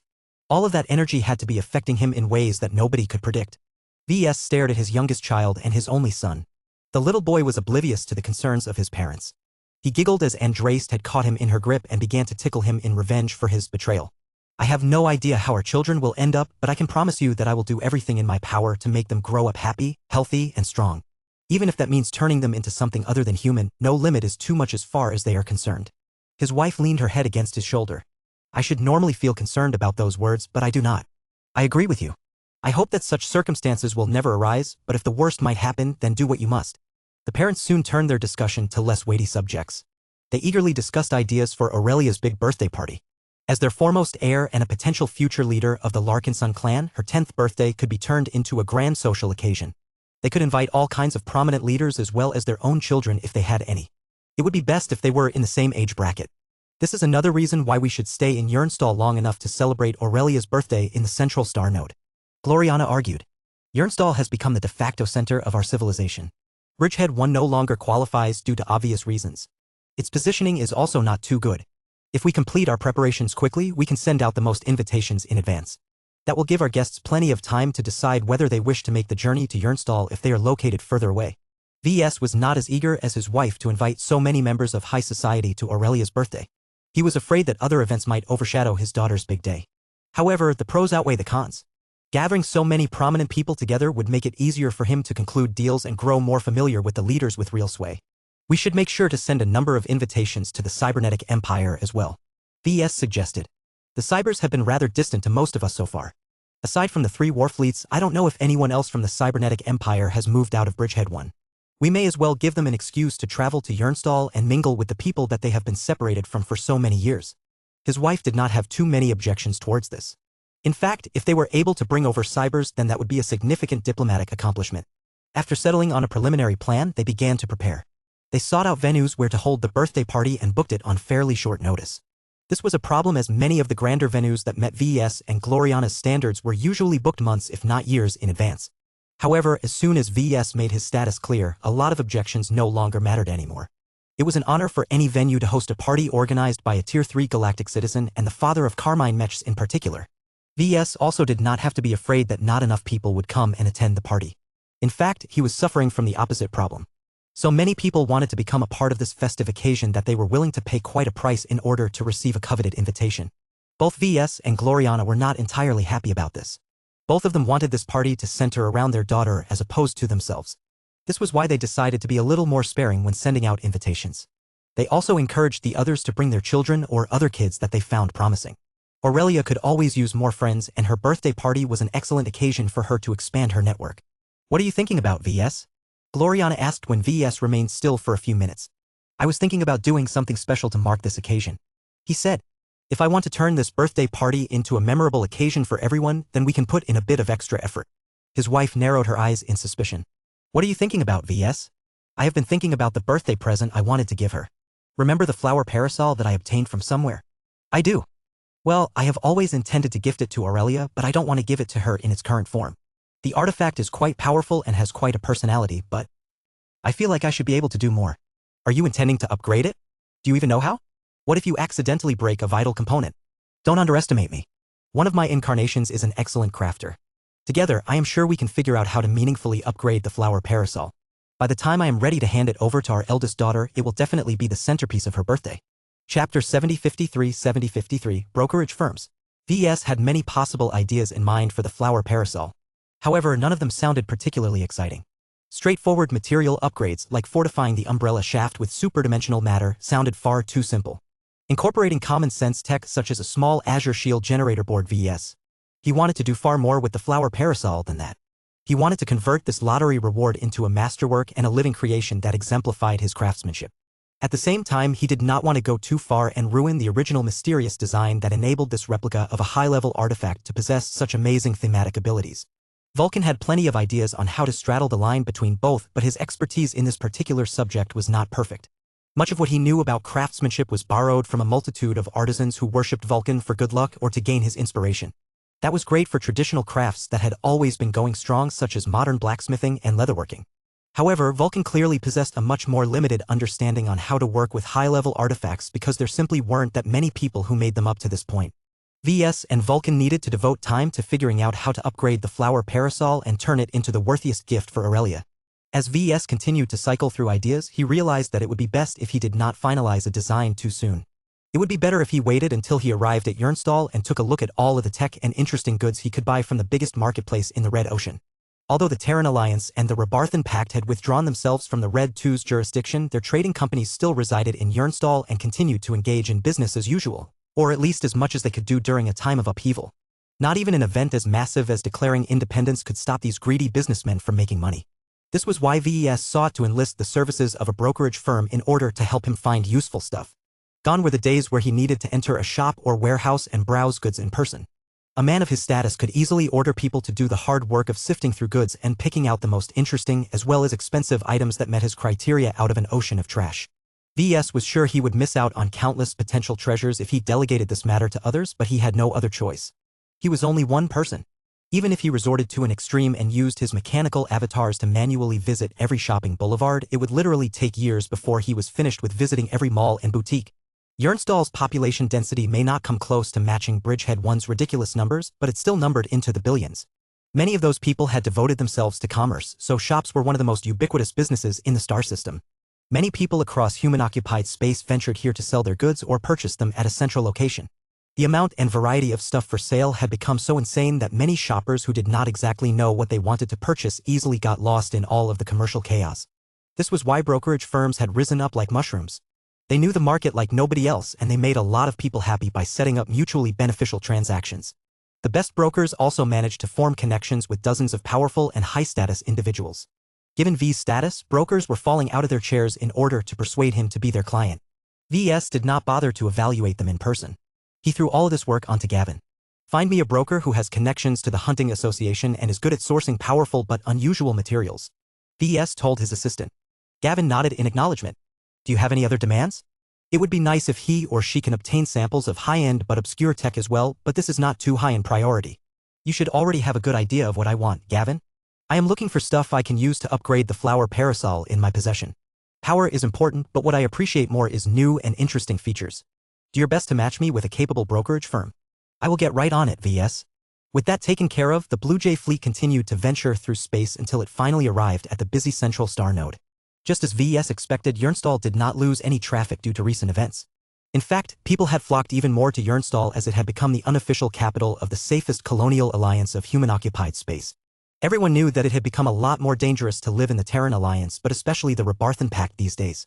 Certain individuals who previously resided in the Rebarthan Pact moved to the Red Ocean Union if they had the ability to move. A few determined groups and individuals even willing to abandon their foundations in Rebarthan space if they had any, which did not endear them with the people they had left behind. It was rather shameful for these cowards to run to the Red Ocean Union before the Rebarthan Pact even had time to prove it was strong enough to defend its borders against two major threats, but this was human nature. In any case, there was another reason why Jernstall managed to maintain so much activity. The Cybernetic Empire has sent a delegation of its own trading companies to Sapphire of the Red Ocean. Gavin informed him when the fleet was close to arrival. VS raised his eyebrow. Why haven't I heard of this? The arrival of cybers looking to conduct business should be big news. Nobody publicized it because they are seeking to keep all of the initial benefits for themselves. It is not in their interest to let others in on the action. I only managed to find this out with difficulty by pumping your contacts at Jernstall. Interesting. From what VES could surmise, the cyber visitors did not hail from the government, which meant that they did not directly answer to the government. This gave them a layer of separation from official authority and allowed them to get away with stuff that a direct representative of the polymath could never dream of doing. VES smelled an opportunity to establish a new and fruitful business relationship. Do your best to get me in on the action, he firmly instructed. I shall do my best, Gavin said. It would help if you told me what you are willing to offer in exchange. Also, will you be transacting with them on behalf of the Larkinson clan or as an individual? VES thought about it for a moment. Tell them that I am primarily willing to obtain advanced tech and knowledge in exchange for my services. I will be looking to do business with them in my own name. The new Larkinson matriarch is already negotiating directly with the cybernetic empire. She does not need me to interfere with the ongoing talks. All right. I shall contact the parties involved and try to gain entry for you. We are late to the party, so do not expect guaranteed results. As the Blue Jay fleet continued to venture to the inner system where much of the commerce took place, it started to break apart. The RA and RF temporarily recalled many of the combat carriers and warships that previously accompanied VES.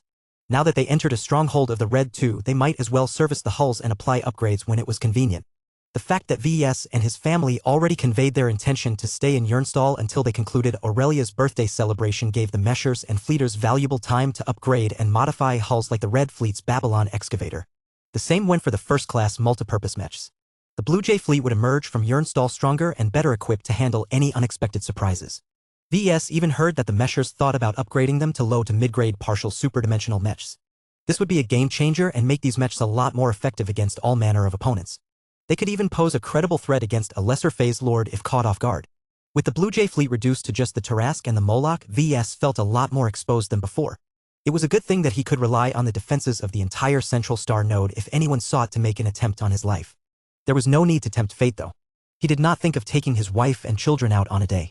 It was not safe for a man with an astronomical bounty on his head to casually stroll down the shopping boulevard. Perhaps he might be able to get away with it if he made an effort to disguise himself, but so long as he had to inform the local authorities in advance, anyone could leak his true whereabouts. Besides, VES and his wife had more important things to do on this day. We can meet with the star designers right away? Jovi smiled and nodded. That is correct. The secretaries of the Resonance Smith and the Webmistress have your itineraries. They estimated our arrival time and made sure to keep the schedules of their principals clear enough to be able to meet with the two of you. After all, you did specify that it was better if you met with them sooner rather than later. Gloriana blanked out while VES blinked in surprise. We did say that, but I didn't think that the star designers would be willing to meet us shortly after we arrived. Neither of us have prepared for this. We expected to be able to wait for a few days or a week before it is finally our turn. Jovi gave them an optimistic smile. Well, both of the star designers are willing to meet with you early, so count your blessings. I doubt you need any further preparation time since you have already spent enough time on it during the journey. It is best not to keep His and Her Excellencies waiting.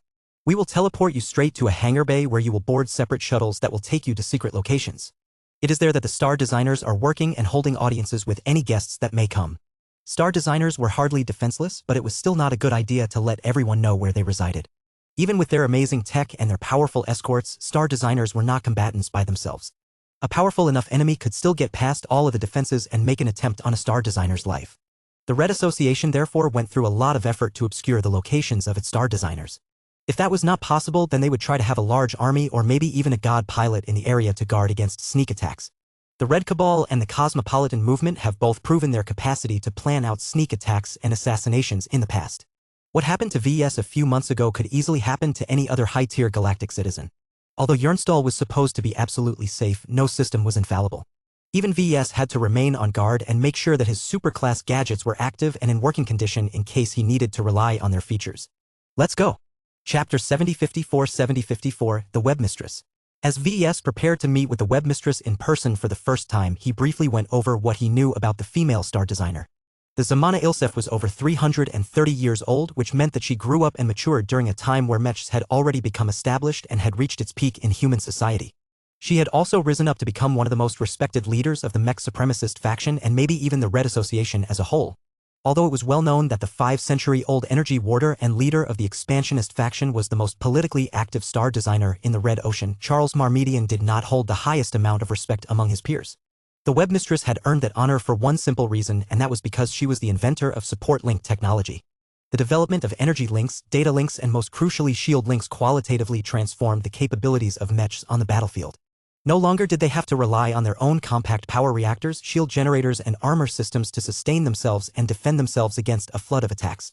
With the help of support link technology, mechs could coordinate their actions better than ever, extend the longevity of their energy reserves, and defend themselves against concentrated attacks on any single machine. Even if there were many limitations to support link technology, that did not change the fact that the webmistress had been responsible for helping a huge number of mechs survive when they otherwise would have perished without the use of her technology. Her work earned so much universal acclaim from the mech community that even the Terran Alliance and the Rebarthan Pact did not hesitate to adopt her technology after the Red split. The webmistress may be an integral part of the Red Association, but her work transcended rules and boundaries. Shield link technology alone was too good to pass up, as it could literally reduce the attrition rates of Terran and Rebarthan mechs by a factor of 3 or more. As such, many people, but particularly first-raters, regarded her as one of the greatest saviors of their race and civilization. All of the mechs and warships were able to endure more damage, obtain more energy, and coordinate much better than usual due to the impressive performance of her support link technology. Perhaps VES gained a lot of reputation for becoming the father of Carmine mechs, but his contribution did not do as much to win the battles that truly mattered as the invention of shield link technology. There were numerous reasons why VES wanted to visit the webmistress. He wanted to obtain advice on how to develop his kinship networks. He wanted to understand how to receive tips on how he could enhance the connectivity of his living mechs. He also wanted to obtain her assistance with regards to an ambitious plan related to his own polymetal mech. He could have chosen to ask for help from any other star designer. Their expertise could easily help him acquire or develop better power reactors, energy shields, and more. Yet all of these were purely technological demands that he or his existing contacts could fulfill one way or another. What VES truly wanted from his own tech went beyond these shallow considerations.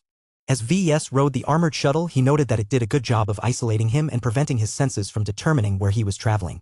It not only isolated his senses and even blocked the passage of E-energy radiation, it also actively generated interference and spatial disruptions to further confuse the senses of the passengers.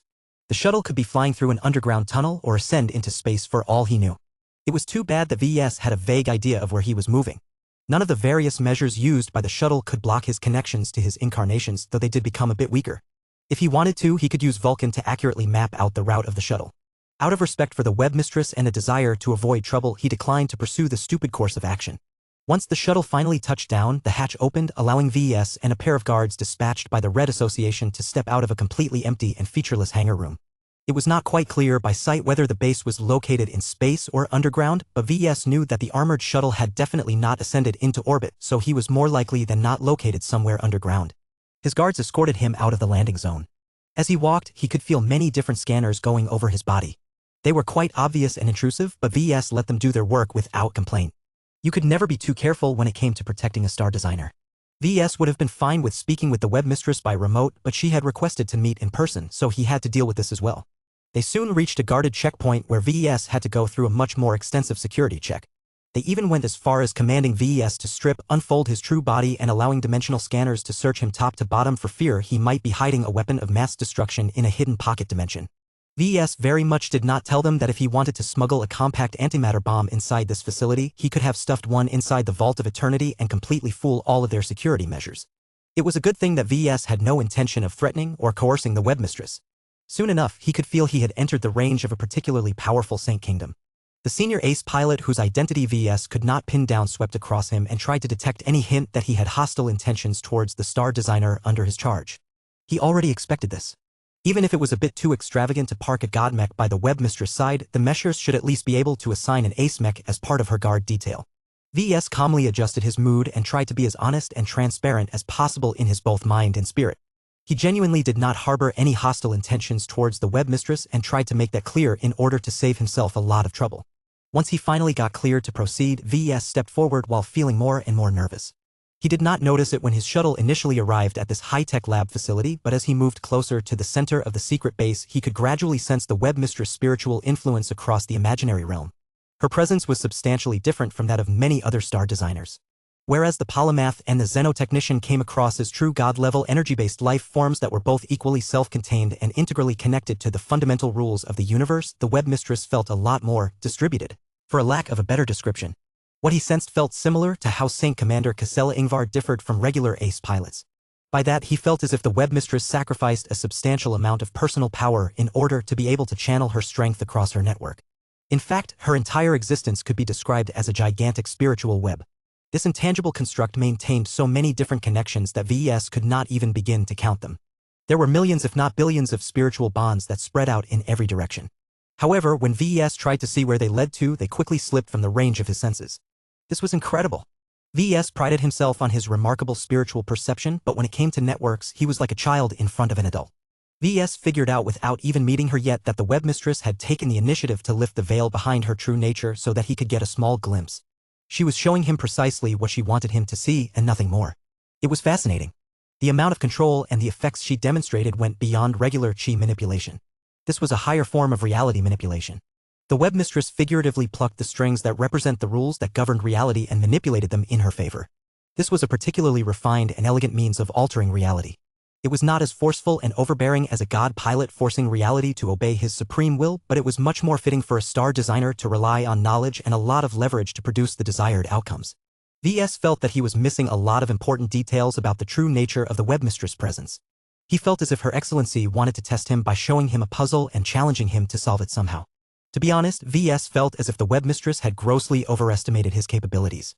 He never liked puzzles in the first place, and he was missing far too much information to figure out any mysteries. Perhaps he might be able to figure out a secret once they began their dialogue. After passing through a few more corridors and chambers, VS finally entered the space where the webmistress resided. The star designer chose to meet VS in a large hall that looked like the fusion between a temple and a lounge. This was the personal space of the webmistress. Spider as well as web motifs hung from the banners and had been painted on the walls. Moving spider constructs that varied in size skittered across the webs they spun from their own spinnerets. Red was the dominant color here, though the chamber did not look ominous. It instead granted the room a sense of vibrancy that contrasted sharply against the plain gunmetal gray walls and floors. VS slowly moved forward and had to tread across a long stretch of low steps. It was a bit annoying to walk on them, but he suppressed his own irritation. He instead gazed at the webmistress who sat on a pavilion at the top of a raised dais. She was completely alone. There were no bodyguards, attendants, or any other human present in the large chamber besides VS and the star designer. Of course, the Saint Kingdom of the Unseen Senior Ace Pilot still affected VS, so he must be close at hand. When VS finally reached the top of the steps, he stopped and faced the woman that had earned so much renown and appreciation in the mech community. The webmistress possessed a darker complexion that contrasted sharply against her predominantly white robes. Her purple high hat and purple accents on her outer robe added a bit more flair to her appearance. She looked both human and a fundamental cog of the universe. This was the woman who personified the concept of networks, webs, and connections in the Red Ocean and perhaps beyond. Just as VS studied the webmistress studied VS. He had no idea what she saw in him or how many secrets she could pry from him, but VS tried his best not to worry about how much he was giving away. He already accepted the fact that he would have to expose himself to the star designer if he wanted to meet and talk to her in person. After half a minute of silent staring, the star designer finally gestured to the other side of the low table. "Sit," she spoke in an ethereal and slightly inhuman voice. "We have much to discuss." Chapter 7055 Have a cup of tea. As VS settled down on his seat, his mind remained on edge. As human as the webmistress appeared, her true nature was completely different from her corporeal shell. VS imagined he was sitting next to a vast spiritual web of untold power and scale. Even if the 3-century-old woman did not possess the same concentration of high-level energy as the other star designers, her reach was undoubtedly greater and vaster. He had the illusion that every human had already been caught in her web, no matter if they knew it or not. It felt as if she could easily take over red humanity and influence their thoughts with her invisible web. She was the ultimate nexus, the beginning and the end of networks. VS inwardly shook his head. He needed to maintain his focus and stop entertaining these strange delusions. His overactive imagination often caused him to become distracted in times where it was not needed. Perhaps he was speculating way too much based on half-formed impressions and hints. As VS sat down on the low table opposite to the star designer, he keenly felt the seconds ticking down. He only booked a highly coveted 2-hour time slot with the webmistress, so he did not want to waste time with the staring game. It was only due to the star designer's exalted rank that he did not express his impatience, though he was sure the clever and perceptive woman sensed it from him somehow. The webmistress abided by her own schedule. She did not let his impatience speed up her own pace. After several minutes of cloying silence, the webmistress finally made a move. She raised her finger. 2 teacups floated in from somewhere beyond V's vision and gently landed on the table. The star designer proceeded to grasp her delicate cup with her ring-adorned fingers and took a small sip. VS picked up his own steaming cup and followed suit, since that was the polite thing to do, he guessed. His eyes slightly widened in astonishment as he could feel actual taste from his sip. His taste buds had never been normal after his initial transformation. There were instances where it had turned normal again, but then his body mutated even further, causing him to lose a lot of progress on this front. In any case, it was rare for him to enjoy the taste of anything he put in his mouth. Most foods he ate came in such tiny portions relative to his true body that eating anything was like putting a minuscule grain of sand on his tongue.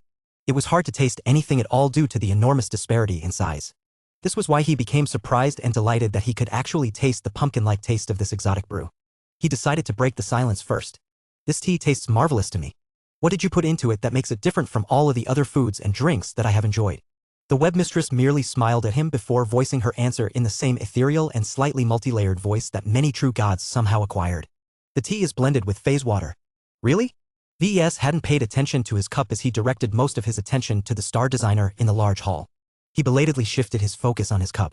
It looked and felt like a simple porcelain cup, but he could sense that it was remarkably tough despite not being transphasic. The cup was still strong enough to hold a liquid that had a phase water content of around 7 to 12% according to his estimates. Now that he thought back on his initial sip, he should have noticed right away that he was ingesting phase water. It was just that the novelty of experiencing a pleasant taste for the first time in a long while had commanded his attention. He had always been rather single-minded. The webmistress playfully toyed with his tendency to tunnel vision on stuff that caught his attention, thereby causing him to miss details that took place outside of his immediate awareness. VES took another sip, but this time he paid careful attention to what was really taking place. How lovely! Phase water fortified the tea in a way that caused it to gain actual substance and volume to his senses. He could finally experience the subtle flavors of the spiced drink in a way that harkened back to the humanity that he had lost during his rise to power. The more he progressed in his life and career, the further he moved away from what he used to be all the way back when he started out as a mech designer. Whether it was because of the flavor or because of a mysterious drug mixed into the drink, VES couldn't help but think back to simpler times when he was just an ordinary third-rater trying to pursue a career in the mech industry after finding out he did not possess the right genetic aptitude to pilot mechs. It was surprisingly difficult for him to recall specific memories. He could still recall specific names and events, but he had lost his comprehension of how he was able to enjoy the simple pleasures in his life. Somewhere along the way, he had lost the ability to feel and think like an ordinary civilian. For better or worse, VES shared more in common with the elites that truly held all of the power in human society. It was a depressing conclusion, but one that could not be denied. As his expression grew more mixed, the webmistress took one last sip of her cup before she carefully set it down. The cup disintegrated as if it never existed. So did the cup that he previously held in his hand. Wait, what? The cup did not disappear due to a fancy technological effect. The cup simply faded from his perception as if it never existed. A frightening guess entered his mind. Was it all an illusion? You can think so, VS. He shuddered. There was absolutely no reason for a high-end mighty star designer to respond with a lie, which meant it must be true. He never realized that the entire cup of tea was false. In hindsight, he should have accounted for this possibility. The cups floated in despite not passing through most of the empty chamber. VS did not sense the phase water in his first sip because this particular illusion had yet to become active at that point. It seemed implausible that a non-transphasic cup was able to completely stop the spatial instability of a liquid that contained a phase water concentration that hovered around 10%. When VS took his second sip, he should have monitored his body more closely and determined whether he was actually putting more phase water in his true body. He should have done all of that if he was sharper and more attentive, but he clearly did not. The star designer managed to deceive his senses because he never expected her to pull a fast one. A part of VS felt betrayed. Why would a star designer as distinguished as the webmistress torment him with a falsehood? Did she possess a hidden sadistic streak? That should not be the case. VS did not intend to fall for a deception like this again. He rapidly sharpened his resolve and fully put up his guard this time. He no longer considered this private audience to be an amicable gathering. He viewed the webmistress with the same kind of attitude that he ordinarily reserved for the likes of the polymath and the xenotechnician. This is my first lesson to you. The female star designer calmly spoke as if she had done him a favor. Everything and everyone living in this universe is connected to each other. The threads that connect us to each other may be invisible and unnoticeable to the vast majority of people, including you, but that does not change the reality that they exist. Those with the right power or insight can alter the interaction between two different elements. VS wanted to scratch his head. How does that relate to you fooling my senses into thinking that I was actually holding a cup of phase water infused tea and drinking from it? You can't form a connection with nothing. The cup of tea is not false. It already existed in my imagination. It gained definition in your perception as soon as I wove a thread between this imaginary cup and yourself. Was that even possible? The illusion was far too realistic. VS had never heard of a method of fooling people by connecting a figment of your own imagination to the intended target. This was an incredibly powerful ability when used at the right moments. He shuddered again. He had underestimated what star designers and the webmistress in particular was capable of. He assumed that if she had any powers, it would mostly be supportive in nature, just like her signature innovations. It turned out that he was wrong. Though the atmosphere in the large and mostly empty chamber had cooled, the webmistress maintained her regal but not unfriendly demeanor. VS did not think she posed a threat against him, but it was hard for him to trust in her goodwill after the stunt she pulled off. Why would she do such a thing? The star designer ignored his confusion and continued to control the conversation. You came here in order to use up one of the favors that you have accrued. That you have chosen to meet with myself rather than any other god pilot of star designer indicates that your requests are at least partially related to your work on your own networks. As the inventor of kinship networks, you likely find yourself lost and unable to understand how to improve them further. That concerns you. In your opinion, the Larkinson network that is responsible for giving your clan its unique identity and uncommonly strong unity is flawed, outdated, rudimentary, and most of all vulnerable against malcontents. Well, VES should not be surprised that a star designer managed to deduce a part of his motives from those clues. You are right, Your Excellency. I have more requests than that, but the vulnerability of the Larkinson network is indeed one of my chief concerns. I would like to ask you whether you can help me strengthen it so that it cannot easily be assailed by enemies. The webmistress remained silent for a dozen seconds before slowly tilting her head. The bonds that tie us all together are only weak if we believe it so. If you have genuine faith in the strength of your clansmen and the brotherhood that they have developed, then your enemies shall not easily be able to harm them. Even if your Larkinson network collapses, it should not fundamentally change how much your Larkinsons already trust and respect each other. VS frowned. Are you telling me my clan and I have been using our kinship as a crutch? You ask me a question when you already know the answer in your heart. She was right. He tried to object to her accusation, but he could not because he knew that she made a valid point. The Larkinson network was the glue that enabled the Larkinson clan to rapidly integrate a large number of new members without worrying too much about double loyalties and treacherous mindsets. Yet as the clan continued to grow past the point where it needed to rely on this measure to ensure internal stability, the Larkinsons still clung onto their connections to the Golden Cat as if it was their lifeline. What would happen if the Larkinson clan suddenly lost its Larkinson network? The short-term consequences would be pretty severe, as a lot of Larkinsons would become disorientated and distrustful to those who they cannot sense any latent sense of brotherhood anymore. Yet VS believed that as long as the Larkinsons took stock of the situation and got used to interacting with other people like they did in the past, their acquired Larkinson identities should be enough to bind them together again. He was rather optimistic about this because the Larkinsons had forged an identity and built up a brand name in the short time his clan became active. Just like how the Terrans and the Rebarthans were able to inspire a strong sense of loyalty among their fellow people, the Larkinsons should also be able to maintain their strong culture and distinct identity through wealth and woe. Once VES made this realization, he looked at the webmistress statement in a different light. He bent his head towards her in respect. I appreciate this lesson. It is one that I needed to learn. Good. Chapter 7056 Caught in the Spider's Web. Whatever VES expected to encounter during his first personal meeting with the webmistress, he never imagined it would start off in this manner. The subtle star designer threw him off guard and did not follow any of the scripts that he had envisioned in the past few days. VES prided himself on his steadily improving ability to predict how people behaved and how events might unfold, but incidents like this brutally reminded him that reality had no obligation to follow his arrangements. The fact that the webmistress acted completely different from his mental models of her caused him to remain mentally unbalanced. He had a hard time calming down and faced the webmistress with a less emotionally charged mindset. This was detrimental to his goals. If he wanted to gain the greatest amount of help from the woman, then he needed to get his act together and regain his old poise. As he struggled to rebuild his composure, the webmistress continued onwards, expecting VES to follow her words without question. Do you still seek my aid in fortifying your kinship networks? That was an important question. Her second lesson had given him a reason to value the Larkinson network less, but he was not so eager to let it go. Even if his clan would be able to survive without the first kinship network, it would add a lot of inconvenience to everyone's lives. What can you do? He asked back. Everything. The webmistress dramatically replied. My ability to understand and manipulate networks of any kind is unparalleled in the new frontier as well as the old galaxy.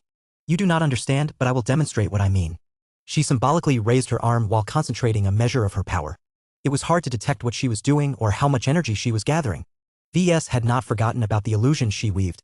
He believed she was fully capable of fooling all of his senses by tying them into a false representation of reality that she had constructed in her mind. What was real? What was false? VS never expected to deal with such ambiguity in his meeting with the foremost experts on networks of all people. As it was, VS had no choice but to place a limited amount of trust in the webmistress that she had not lured him into a completely imaginary dream sequence or whatever. The webmistress held out her hand for a few more seconds before she reached out into a dimension other than the material one. VS felt profoundly dizzy and confused as he observed the star designer in motion. For a second, he felt as if a literal star had moved across space. The amount of momentum that had briefly bled out from the webmistress' corporeal form was so disorienting that VS did not notice that the star designer held a glowing cat in her hand. Naya? Naya? Naya? Goldie? What are you doing here?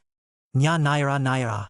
The golden cat glowed brighter and cutely flailed her limbs in an attempt to wrench herself loose. However, The grip of one of the most powerful mech designers in the Red Ocean held the spiritual feline in an iron grip. It should not be a surprise that the webmistress was able to hold the golden cat. Both of them actually shared more in common than was apparent on the surface. The webmistress was an energy-based life form that just happened to possess a permanent vestigial physical container. The golden cat might not possess a permanent physical form, but she was also an energy-based life form, which meant that the webmistress could theoretically hold the ancestral spirit in her hand. What VS could not figure out how she was able to reach so far in the distance and accurately pinpoint Goldie's coordinates and bring her back across many light years.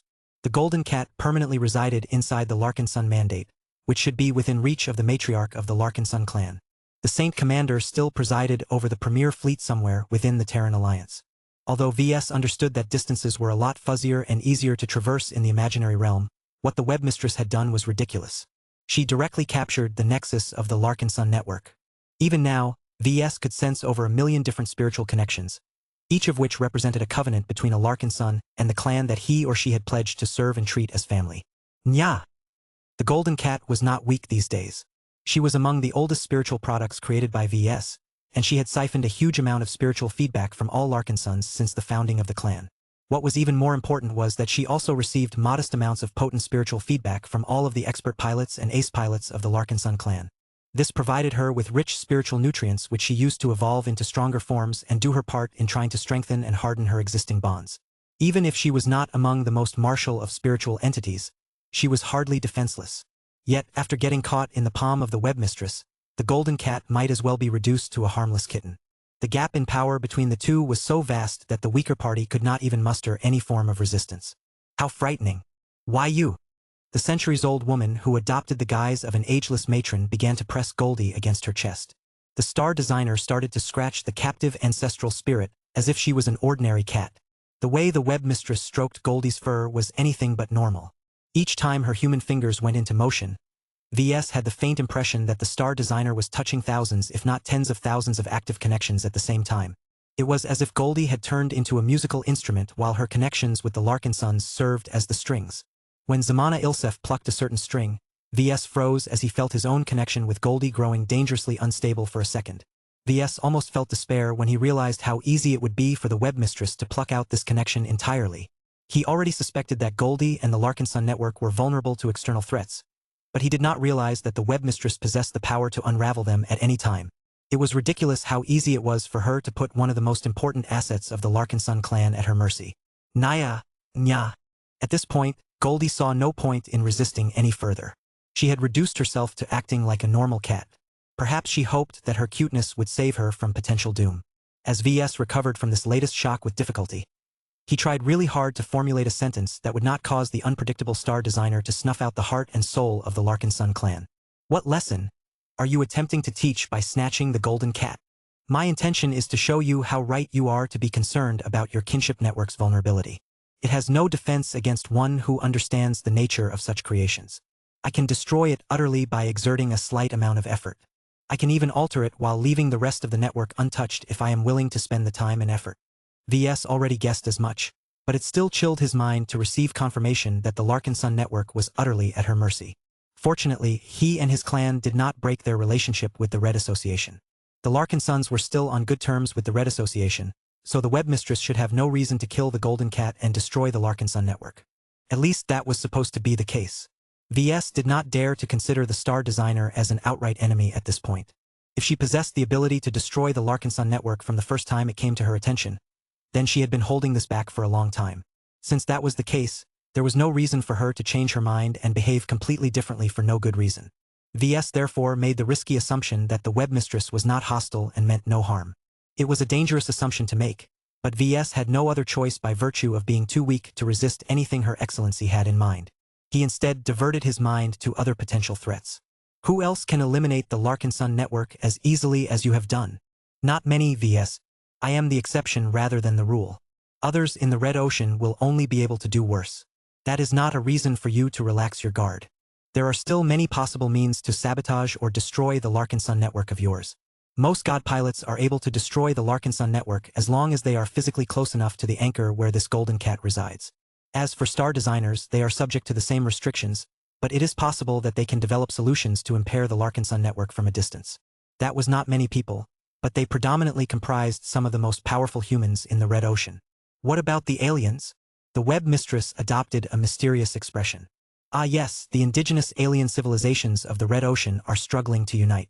As much as the Red Cabal tries, it fails to bring enough unity to their alien territories that no one is pulling their fair share of the financial and troop burdens. The native aliens are either old, ancient but surprisingly tight-knit, or they are young, inexperienced and guarded against different races. It is an interesting dichotomy. As for whether they have the ability to threaten your kinship network, I cannot give you any absolute answers. I can only tell you that to the best of my clarity, it is unlikely for the Red Cabal and the native aliens to possess the means to threaten your Larkinson network. VS almost wanted to let out a big sigh in relief. What about the cosmopolitan movement? I have come across intel that the cosmopolitans are secretly attempting to construct a shadow network that is meant to exist without anyone else noticing the covert movements. Preparing to eliminate. The web mistress' eyes sparkled with unusual interest. That is odd. My intelligence network has not reported such an attempt. How have you obtained your intelligence? During a recent raid against the native aliens, while my forces were fighting against their mechs, warships and phase lords up front, a secret agent of mine slipped into one of their bases and sniffed around for secrets. The discovery that at least one cosmopolitan cell is working on developing their own kinship network is of great concern. The star designer did not find this to be an acceptable outcome. It is not outside the realm of possibility for them to be able to devise their own kinship network. It may even receive superior protection compared to your initial defenses. I do not want to put too much faith in the inability for the cosmopolitans to catch up on us in terms of technology. Is there a safer way for us to strengthen our kinship network? There is, the web mistress said before activating a projection of a generic first-class multipurpose mech. However, the most accessible means of strengthening your kinship network may require you to make choices that will test your tolerance. Tolerance on what exactly? The web mistress kept stroking Goldie's head. The ancestral spirit had fully regressed into a cuddly kitten at this point. Your tolerance towards faith. Chapter 7057-7057. The delicate touch of the web mistress. What did the web mistress mean by that? Faith? Did she equate kinship networks to faith collection mechanisms? VS immediately frowned. If her advice to him was to turn the Larkinson clan into a religious organization, then he did not know what he would do in response. Can you clarify, Your Excellency? The web mistress maintained a serene expression as she continued to remain seated at the other side of the table. Nya. The golden cat somehow lost all of her vigilance and completely relaxed against the star designer's body. She even felt comfortable enough to purr. VS wished that he could be like Goldie and completely drop his guard. It would be much easier on him if he no longer entertained so many complicated thoughts and did whatever the web mistress told him without question. Yet that was not who he was. He was VS Larkinson, defier of god kings and breaker of taboos. As much as a star designer held the greatest competence and the highest authority within the mech industry, their words were not absolute. Star designers were fallible as well, and as long as that was the case, they could still be wrong. They did not know everything. They may understand their field of expertise to an unprecedented deep level, but they clearly did not possess anywhere close to the level of insight on subjects outside of their core specializations. Therefore, whether the web mistress was right about the value of faith in kinship networks remained to be seen. Despite making it clear that he was not ready to accept her words as gospel, the web mistress took no offense at his obvious skepticism. She even gave him an approving nod. Mech designers were similar to mech pilots in that they needed to hold onto their own truths and convictions. If all mech designers did was to copy and imitate their betters, then how could they possibly work their way up the ranks? Those who aspired to become masters and star designers themselves needed to possess the courage to defy existing star designers. Only by believing they could do a better job in an aspect of mech design would they have the courage and the conviction necessary to exceed their limitations. While the web mistress looked pleased that VS did not surrender to her so easily, she still pressed on with her argument. You possess a fundamental misunderstanding of the nature of a network and where it gains its strength, she said as she scratched Goldie's head behind the ears. You fixate too much on the nexus, the server, that centralizes and administers the network. You believe that only the golden cat is responsible for protecting the many bonds it maintains with your clansmen. You are not wrong to believe so, but it is only one side of the coin. What is the other side of the coin? He understood what she wanted to convey. He frowned as he thought about his kinship network from an angle he never considered in the past. Are you saying that the people that she has connected to can also contribute materially to the defense of the network? A kinship network that is only actively being defended by its nexus alone is akin to a bird with only a single wing. It is a crippled existence that easily unravels as long as an enemy understands how to exploit the obvious openings. That is how I have been able to gain complete control over your totemic animal spirit. Yeah. Goldie helpfully added. VS never thought about it in this way, but now that the webmistress pointed it out, it seems so obvious. How could he miss such an obvious shortcoming? She was completely right. His mental model of networks had always been centered around a strong center, which came with the implicit assumption that the elements at the periphery were too weak to matter. That was clearly a waste of potential now that he became aware of his neglect. If the Klansman became more active in defending the network, then the webmistress might not have easily hijacked the Larkinson network earlier. Wait, was that actually true? VS had a feeling that he had been underestimating the webmistress too many times. Who knew what other tricks she had in store? Your Excellency, if I address this shortcoming, will you be able to subvert the Larkinson network as easily as before? Her answer was simple and direct. Yes. How? What other holes did he need to plug? What other vulnerabilities did his kinship networks possess that made them so laughably easy for the webmistress to unravel? Unfortunately, the star designer did not have a satisfactory answer for him this time. She smiled as she continued to pet and caress the golden cat. It was as if the ancestral spirit of the Larkinson clan had always been her personal pet. You do not comprehend the true nature of star designers. That is excusable. We do not advertise our own capabilities. Let me explain it to you more directly. I am the mistress of webs. I am the administrator of administrators. I am the starting point and end points of all networks under my purview. Your precious Larkinson network cannot defend itself against me because its own nature will always make it subordinate to my touch. VS widened his eyes. He struggled to accept her outrageous claim, but he did not think she was lying when she stated that she was able to control all networks. Was this one of the special superpowers that star designers gained after becoming a true god? So no matter what I do, the Larkinson network will always be full of loopholes in your eyes? What do you think the Mech Touch represents? VS? He blinked. What did this legend have to do with the current subject at hand? He paused for a moment in order to think it through. I thought that the Mech Touch is the ability to raise your hand and produce a complete mech design in an instant. He steadily answered. It represents that a mech designer has become so competent at his job that he can instantly meet the demands of any client, or at least most of them anyhow. I take it that this is not a complete explanation. The web mistress elegantly inclined her head. The Mech Touch holds many meanings. One of them is a metaphor for the authority we have gained once we have broken past our limitations as mech designers and become greater. To ascend to a level of existence that you describe as a true god is to gain authority over a fundamental rule or concept. To put it in terms that you can understand, we gain limited administration rights to the source code of the universe. In my case, I have gained unique access and understanding of all networks, webs, and even bilateral connections, no matter whether they are electronic, spiritual, physical, or otherwise. So long as they fall within those definitions, I know more and can do more than others. VS reacted with shock at her outrageous description. To be able to control all forms of networks and webs sounded straight up impossible. No single individual should be powerful enough to hold so much power and authority over every single network within her reach. There had to be limits that she had neglected to mention. Yet even if those limits existed, VS seriously doubted it was within his capacity to harden his one kinship networks against a genuine star designer and one who specialized in networks no less. So it is useless to try and guard my Larkinson network against your control? You can just swoop in and take control at any time. She smiled. Can a gazelle prevent herself from getting devoured by a lion? To a certain extent, it is possible. She can move out of the lion's territory. She can make sure that she is not the slowest and weakest member of a herd. She can even train herself to run faster and increase her endurance to the limits of her species. Yet a gazelle is still a gazelle in the end. If the lion is willing to expend the energy needed to hunt a more difficult prey, then the fate of the gazelle is sealed. According to her description, she was the lion while every network was a gazelle. There was a natural hierarchy that could not be defied through ordinary means. The only way for the Larkinson network to truly escape the scope of her scary authority was to change until it no longer fell into the category of a network. This was not possible. VS could not morph the Larkinson network into a different construct, just like he could never turn himself from a mech designer into a mech pilot. The cold hard reality was that it was hopeless for him to protect the Larkinson network against the webmistress in his current capacity.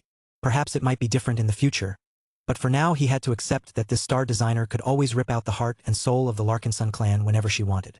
VS tried not to think too much about stuff that was clearly beyond his control. If he could not protect his kinship network against the webmistress, then he would settle for hardening it against potential attacks from other parties.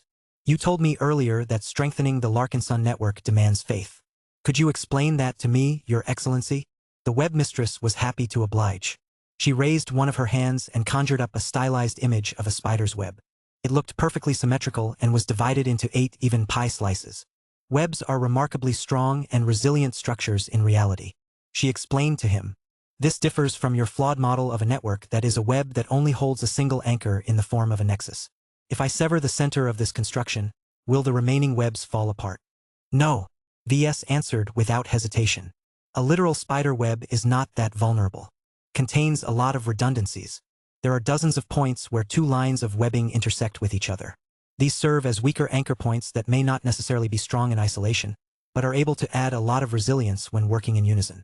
His description pleased the star designer. Exactly. Goldie over here does not have to bear all of the burden of defending and maintaining the integrity of the network alone. Your clansmen, and particularly those with notable strength of their own, can share this burden and contribute to a stronger and healthier outcome. If they take the place of the intersection points of this web, then they can not only keep your precious Larkinson network alive if anything happens to the Golden Cat, but can also accelerate its growth and evolution. What do I need to do in order to make that possible? In truth, your clansmen are already strengthening the Larkinson network through this phenomenon. Zamana Ilsef revealed. Belief and loyalty to the Larkinson clan passively contributes to its strengthening. The attitudes that stronger Larkinsons such as your expert pilots and ace pilots hold towards your own clan contributes much more to the hardening of your network. However, there is a difference between passive behavior and active behavior. If your clansmen are more explicit in contributing their strength to the network and its major junctions, then that will make it much harder for outside parties to disrupt its functioning. And to do that, the Larkinsons need to pray to the Golden Cat as well as our high-ranking mech pilot? VS dubiously asked. It does not have to be your expert pilots and ace pilots alone. Anyone with sufficient strength can contribute. This includes senior mech designers such as you and your spouse. It also includes the design spirits that you have accrued over the years. It is not enough for them to be present. That only turns them into stronger junctions of your web. A network is defined by its connections, not its anchor points. Only when your Larkinsons interact with each other will your Larkinson network become stronger and more resilient on a holistic basis. Love is the strongest means to strengthen a connection. Faith is a close second. This is why the latter must serve as the basis for your Golden Cat's continued survival. That was a lot of information. VS struggled to identify loopholes or inaccuracies in her statement, but he couldn't find any. Her logic was simple and clear. There was not much he could even begin to question. Was introducing more faith into the Larkinson clan truly the only way to make the Larkinson network stronger? Chapter 7058-7058. The true foundation of the Larkinson network. Was faith the only solution to this problem? The Larkinson network was vulnerable. VS readily believed this to be the case.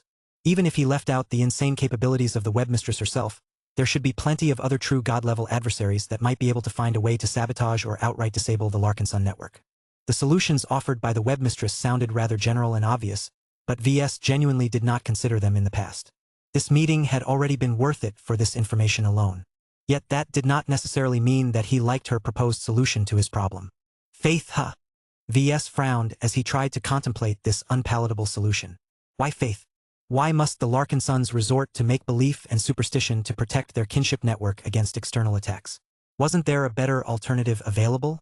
VS came here expecting one of the best mech designers to ever exist to propose a high-tech solution to him. It did not matter if the tech was expensive or unattainable through normal means. So long as this solution existed, VS was sure he could develop a bootleg version of it that might not work as effectively, but at least fulfilled his most immediate needs. Yet a leader of the highly secularist Red Association actually encouraged VS to resort to the power of faith. A part of VS felt as if the webmistress had not only betrayed him personally, but also everything the Red Association stood for. The Meshers were supposed to be the voice of reason and the bulwark against fanaticism. Was the webmistress an aberration?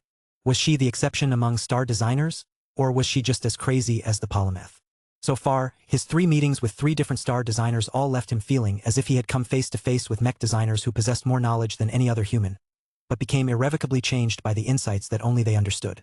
This was the first time that VS truly understood what it looked like for other people to be cursed by knowledge. Faith is a subject of great controversy among humans. The webmistress stated the obvious as she continued to pamper the increasingly more comfortable Golden Cat. It did not have any particularly powerful manifestations during the age of mechs, and that has caused many humans to develop an overwhelmingly negative impression of this phenomenon. We do not live in that age anymore. The reason why the Age of Dawn is called this way is because exotic radiation has rewritten the rules and introduced a new beginning for many phenomena that we previously dismissed. VS was not unfamiliar with this argument. He used it himself at times to excuse his own decisions and behavior. Yet now that the webmistress used it against himself, he felt uncomfortable about changing his mind on a subject that only evoked disgust and vigilance in him. VS could not bring himself to swallow her argument so easily. "Why are you harping so much on using the power of faith?" VS asked. "Isn't there a better alternative?"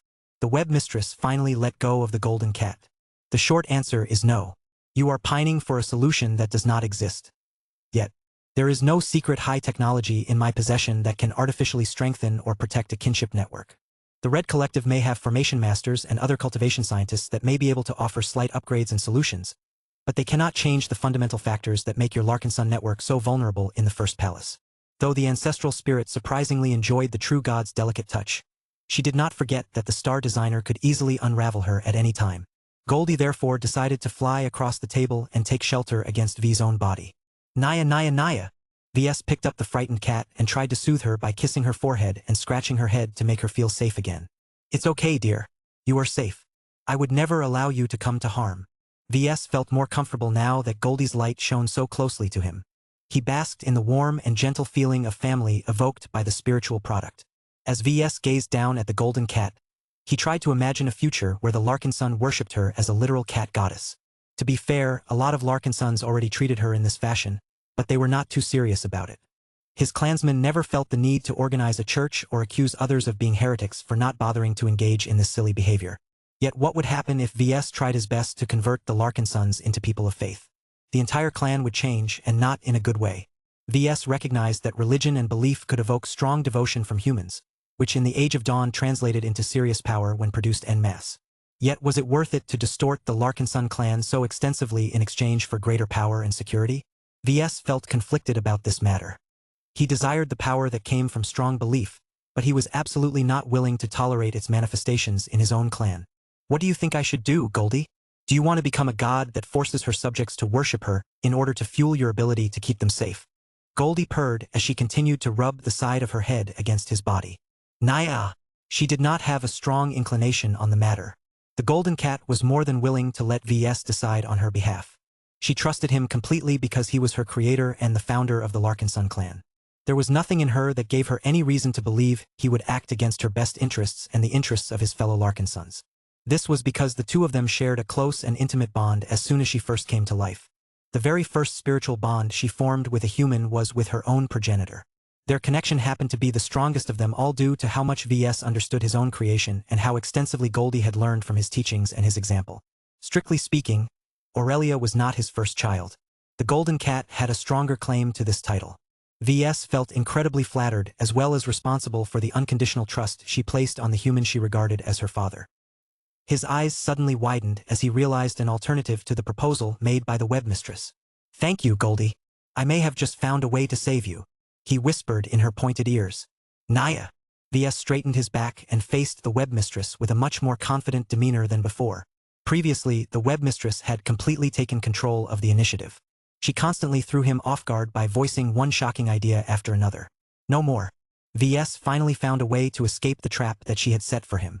If the webmistress thought that she could pin him down and make him behave according to her own predictive models, then she clearly never had a taste of his ingenuity.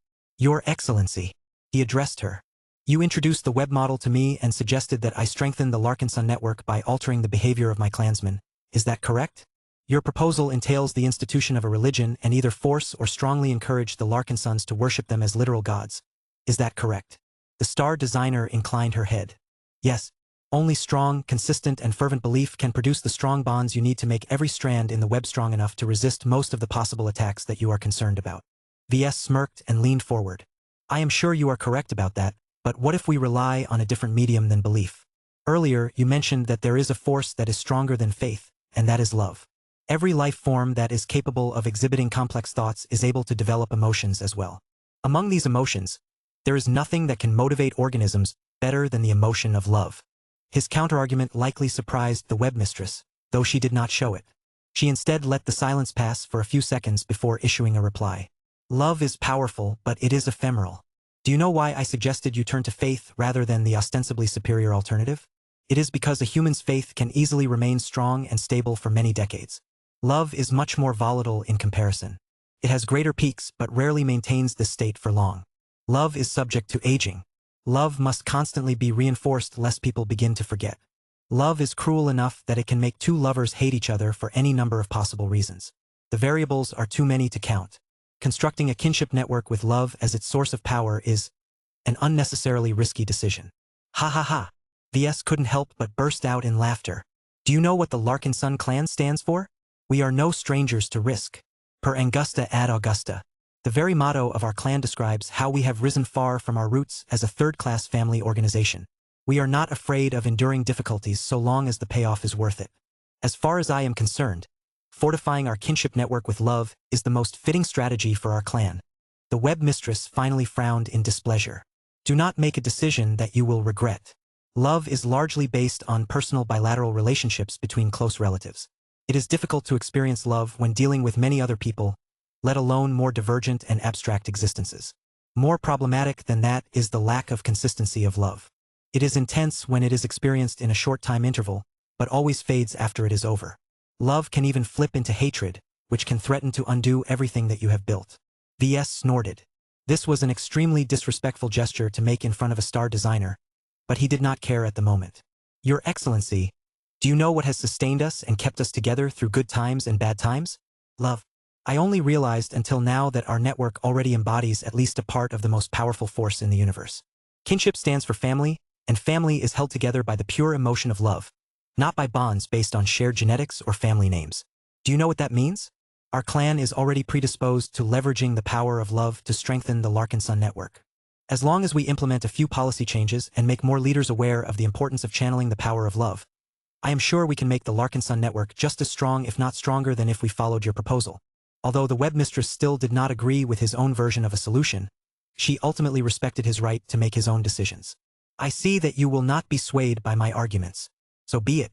Your proposal is not entirely unfeasible. Since you approached me for assistance, I shall share several solutions that you can implement in your Larkinson network that can optimize it to better make use of love and strong affection. The star designer did not pull off any tricks this time. She genuinely passed a few e-technology designs to him that could substantially improve the functionality of the Larkinson network.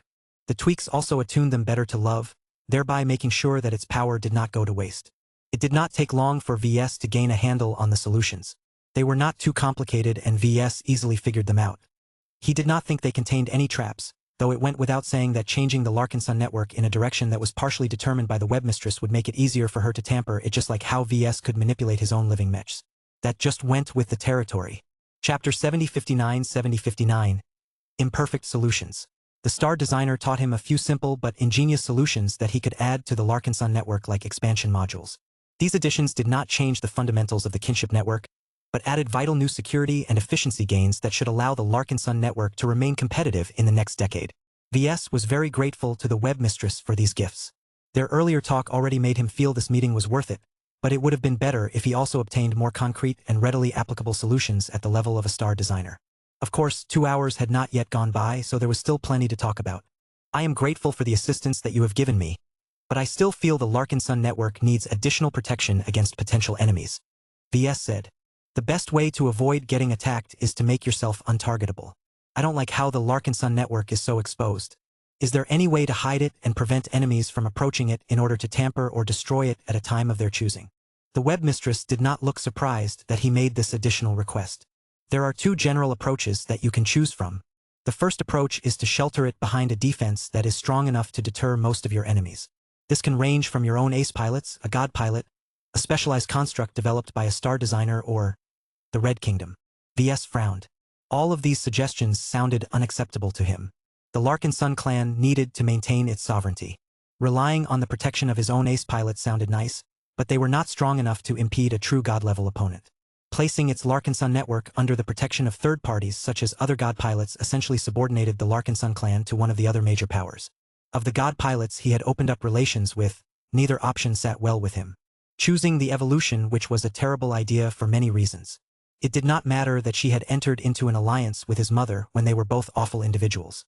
This medwoman had proven to be quite temperamental, and was not above resorting to coercion and intimidation to make VS dance to her will. She was an option of last resort.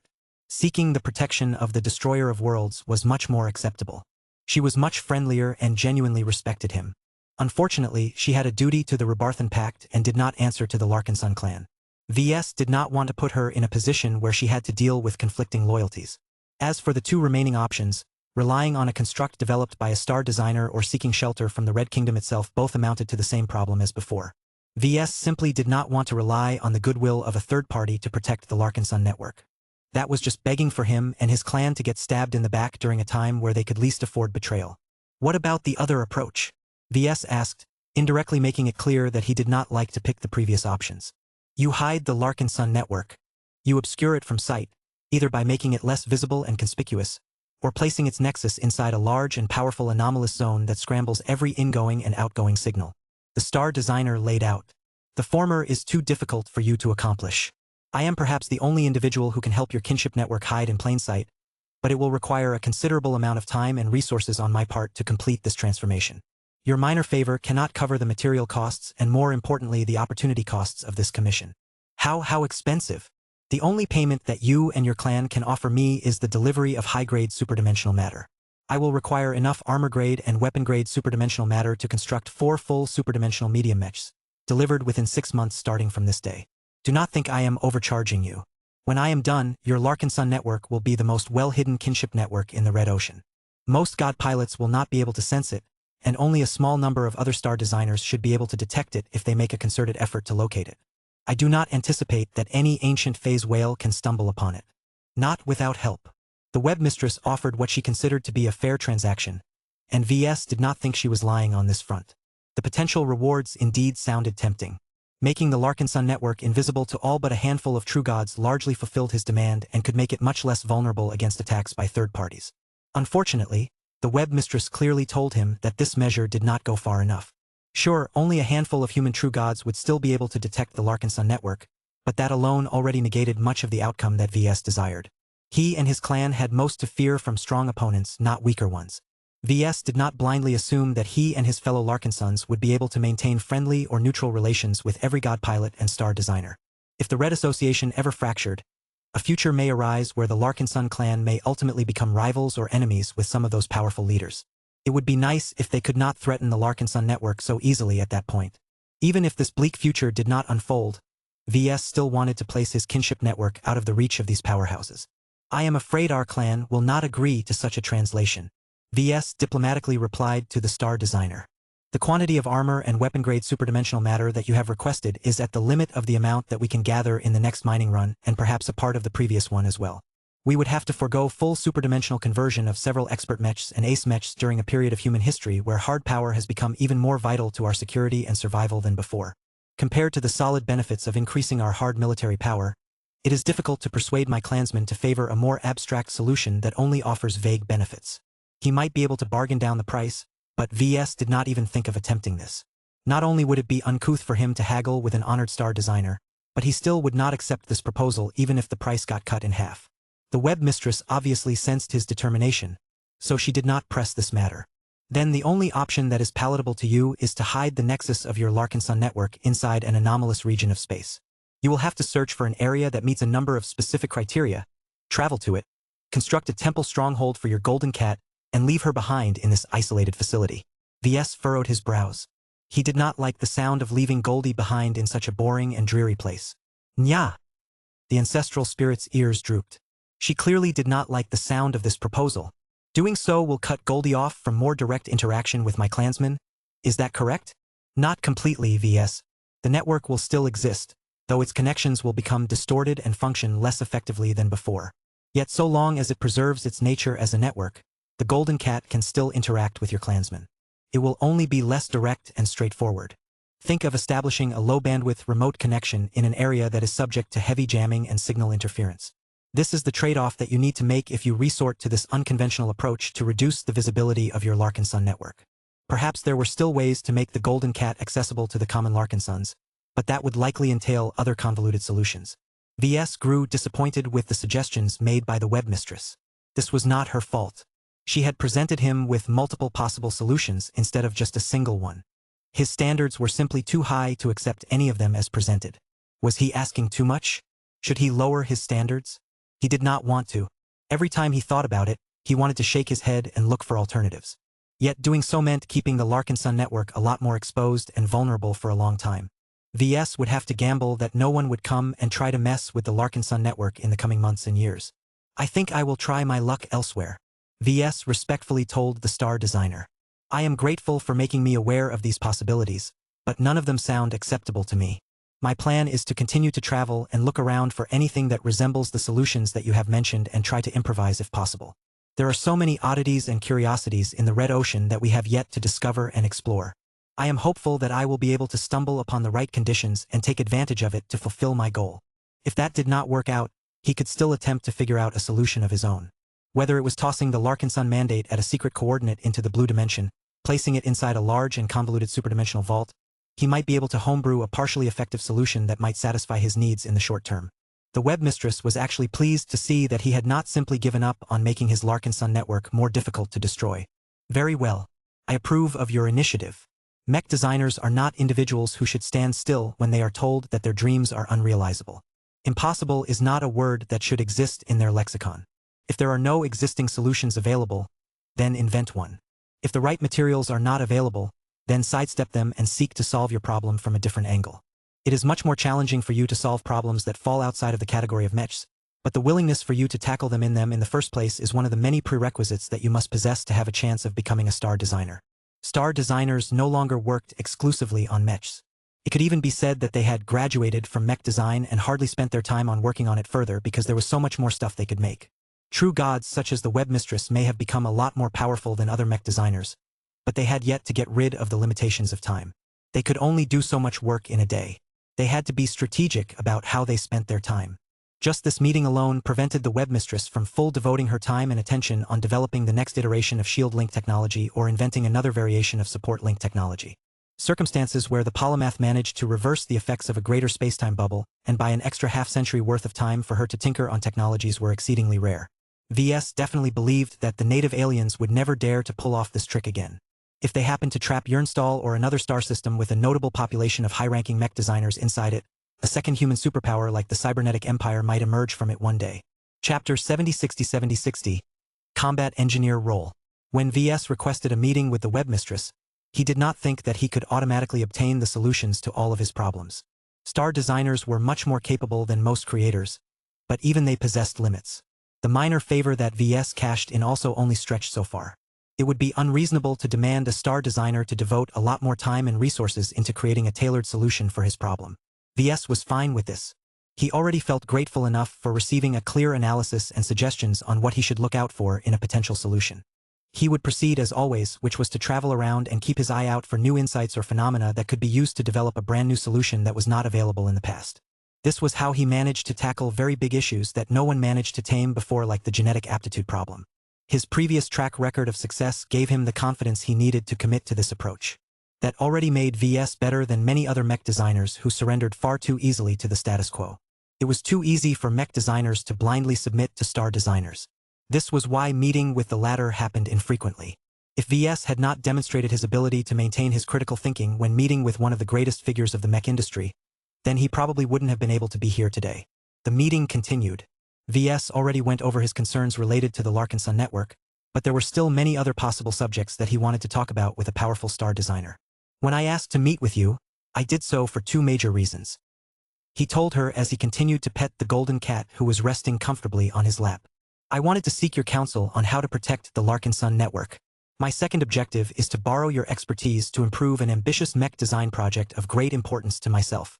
VS hesitated a bit. So far, the webmistress has not proven to be as reliable and trustworthy as he wanted. The only reasons why he was still thinking about sharing one of his sensitive plans to her was because he genuinely needed technical support and because he wanted to realize a more ambitious outcome. Doing so entailed sharing sensitive information about one of the most important design projects of his career. Was it truly a good idea to share all of that to the webmistress? Perhaps not, but VS was no stranger to bad decisions. As long as the fallout was not too bad, he believed he should be able to manage the situation. He decided to pull the trigger. Here, he said as he retrieved a secure data chip from his suit pocket and gently placed it on the table before sliding it in the star designer's direction. Please study the files contained within. It contains my draft design for an advanced Carmine mech that is specifically designed for my personal usage. I call it a polymetal mech. As long as this concept works out the way I think it will, I am open to making it available to mech designers and other technically inclined individuals. The web mistress stared down at the data chip without touching it. Her expression grew intrigued as she was somehow able to directly read the data from the device without needing to put it into a machine. To prove this, she symbolically raised her hand and projected the image of the draft design over the low table. The design was clearly lacking in details as VS had not formally started his design work as of yet. He had only recently incorporated the specifications of the smart metal products that he managed to obtain from the cybernetic empire. That latter part caught the web mistress' attention first. I see you have already concluded a transaction with the cybernetic empire. The capabilities and cost-effectiveness of these nanogatherer and nanosmith models are impressive. It is missing an obvious offensive component in the form of the nano-warriors. That makes it unable to overcome greater and active opposition. VS shrugged. I do not need it. The purpose of a polymetal mech is to grant a mech designer enhanced productive and destructive capabilities. The former is more important than the latter.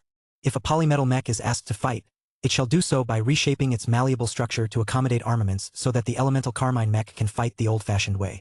Nano-warriors are a dispensable luxury as far as I am concerned. There is no need for my clan to make further concessions in order to secure the right to make use of them. A polymetal mech can do more by salvaging materials from the battlefield and using them to construct new weapons and tools, both for itself and for other friendly mechs if needed. That caused the web mistress to grow intrigued as she studied the draft design of the polymetal mech. This is a subversive mech model. Just as your yellow jacket mechs have upended the centuries-old absolute that norms cannot pilot mechs, your polymetal mech can make mechs and engineers much more useful on the battlefield. As long as a person understands technology beyond a superficial level, he can be converted into a valuable field asset, either as a superior support unit or a versatile and self-sustaining fighter. With the help of the nanogatherer and nanosmith smart metal specifications, you can break any simple or advanced object down into their base materials before merging them together to fabricate swords, physical shields, rifles, and spare armor plating. Polymetal mechs can even fabricate and install replacement parts for existing mechs. That is kind of the point, VS explained. Polymetal mechs are not meant to drag mech designers in the field and expect them to match the performance of professionally trained mech pilots. They are meant to give people like myself a way to help true soldiers win their battles or survive a little longer by serving as the Carmine mech version of a combat engineer and a mobile workshop for a lack of a better description. No longer do mech designers have to stay in the rear and let mech pilots carry the fight by themselves. Mech pilots and mech designers can fight side by side while leveraging their own advantages to the fullest. VS had often felt helpless and impotent as he watched his Larkin sons fight battles where everything was at stake. The lack of agency bothered him so much that he wanted to complete the polymetal mech within 2 years and begin to use it to make actual contributions on the battlefield. That did not necessarily mean he was useless without this new option. VS still had plenty of ways to provide support from the rear, but it did not satisfy him as much because most of it entailed preparations before a fight. I understand the concept that you are trying to realize with this unusual Carmine mech, the web mistress said. Yet have you considered the full implications once this polymetal mech of yours becomes available to the general audience? By making it possible for mech designers to become field combatants, you are creating an expectation for people of our profession to actually fulfill this role. So, mech designers are not soldiers by nature. Most members of our profession are not as eager to make a contribution on the battlefield as you, VS. The old covenant between mech designers and mech pilots has always been to leave the life-threatening responsibilities to the latter. Your invention threatens to blur the line between the two. The very existence of this solution will pressure more and more mech designers into becoming mech pilots, if only in a supportive capacity for the time being. VS huffed. That is not my problem, web mistress. I think it is always better to give the mech market additional options. I am sure that if mech designers are being asked to pilot my polymetal mechs on the battlefield, they will mostly encompass low-ranking mech designers. There are so many of them that our industry won't really suffer if half of them die in the line of duty. Instead, the lessons that the surviving mech designers have learned will definitely enable them to do a better job in the future. It has worked for me, and it will work for many others. The web mistress genuinely looked surprised at how callous he sounded over the potential for his innovative Carmine mech design to make the profession of a mech designer much more dangerous than before. You are applying your own standards onto individuals who prefer to have nothing to do with them. I do not disagree with your premise, but mech designers should not be asked to go on trials in order to prove themselves. There are other means to give mech designers enough stimulation and improve their works. Traditionally, the practice of journeyman traveling around and absorbing new sights is enough to widen a mech designer's horizons and help them develop better mechs. This is not the day and age where such a leisurely activity is possible. VS calmly retorted. Transit between star systems has become a lot more limited due to the lower availability of civilian starships. Red humanity is locked in an existential war against two powerful and hostile alien civilizations, though it is questionable whether the mutated Vorabugs are clever enough to constitute a proper civilization. The mutated Vorabugs have indeed developed a civilization of sorts, the star designer explained. Their society may not meet all of the definitions of a civilization, but that is not too important. The Vorabugs have a strict division of labor, a complex multi-layered social structure, shared communication through physical records as well as an E-energy network, strongly defined governance with an unknown but powerful queen insect at the top, the ability to learn and retain knowledge over multiple generations, the development and refinement of technology in the form of their own mutated genetic makeups, the ability to produce a surplus of food and other essential resources, and finally the development of a rudimentary but shared culture. These were all criteria that defined a civilization. VS found it a bit dubious to claim that the mutated Vorabugs satisfied all of them. For example, VS never really noticed anything resembling a culture from these savage insectal beasts. Nonetheless, VS did not disregard the web mistress' opinion. Her words even contained a few pieces of crucial information. So this theory is right? The mutated Vorabugs aren't acting in a decentralized fashion, but answer directly to a queen entity. The web mistress nodded seriously. As I have told you earlier, I am the master of all webs and networks of any kind. It is not particularly difficult to identify the existence of a vast and fundamentally alien communication network tying all of the mutated Vorabugs together. Prior to the outbreak of their mutated variants, the Vorabugs have always maintained the existence of several smaller and weaker networks, but these were so weak that they are curiosities at best. That is not the case this time, and it is entirely due to the existence of a powerful alien queen organism that serves as the nexus of a much more tyrannical network. If you can find out that much, can you sabotage or disrupt it? Or is that not possible? The star designer gently shook her head. You do not have the clearance to know what I can do to the alien network. This is not a discussion that you are invited to participate in.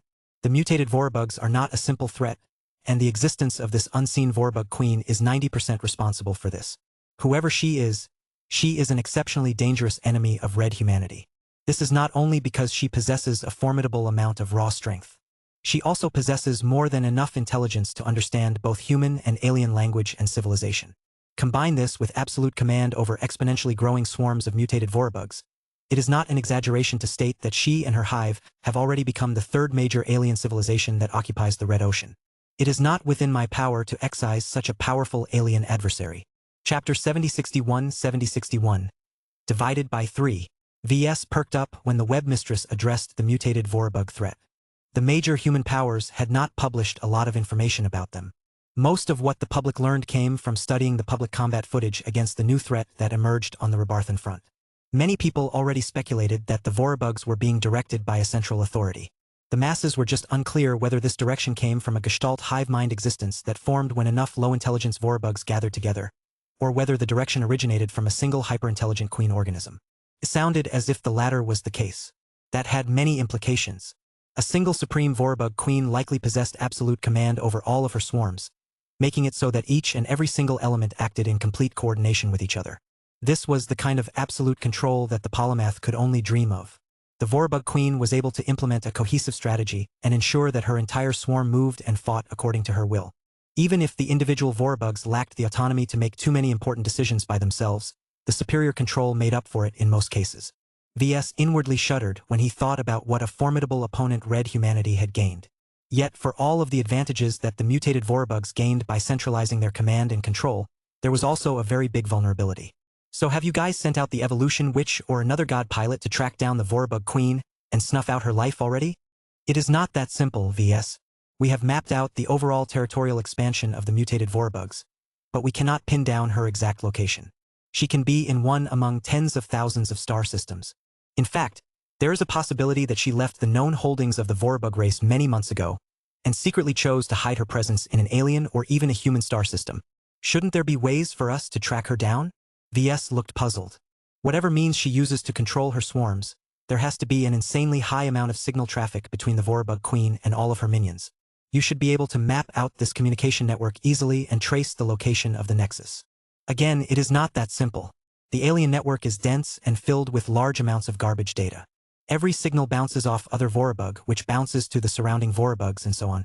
The Vorabugs are somehow also aware of signal interception and resort to more means to scramble and encrypt their data transmissions.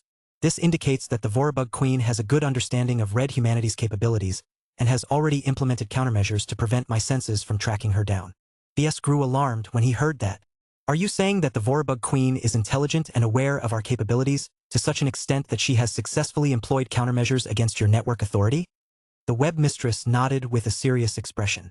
The intelligence she has displayed through her actions is frightening for an alien being. I estimate that not even the ancient phase whales that have lived for over 1,000,000 standard years can match her in this aspect. We are confronted by a hostile alien true god that understands our language, society, and technology well enough to target our weaknesses while evading our strengths. It is naive to assume we can strangle this threat in its cradle by tracking down this queen and dispatching our god pilots at her. She may not be a star designer, but she is gifted in her own ways. All of this was alarming information. VS already had an inkling that the mutated Vorabugs would be hellish to fight against. If all of those swarms were directed by an intelligent and rational queen, then their threat level was much higher than anticipated. Are you able to tell whether the Vorabugs are bioengineered species rather than naturally formed? Oh, the answer to that question is simple, VS. We know without a shadow of a doubt that the Vorabugs cannot possibly be a naturally evolved race. There are too many traits and too many signs of genetic tampering and optimization to conclude otherwise. What we do know is that the creations have almost certainly outlasted their creator. The Vorabugs would absolutely not behave as aggressively and reveal themselves at this time if they were still enslaved by their makers. VS nodded in agreement. He thought so as well. It would be too outrageous if their original creators were still around. He also appreciated that he received confirmation that the Vorabugs were engineered. That would influence his strategy towards this race to an extent. Knowing that they were designed and bred for war and conquest was different from dealing with a naturally mutated species that possessed a lot of other traits. VS said, I am hoping to see whether I can help by designing a mech that is specifically designed to fight against them. Do you have any advice or insights that you are willing to share that can help me fulfill my goal? He was being completely earnest here. He hoped that the webmistress would sense that and be more generous in sharing her information. She remained silent for a few seconds.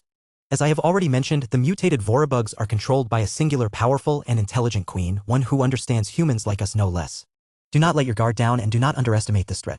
The Vorabugs are enemies that grow more formidable and more difficult to block as they grow in numbers. I am not too concerned whether the Vorabugs will make progress in human-occupied space. The reinforcements from the cybernetic empire should help the Rebarthan Pact hold the lines. It is the native aliens that reside in the territories around the expanding Vorabug threat that concern me. They are ill-prepared to fight a defensive war and will lose many more territories in the coming months. Her words alluded to a more terrible consequence. VS only had to think for a brief amount of time before he figured out what she meant. Are you saying the inability for the Red Cabal and the native aliens to hold back the expanding mutated Vorabug threat will only cause them to grow uncontrollably strong, perhaps to the point of completely overpowering both us and the native aliens at the same time? The star designer grimly nodded. For better or worse, the Red Ocean is currently divided by 3 contesting civilizations. This normally leads to a precarious but surprisingly stable equilibrium. If one of them grows too powerful, the other 2 will temporarily reduce their hostilities against each other in order to suppress the greatest threat. This should automatically bring the civilizations into balance again until another one threatens to become too strong. That sounds nice, but reality isn't as clear-cut as you make it sound. VS almost scoffed. People aren't rational, and the same applies to our alien adversaries. The Red Cabal and the native aliens hate us so much for killing all of their native gods that they are determined to wipe us out even if bugs have begun to infest their homes on a large scale. The Vorabugs meanwhile conquer so many star systems that their exponential growth will advance at record speed. By the time both humans and native aliens are finally able to acknowledge the greater threat, I fear the Vorabugs may have already surpassed a critical point where they are producing enough offspring to potentially conquer the entire Red Ocean. There were plenty of signs that the native alien races had utterly become consumed by their war against red humanity. They could not bring themselves to stop and face the latest and most acute threat. Even if red humans were more sensible and understood that they needed to hold back the Vorabug swarms first, their forces may not be able to relocate to the furthest border region of the Rebarthan Pact because of the continued threat of alien invasion elsewhere. In fact, according to the latest news reports, the Terran Alliance was enduring a renewed enemy push across its front lines. The native aliens seem more interested in wiping out red humanity first than dealing with the Vorabug infestation while its scale still remained relatively small. VS began to grimace as he suddenly understood what the webmistress was alluding to with her earlier words. Are you saying that, if we want to contain the Vorabug threat and prevent it from growing out of control, we may have to assist the native aliens in repelling the bug infestations in their own space? The entire notion sounded like a farce. Yet such an absurd circumstance may actually unfold in front of their eyes. VS disliked the idea of fixing the incompetence of the major alien races whose territories were being gnawed upon, yet the alternatives were worse. As much as VS hated the native aliens and wanted to wipe them all out, letting the Vorabug swarms devour the original rulers of the Red Ocean would lead to a worse outcome. As the webmistress had said earlier, a galaxy divided by 3 civilizations maintained its status quo longer because any that grew too strong instantly got ganged up by the other 2. Right now, that correcting mechanism might not fire up in time to make a difference due to the absurd growth rate of the mutated Vorabugs. This meant that red humanity may have to do the unthinkable and assist the native aliens in defending their own space. VS did not have a clue on how he could pull this off. It was beyond unacceptable to actually dispatch human forces over the border and fight side by side with the outnumbered native alien defenders. The latter would probably turn their guns on the arriving human mechs and warships. He wanted to palm his face when he thought about all of these headaches. What a mess. The webmistress maintained a stoic expression.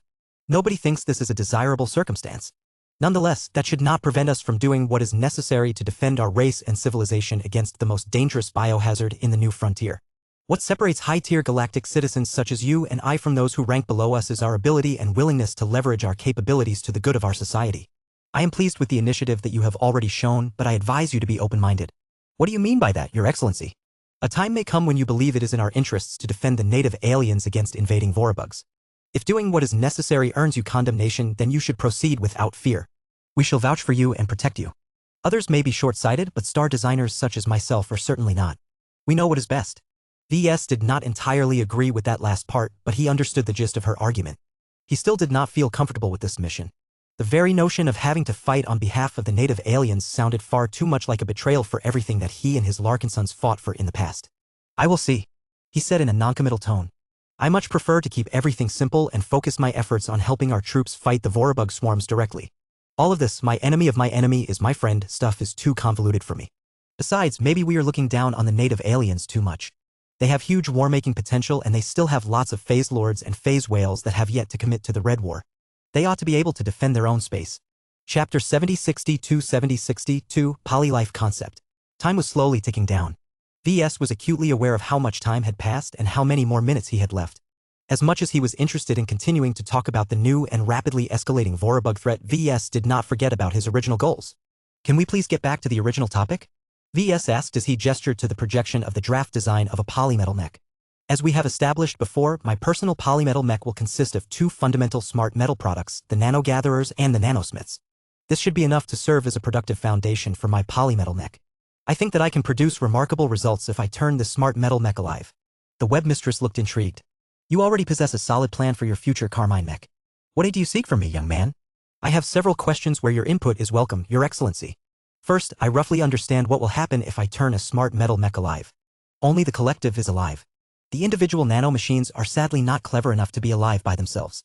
They're too small and rudimentary to develop this quality. They are also just components rather than fully self-contained units. The Devil Tiger was his first true smart metal mech. It possessed several interesting qualities that VES never fully appreciated at the time. It was only now that he had become a senior mech designer with ambitions to develop a polymetal mech that his first smart metal mech as well as Tiger mech possessed a lot of reference value. What Veronica learned from studying the present incarnation of the Devil Tiger both delighted and disappointed VES. His father possessed excellent control over his Naoist mech as a single unit, but he was unable to exert precise control over the individual nanomachines. It was only the programming as well as the living personality of the Devil Tiger that could perform such a feat. Perhaps the only way for his father to gain total granular control over the individual nanomachines was to become a god pilot, because by that point he would merge with his living mech. That should probably work out for Wrinkle Larkinson. He did not possess the mental capacity to control an astronomical amount of nanomachines directly. He never expressed a need to control nanomachines to such a surgical extent either. He was more than happy with his present level of control over his battle partner. Unfortunately, that did not align with V's own demands. He had become a much more capable mech designer than when he initially developed the Devil Tiger on a whim. VS also had access to much better technology as well as materials. With such luxurious conditions, he owed it to himself to design a smart metal Carmine mech that completely raised the ceiling of what was possible and set a new standard in the mech industry. VS outlined his ambitious demands to the star designer. My wishlist for my personal polymetal mech can be boiled down to 3 key features. He said, the first one is what I call polylife. I not only want to find a way to make each and every individual nanomachine alive, but also grant them the ability to pool their intelligence in a very intimate and unbreakable kinship network. I want each of them to merge their spiritualities together in a superintelligence of sorts that is greater than the sum of its parts. The more nanomachines in the pool, the smarter and more alive my polymetal mech has become. What do you think about this idea, Your Excellency? This was the first time he shared this radical concept to anyone. He had never bothered to share this crazy idea to Gloriana or his RA liaisons because their perspectives were too limited to appreciate the greatness of this idea. VS hoped that a star designer would be different. The one sitting before him should not only be smart enough to understand the intricacies of his idea but hopefully be able to offer concrete tips and advice on how to realize it. He urgently needed guidance on how to translate his imagination into a concrete mech design. The webmistress genuinely looked interested at this point. You have presented a difficult puzzle to me, VS. Do you even have a plan to turn every individual nanomachine alive? I do. I would not come here if I haven't figured out at least that much, though I still need to flesh out the mechanics of my action plan.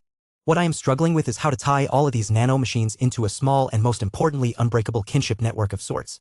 As stated earlier, I want all of the nanogatherers and nanosmiths, or at least their original batch, to not only be alive on an individual basis but form a super-intelligent amalgamation that will constitute the main living mech. The webmistress understood the key point. You believe that forming them into a strong network with my assistance will enable you to realize this poly-life concept, is that correct? VS nodded.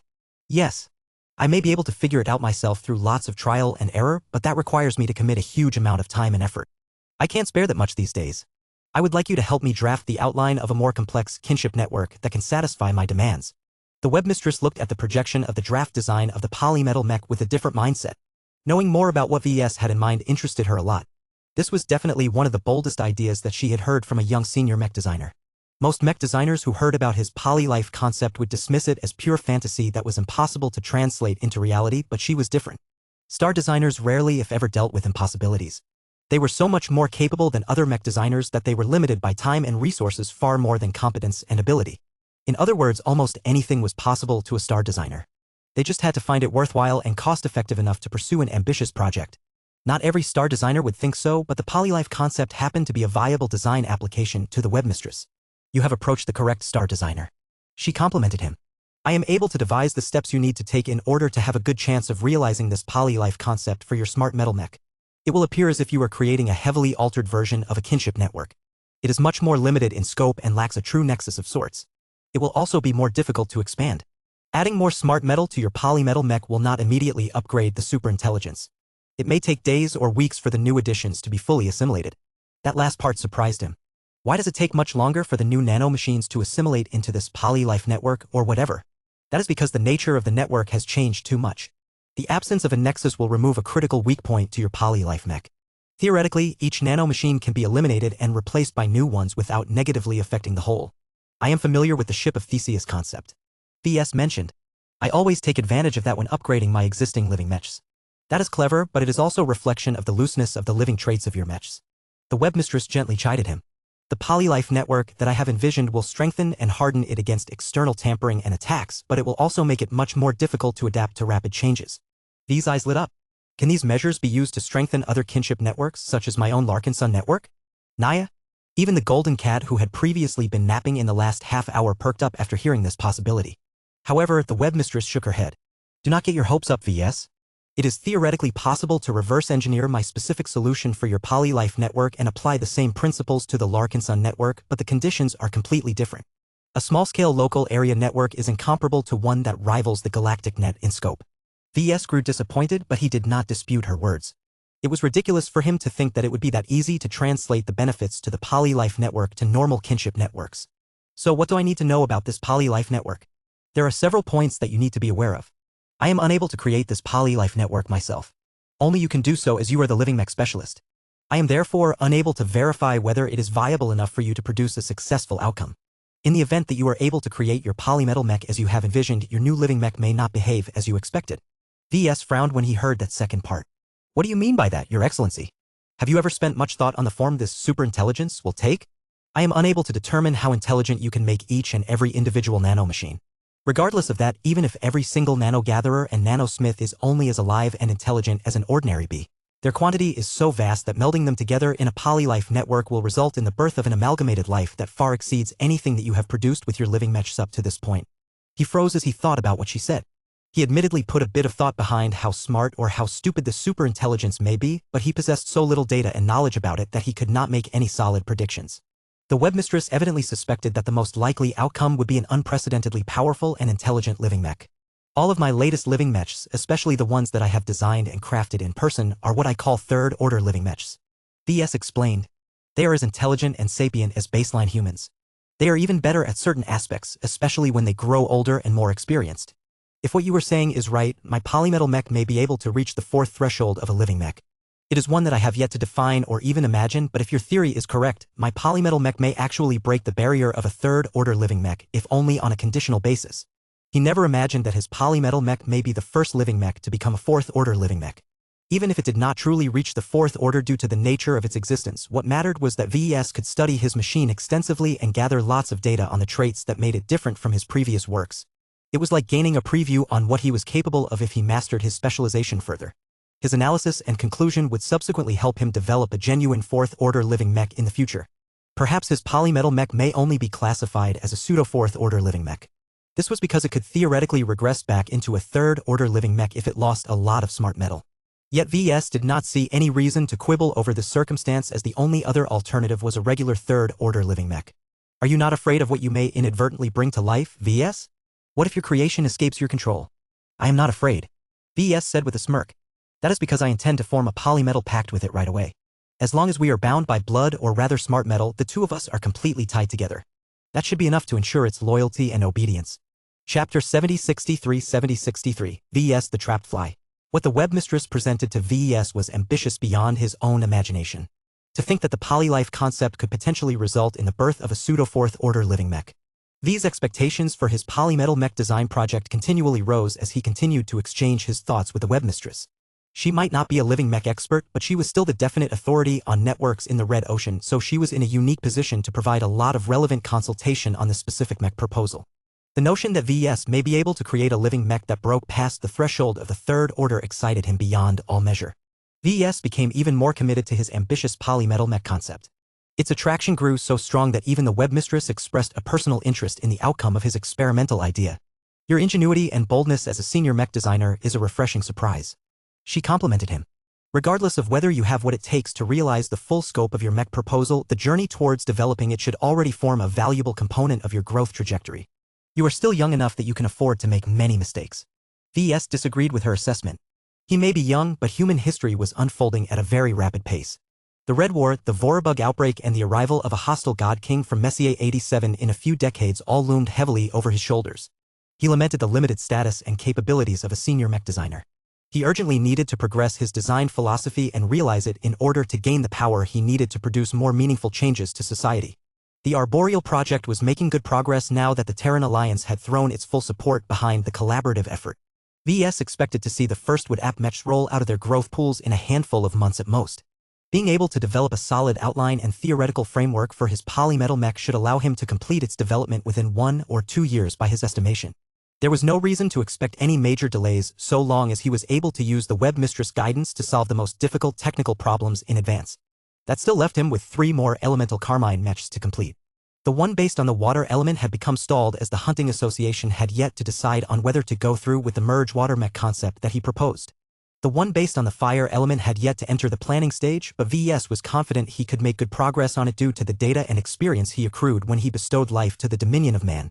Only the one based on the earth element remained a mystery to him for the time being. He had yet to develop a solid idea on the configuration or central concept for a mech after all this time. He had been lacking in inspiration on this front.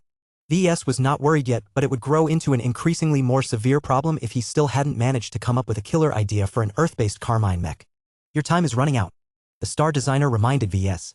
Regardless of whether your polymetal mech is capable of becoming a so-called fourth-order living mech, you must first ensure that its polylife network is capable of producing this result. Let me explain my theory and proposed solutions to you first. She began to get technical, using a projection to draw out an elaborate and detailed theoretical model that involved many different variables. Although the basic premise of the polylife network was not too complicated, VS needed to incorporate a lot of additional factors in order to control and regulate the fusion between an uncountable amount of nanomachine-scaled life forms. The star designer claimed that every step was necessary to reduce the failure rate and avoid any undesirable complications, and VS believed in her judgment. The good news was that much of her layout consisted of pure e-technology. VS just had to put on his spiritual engineering hat and work out the specific implementation to her suggestions. The more challenging parts came from trying to modify the designs of the individual nanomachines to better facilitate the creation of a superintelligence. Smart metal is a specialized field that possesses a high threshold to enter. A non-specialist such as yourself will not know how to modify the carefully engineered designs of the nanogatherer and nanosmith. You will have to seek out a mech designer who specializes in nanotechnology and designing smart metal mechs to fully realize this blueprint. You can take your chances without completing this step, but I do not advise you to skip this essential step. It is abundantly clear to me that the polymath never envisioned that these two nanomachine products would ever be used to form a living mech and a polymetal mech no less. As much as VS wanted to deny it, he knew she made an important point. The components had to fit the design.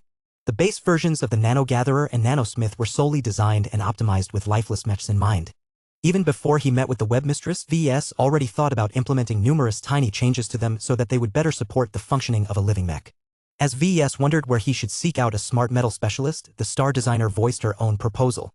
You do not need to seek out a reliable and competent collaborator. I can refer you to a mech designer that can fully assist you in analyzing and modifying the designs of the CE nanomachines. As an upstanding member of my mech supremacist faction, I can vouch for his competence and trustworthiness. While I will not order him to offer his services to you, I do not believe my intervention is necessary for you to persuade the individual in question to fully cooperate with you, even up to the point of agreeing to strict conditions such as signing a non-disclosure agreement. VES looked up at the webmistress with a hint of vigilance. Of course, the Red Association wanted in on his ambitious mech design project. The polyedal mech concept had very strong implications for their profession. It was impossible for the meshers to ignore its potential and let VES keep it for himself. I suppose you guys are offering me the expertise of a smart metal specialist for more reasons than giving me a hand, right? The star designer responded with a coy expression. Come now, VS. You would not have come here and presented a revolutionary Carmine mech design that can change the mech designer profession forever if you did not already consider the decision to collaborate with the Red Association. This experimental project of yours is precisely the initiative we are willing to welcome with open arms. It is unthinkable to leave us out of the development of this promising endeavor. She was right, but that did not mean that VES would welcome RA intervention with the same degree of enthusiasm. The initial version polymetal mech should ideally be a product made by himself and used by himself. He wanted to retain the freedom to publish or withhold his work in order to fish for greater concessions, but the star designer was onto his game. She clearly wanted the RA to get involved from the start of the design project so that it could become an important shareholder while the cost of entry was still relatively low. The meshers would most certainly wanted to gain valuable concessions in exchange for their extensive support. We can use your collaboration with the Terran Alliance on the Arboreal project as a template for our own contract. We do not ask much from you, VS. In exchange for providing the relevant mech designers and R&D support that you require in order to develop a powerful and future-proof polymetal mech, we would like to obtain exclusive distribution rights and other related rights to our collaborative efforts. You may use the resulting polymetal mech model and its variants as you wish in the Larkinson clan, but outside of that we must obtain control over who is permitted to receive and pilot such machines. That was pretty much the same deal he made with the Terrans about the Arboreal project. It was not a coincidence. He would not accept a stricter proposal, and the meshers would lose out if they gave up ground on the exclusivity issue. Do I truly need the help of you meshers? He asked, even though he already knew the answer. You must. The cybernetic empire has admittedly done an excellent job in developing the nanogatherer and nanosmith models, but they are both products of an environment that is devoid of E-energy and had no access to superdimensional matter. Are you truly willing to settle for an inferior product that lacks the benefits of hyper-technology and superdimensional technology? Let me inform you that it is impossible for you and your clan to develop superdimensional versions of the aforementioned nanomachine models, especially if you seek to make use of the most volatile high-grade superdimensional matter. You require external support, and it may as well come from our association. VS felt as if he was a fly who got caught in her web. She made a number of valid points. He could not refute her arguments. VS wanted the best for himself, and that meant upgrading the outdated CE nanomachine designs with the two technologies that the polymath had not been able to access until recently. The only issue that he could push back on was whether VS could only collaborate with the Red Association on this project. That was not true. The Terrans, Rebarthans, and even the Fleeters could help him solve his technical problems, but did they have the right experts and resources, and were they willing to put them all at his disposal? That remained unclear. He could even seek to collaborate with the cybernetic empire on this project. However, its attainments on superdimensional technology would definitely be at least half a year behind the other major powers. The thought of dealing with inferior tech and implementations repulsed him to the point of dropping this alternative. If VS wanted to obtain the best and fastest results, then collaborating with the meshers was truly the most optimal course of action, and both of them knew this was the case. How could a fly possibly dislodge himself from a sticky web when he voluntarily flew into it in the first place? A part of himself already predicted this sequence of events. He may not like it, but the outcome was not completely unacceptable. Gaining the buy-in of the meshers drastically increased the success rate of his experimental project. He would not have to worry about trying to develop high-grade superdimensional nanomachines because the meshers would do all of the heavy lifting. The webmistress gave VES an additional assurance. If you agree to collaborate with us right away, then I will guarantee your project in my name. This means that you will not encounter any hindrance from others inside or outside of our association. Trust me, VES, the subversive implications of your polymetal mech concept will attract a considerable amount of opposition. With my guarantee, no one but other star designers are qualified to object to your work, but they are unlikely to confront us over this endeavor. It will also be easier for us to mobilize more restricted personnel and assets. That pushed aside any lingering hesitation that VES had left. Fine, he replied in a resigned tone. I can agree to collaborate with the Rec Association on the development of the first polymetal mech. As long as you stick to those terms and let me be in charge of the design project, I have no further objections. I would still like to let our lawyers hash out a formal contract. That can be arranged. My contract lawyers will make contact with yours. Let us finalize this matter quickly. The sooner we sign the contract, the sooner we can get to work. Chapter 7064, Free Trial. Chapter 7064, Free Trial. After VES concluded his deal with the webmistress, a guard led him away from the center of the compound and brought him back to the shuttle. The vehicle then brought him back to the luxury accommodations located in a highly protected location on one of the planets of Yurnstall. He remained seated while petting a disconcerted Goldie on his lap. He repeatedly went over his deal with the webmistress and tried to think of the implications. One of the consequences of the agreement with the Red Association was that VES had renewed and reasserted his commitment to partner with the meshers. This was an important gesture and vote of confidence during a sensitive period where the Red Association suffered repeated setbacks. The Red split and the emergence of a shiny new rival in the form of the Cybernetic Empire had sparked a massive confidence crisis over whether the meshers were still developing in the right direction. Change was already inevitable, but there were multiple different sides that each proposed a different future for their superorganization. On one extreme, there were meshers that wanted to return to the previous status quo as much as possible. They not only advocated for sticking to the old rules that define the age of mechs, but also sought to undermine the Terrans and the Rebarthans as much as possible in order to subjugate them again. On the other extreme, there were extreme reformists and ideologies that argued that the meshers and the fleeters had completed their historic assignments of letting humans recover from the end of the age of conquest. Now that the states had become stable and populous enough, they no longer needed to abide by so many patronizing rules anymore. It was best if the Red too withdrew from direct governance and turned into pure supervisory organizations. Both sides cared a lot about their viewpoints, so their arguments frequently became heated. Although the meshers stationed in Yurnstall were professional enough to keep their arguing behind closed doors, VES could still feel the underlying tension and repressed emotions across the entire planet and central star node. It made him feel as if Yurnstall had turned into a powder keg. Ironically, it was the continued presence of Terran and Rebarthan visitors that restrained the meshers from engaging in open warfare. They did not want to embarrass themselves by airing out their internal disputes in front of their rivals. The webmistress was probably the most sensitive towards all of the discord raging through the ranks.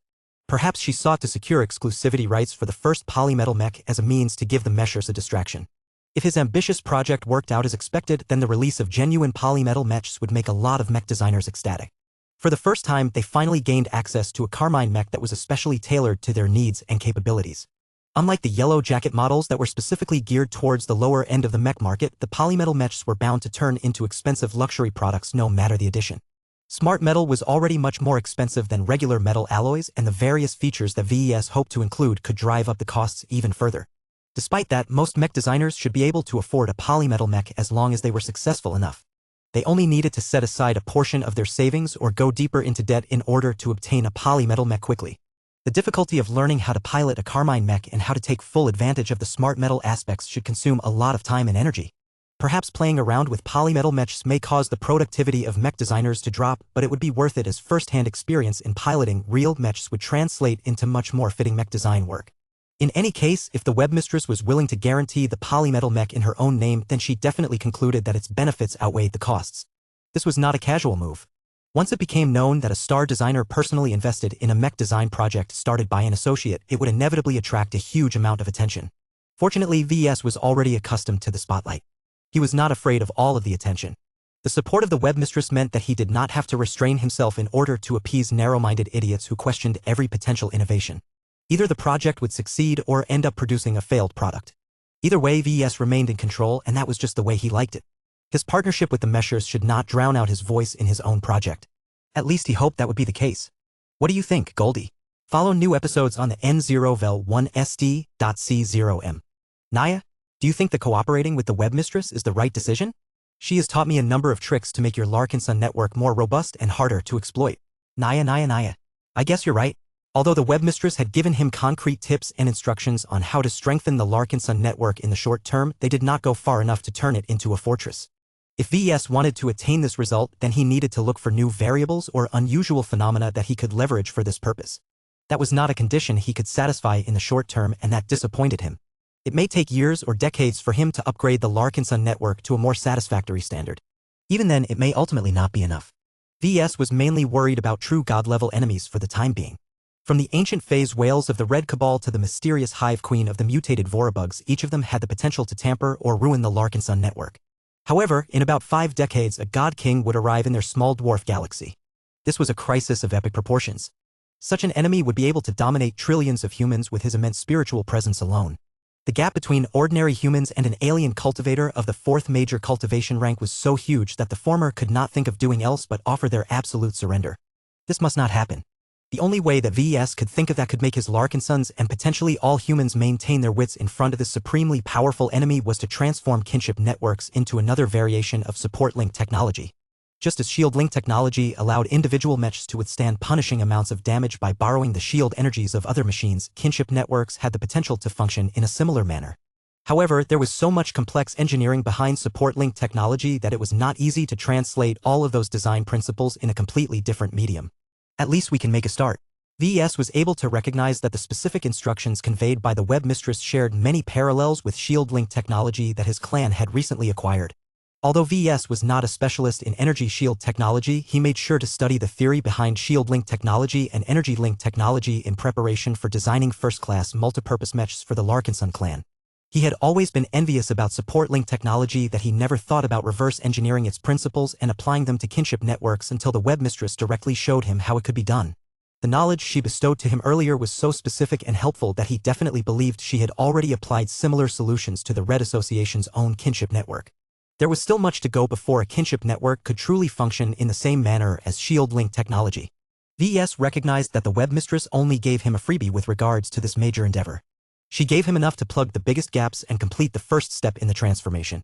As for the subsequent steps, VES and the Larkinsons either needed to figure out everything by themselves or approach the webmistress and negotiate for Step 2, Step 3, and subsequent instructions to finalize the transformation of the Larkinson network into a more helpful and resilient form. The female star designer could milk the Larkinson clan for all of its spare superdimensional matter by stretching out this exchange. That obviously did not sit well with VES. He preferred to solve the problem in-house. That would not only spare the clan a lot of strategic resources but also prevent the meshers from embedding secret backdoors into the Larkinson network. When VES returned to his temporary accommodations, he began to contact the T Institute and quickly brought its director up to speed on the latest developments. Director Pesca Aduk, formerly of the Aduk family, looked pensive as VES issued his latest demands and specifications. Our cultivation scientists shall do their best to implement the instructions given by the honored star designer. From what you have described, the instructions are straightforward enough that we do not need to apply too much critical thinking. It is what comes next that is problematic. You are asking us to engage in a cross-disciplinary research project that will not only demand a large research team but also research leaders who are highly competent and brilliant. There are not that many of the latter in our institute. Hiring them is also challenging as they are already committed to existing employers. So you can't do it? VES asked directly. The director of one of the most important research institutions of the Larkinson clan did not dare to misdirect the former patriarch. I did not say that, but it will be a long-term commitment, sir, she said. The new matriarch will have to approve a new initiative where we will establish a new research division that is solely dedicated to maintaining, repairing, and upgrading the Larkinson network. We will only be able to assign regular cultivation scientists and research-minded practitioners to it. Without a highly competent leader that can provide clear direction to the scientists, progress will be slow and incremental. How do you intend to solve the talent problem, then? It is unlikely we will be able to hire the right experts from the Red Association or other groups, Director Pesca said. Our only viable choice is to identify promising talents while they are still in school or graduated recently and put them through focused training.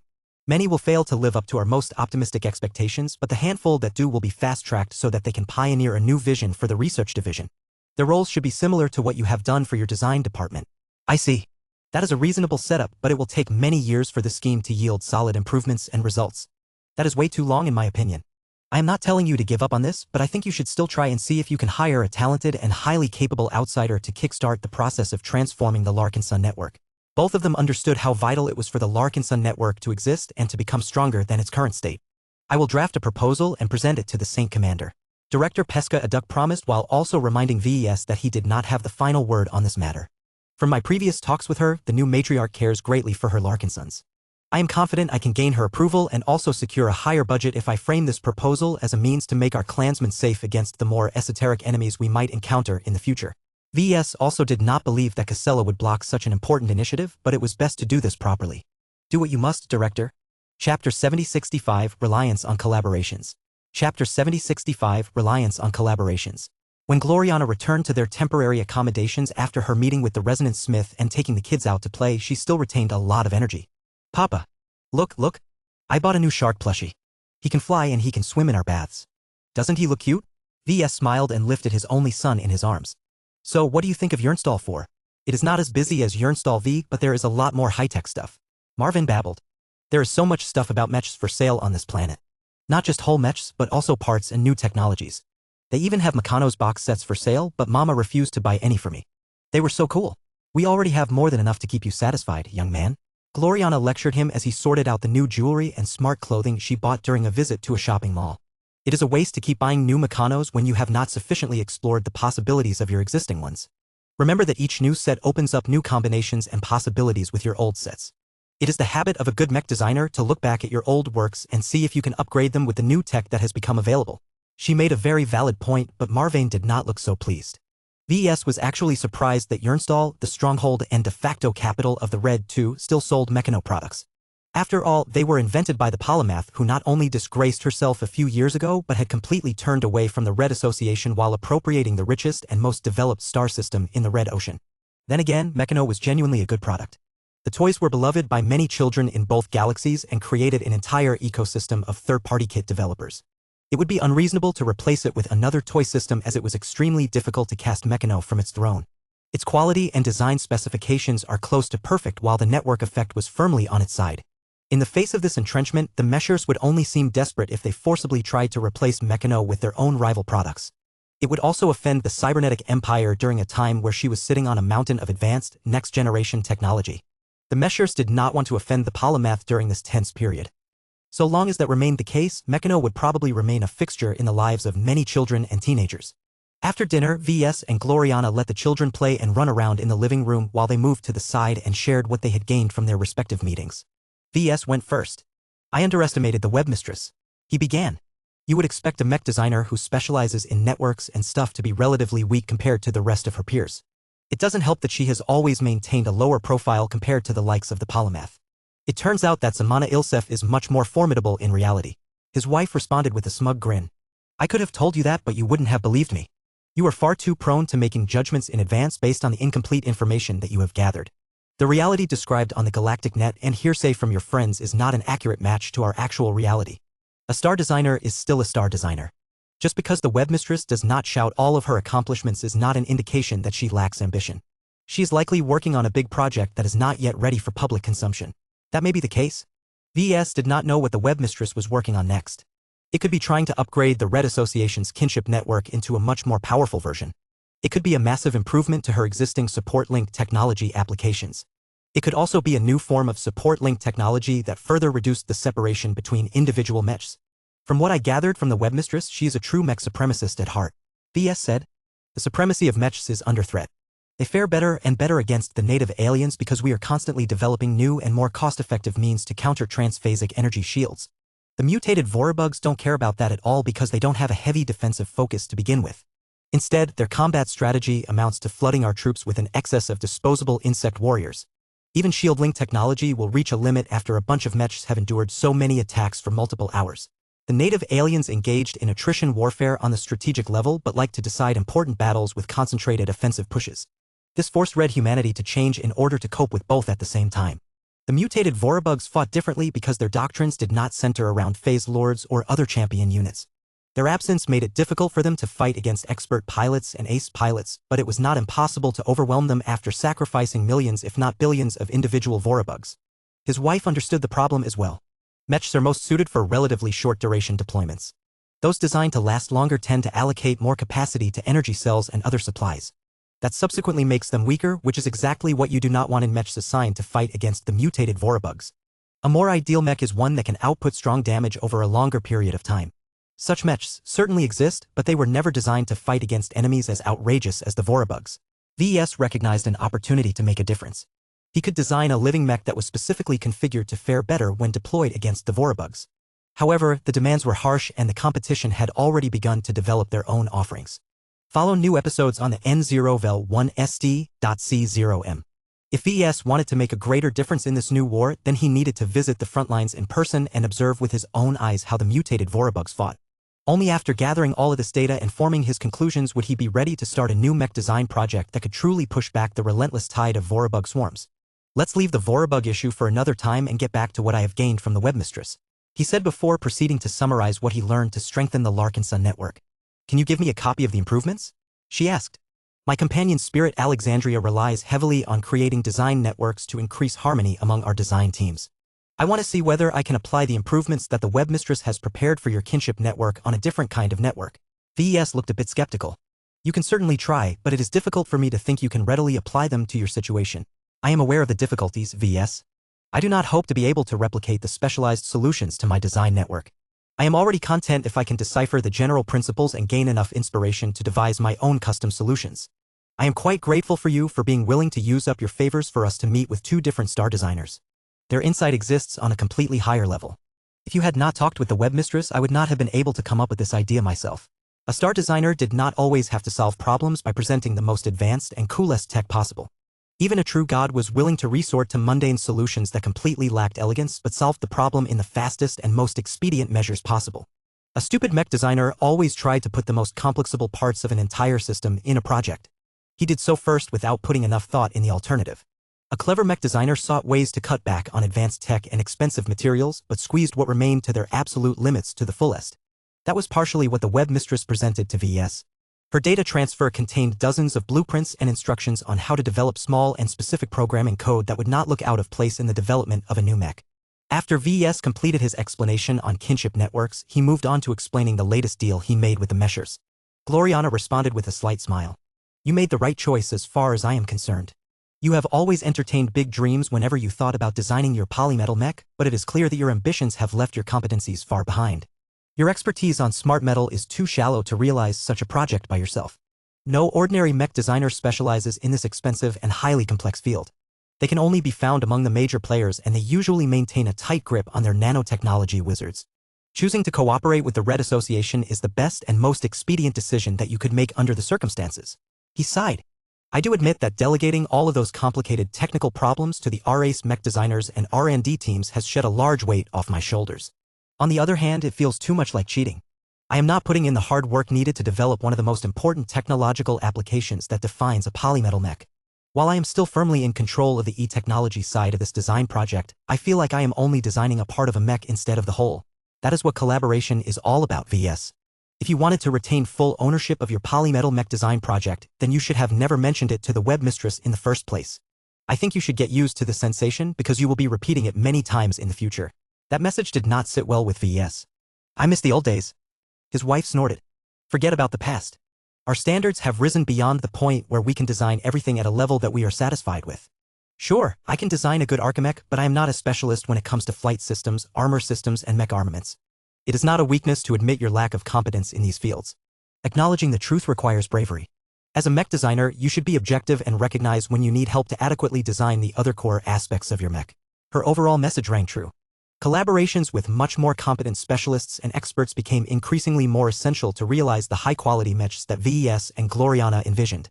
The Larkinson clan was partially able to meet this demand, but its foundation was far too shallow. The miracle couple had grown too quickly relative to the Larkinson clan. The Larkinson Biotech Institute, the T Institute, and all of the other R&D institutions had expanded quickly over the past decade, but they were still many leagues behind compared to the renowned establishments of all of the big players. This left VES and the other Larkinson mech designers with little choice but to get used to cooperating with the likes of the Terrans and the Meshers. Gloriana most definitely believed this to be the case. You should get used to working with third-party collaborators to complete the development of your remaining 3 elemental Carmine mech design projects, she stated. Because if you hold them to the same standard as the Arboreal project and your new polymetal mech design project, you will never be able to complete them in-house. Your potential breakthrough to master mech designer will therefore be a community-supported effort. Your success is no longer a solo effort. Chapter 7066 7066, An Unbounder's Desire. After the pair was done with talking about V's meeting with the webmistress, they moved on to Gloriana's shorter meeting with the resonance smith. So how was he? VS asked. His wife adopted a complicated expression. The resonance smith was eccentric to say the least. I am used to that from you, but His Excellency is much less restrained in this regard. He has no desire to hide his true nature from anyone. Why should he? He is a star designer. Very few people can restrain him these days, and none of them have a compelling reason to do so. He can do damn near anything so long as he doesn't threaten the core interests of his peers. Well, I can tell you that he was probably in a good mood. Human civilization in the Red Ocean was moving towards a future envisioned by the Unbound Humanity faction. Jose Yuqui believed that this will unlock our race's potential and help us regain the astounding growth rate that we last experienced during the first half of the Age of Conquest. Only through overwhelming pressure will we be able to cut out the rot that has festered our society and let a new generation of proven leaders take charge. I can already tell he is a big fan of the societal revival theory. VES mildly said. I do not necessarily disagree with this sentiment, but isn't the resonance smith being a bit too celebratory about all of these changes? He is, and he is being shameless about it. You should have heard him bragging about this to me. He thinks that the breakdown of RA authority is essential to creating room for upstarts like you and I to grow and take their place. Is that the only subject he talked about? Of course not. Gloriana said. We merely chatted about various topics while he devoted most of his attention to devising a solution for my problem. After working for over half an hour, he granted me documents containing initial solutions to the problems that arise when trying to merge architect with superdimensional technology. As far as the resonance smith has tested, his solution works, but the outcome is still far from perfect. Fortunately, he has been generous enough to bestow me with a roadmap that outlines what research we must complete in order to produce incremental performance gains. She shared the virtual documents to VES. He skimmed through them quickly, but quickly got lost in all of the dense jargon, mathematical formulas, and complicated theories. Perhaps he might be able to understand half of what is contained in the documents, but that would require him to sit down and read the pages carefully while referencing all kinds of textbooks. That was way too tedious and time-consuming for him, so he ceased his examination and decided to leave this matter to Gloriana as originally planned. So does that mean we can proceed with completing the Riot Mark III as a full superdimensional Archimech? VES asked the most important question. The short answer is yes. The long answer is more nuanced than that. His wife replied. You will need to elaborate that further. Gloriana drew a projected graph in the air. The initial solutions provided by the resonance smith are far from perfect. They do the job by meeting the minimum standards. In my eyes, they are akin to half-failed solutions. Incorporating them in the Riot Mark III project without implementing any further changes and adjustments will lead to an expert spearman mech that is not as light and strong as he could have been. The architect-compatible alloy formulas that he managed to research and placed in my possession incorporate a lower proportion of high-grade superdimensional matter and a higher proportion of stabilizing materials. She placed a dot at the lower end of the performance graph. The only advantages of these superdimensional alloy formulas is that they are cheap in terms of superdimensional matter requirements. We only need to use up less than half of the volume of raw matter in order to produce a stable alloy. Best of all is that the formula contains a number of complementary exotics that slightly increases the potency of the existing superdimensional matter. The resonance smith told me that he has taken inspiration from his study of alien-grade superdimensional alloys to come up with the small improvement, but that he still has much to go before he can find more effective combinations. VES looked intrigued. I see. So the performance of this alloy is not good if we compare it to the theoretical peak that can be attained with a much better variation of superdimensional alloy, but it should be enough to satisfy our short-term needs, is that correct? Gloriana nodded. From a purely physical perspective, the solutions provided by the resonance smith will make the Riot Mark III less resilient than the first Sword Mark III if their mass is equal. Their mass and volume are not the same, though. He pointed out the obvious. The Riot Mark II is significantly thicker and should also be denser as well. The Riot's armor system is truly designed to resist serious blows, while the first Sword's thinner armor system is more of a reliable backup option if the Ace Swordsman mech has failed to evade attacks. That is true, but I hope you can understand my point, VS. If we abandon the use of Architect, we can make use of simpler but more powerful superdimensional alloys to significantly increase the damage resistance of the Riot Mark III's armor system. This version will bounce away projectiles and resist energy beams noticeably easier. However, its internals are much softer, so any attack that is powerful enough to punch through armor-grade superdimensional plating can obliterate whatever internals are sheltering behind. That was not an ideal situation for a mech that was designed to confront enemies head-on without fear of suffering injuries. Let me get this straight. He said. You are claiming that the superdimensional architect version of the Riot Mark III will possess the advantages of both superdimensional technology and architect, but it won't really excel in the former because too many compromises had to be made to develop an alloy that is stable enough to be used throughout the entire mech frame in the form of Archemetal. However, you think that this is still a superior alternative to using the same approach that Kedis has used for the first Sword Mark III, right? Correct. The initial implementation of the Riot Mark III may be further from perfection than I prefer, but it is possible to upgrade the composition of his Archimech frame over time. As long as our scientists and I continue to conduct follow-up research in the directions pointed out by the Resonance Smith's roadmap, we can develop better and more optimized superdimensional archemetal alloys that effectively bestow greater resilience and damage resistance compared to older versions. This will be a long-term effort. That was okay. At least there was a way to improve the relatively mediocre initial solutions. The Resonance Smith had truly done the minimum work required to reciprocate the minor favor. He did not do more work because he had more important priorities to work upon, but also ensured that a young senior mech designer like Gloriana remained active and invested in her architect specialization. If the Resonance Smith solved all of the technical problems, there would be little opportunity for Gloriana to conduct research on architect and understand its nature better. So this was a good outcome all considered. Did the Resonance Smith convey anything more during your meeting with him? He said. Did he mention anything that is of great political significance? Did he talk about the Larkinson clan specifically? His wife had to pause and recall the conversation. His Excellency seemingly spoke without constraint or filters. He made more than a few outrageous remarks that would have definitely stirred controversy if not for his high status and identity. He has not mentioned anything about our clan, unfortunately. I have the sense that he does not take us seriously. Our clan is too young and the two of us are merely senior mech designers.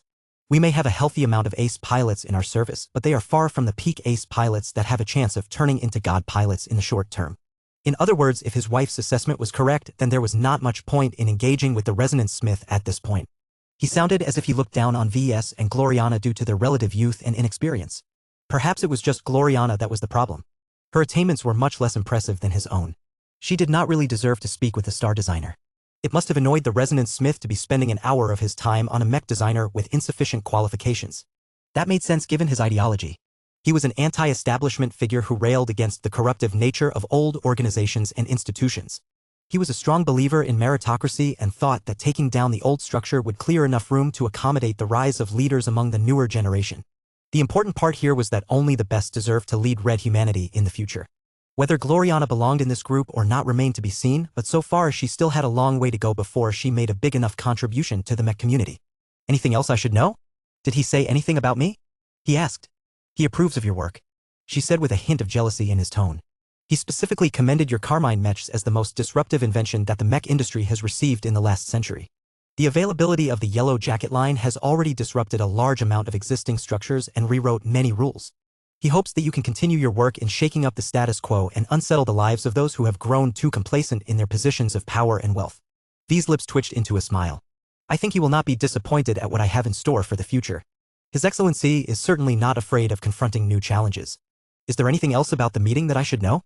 Not about the meeting itself, but I have received a number of invitations during the rest of the afternoon. She told him. When I took the children out to shop and sightsee, numerous attendants approached and hand-delivered their invitation letters to me in person. There are not too many of them, and I think that each of them represent various important groups and consortiums. I think it is worth it to attend at least half of the gatherings and events. Not only will we be able to mingle with Jernstall's high society, but we can also seek out new partners and business opportunities. VS frowned. I don't know. We have better things to do than socialize every day. I am not opposed to attending 1 or 2 gatherings, but that is my limit. Let us look over the invitations and accept the ones that bring together the largest amount of guests. That should give the groups who are interested in doing business with us and our clan enough opportunities to get in and come up to us with business proposals on hand. I like it. Let them come to us rather than the other way around. We should make sure to coordinate this with our new matriarch, though. We should check whether we have discretion to trade away superdimensional matter. We are in the possession of highly coveted materials whose value far exceeds phase water. While we should reserve most of it for internal use, it does not hurt to trade modest amounts of superdimensional matter for a new starship or proprietary technologies.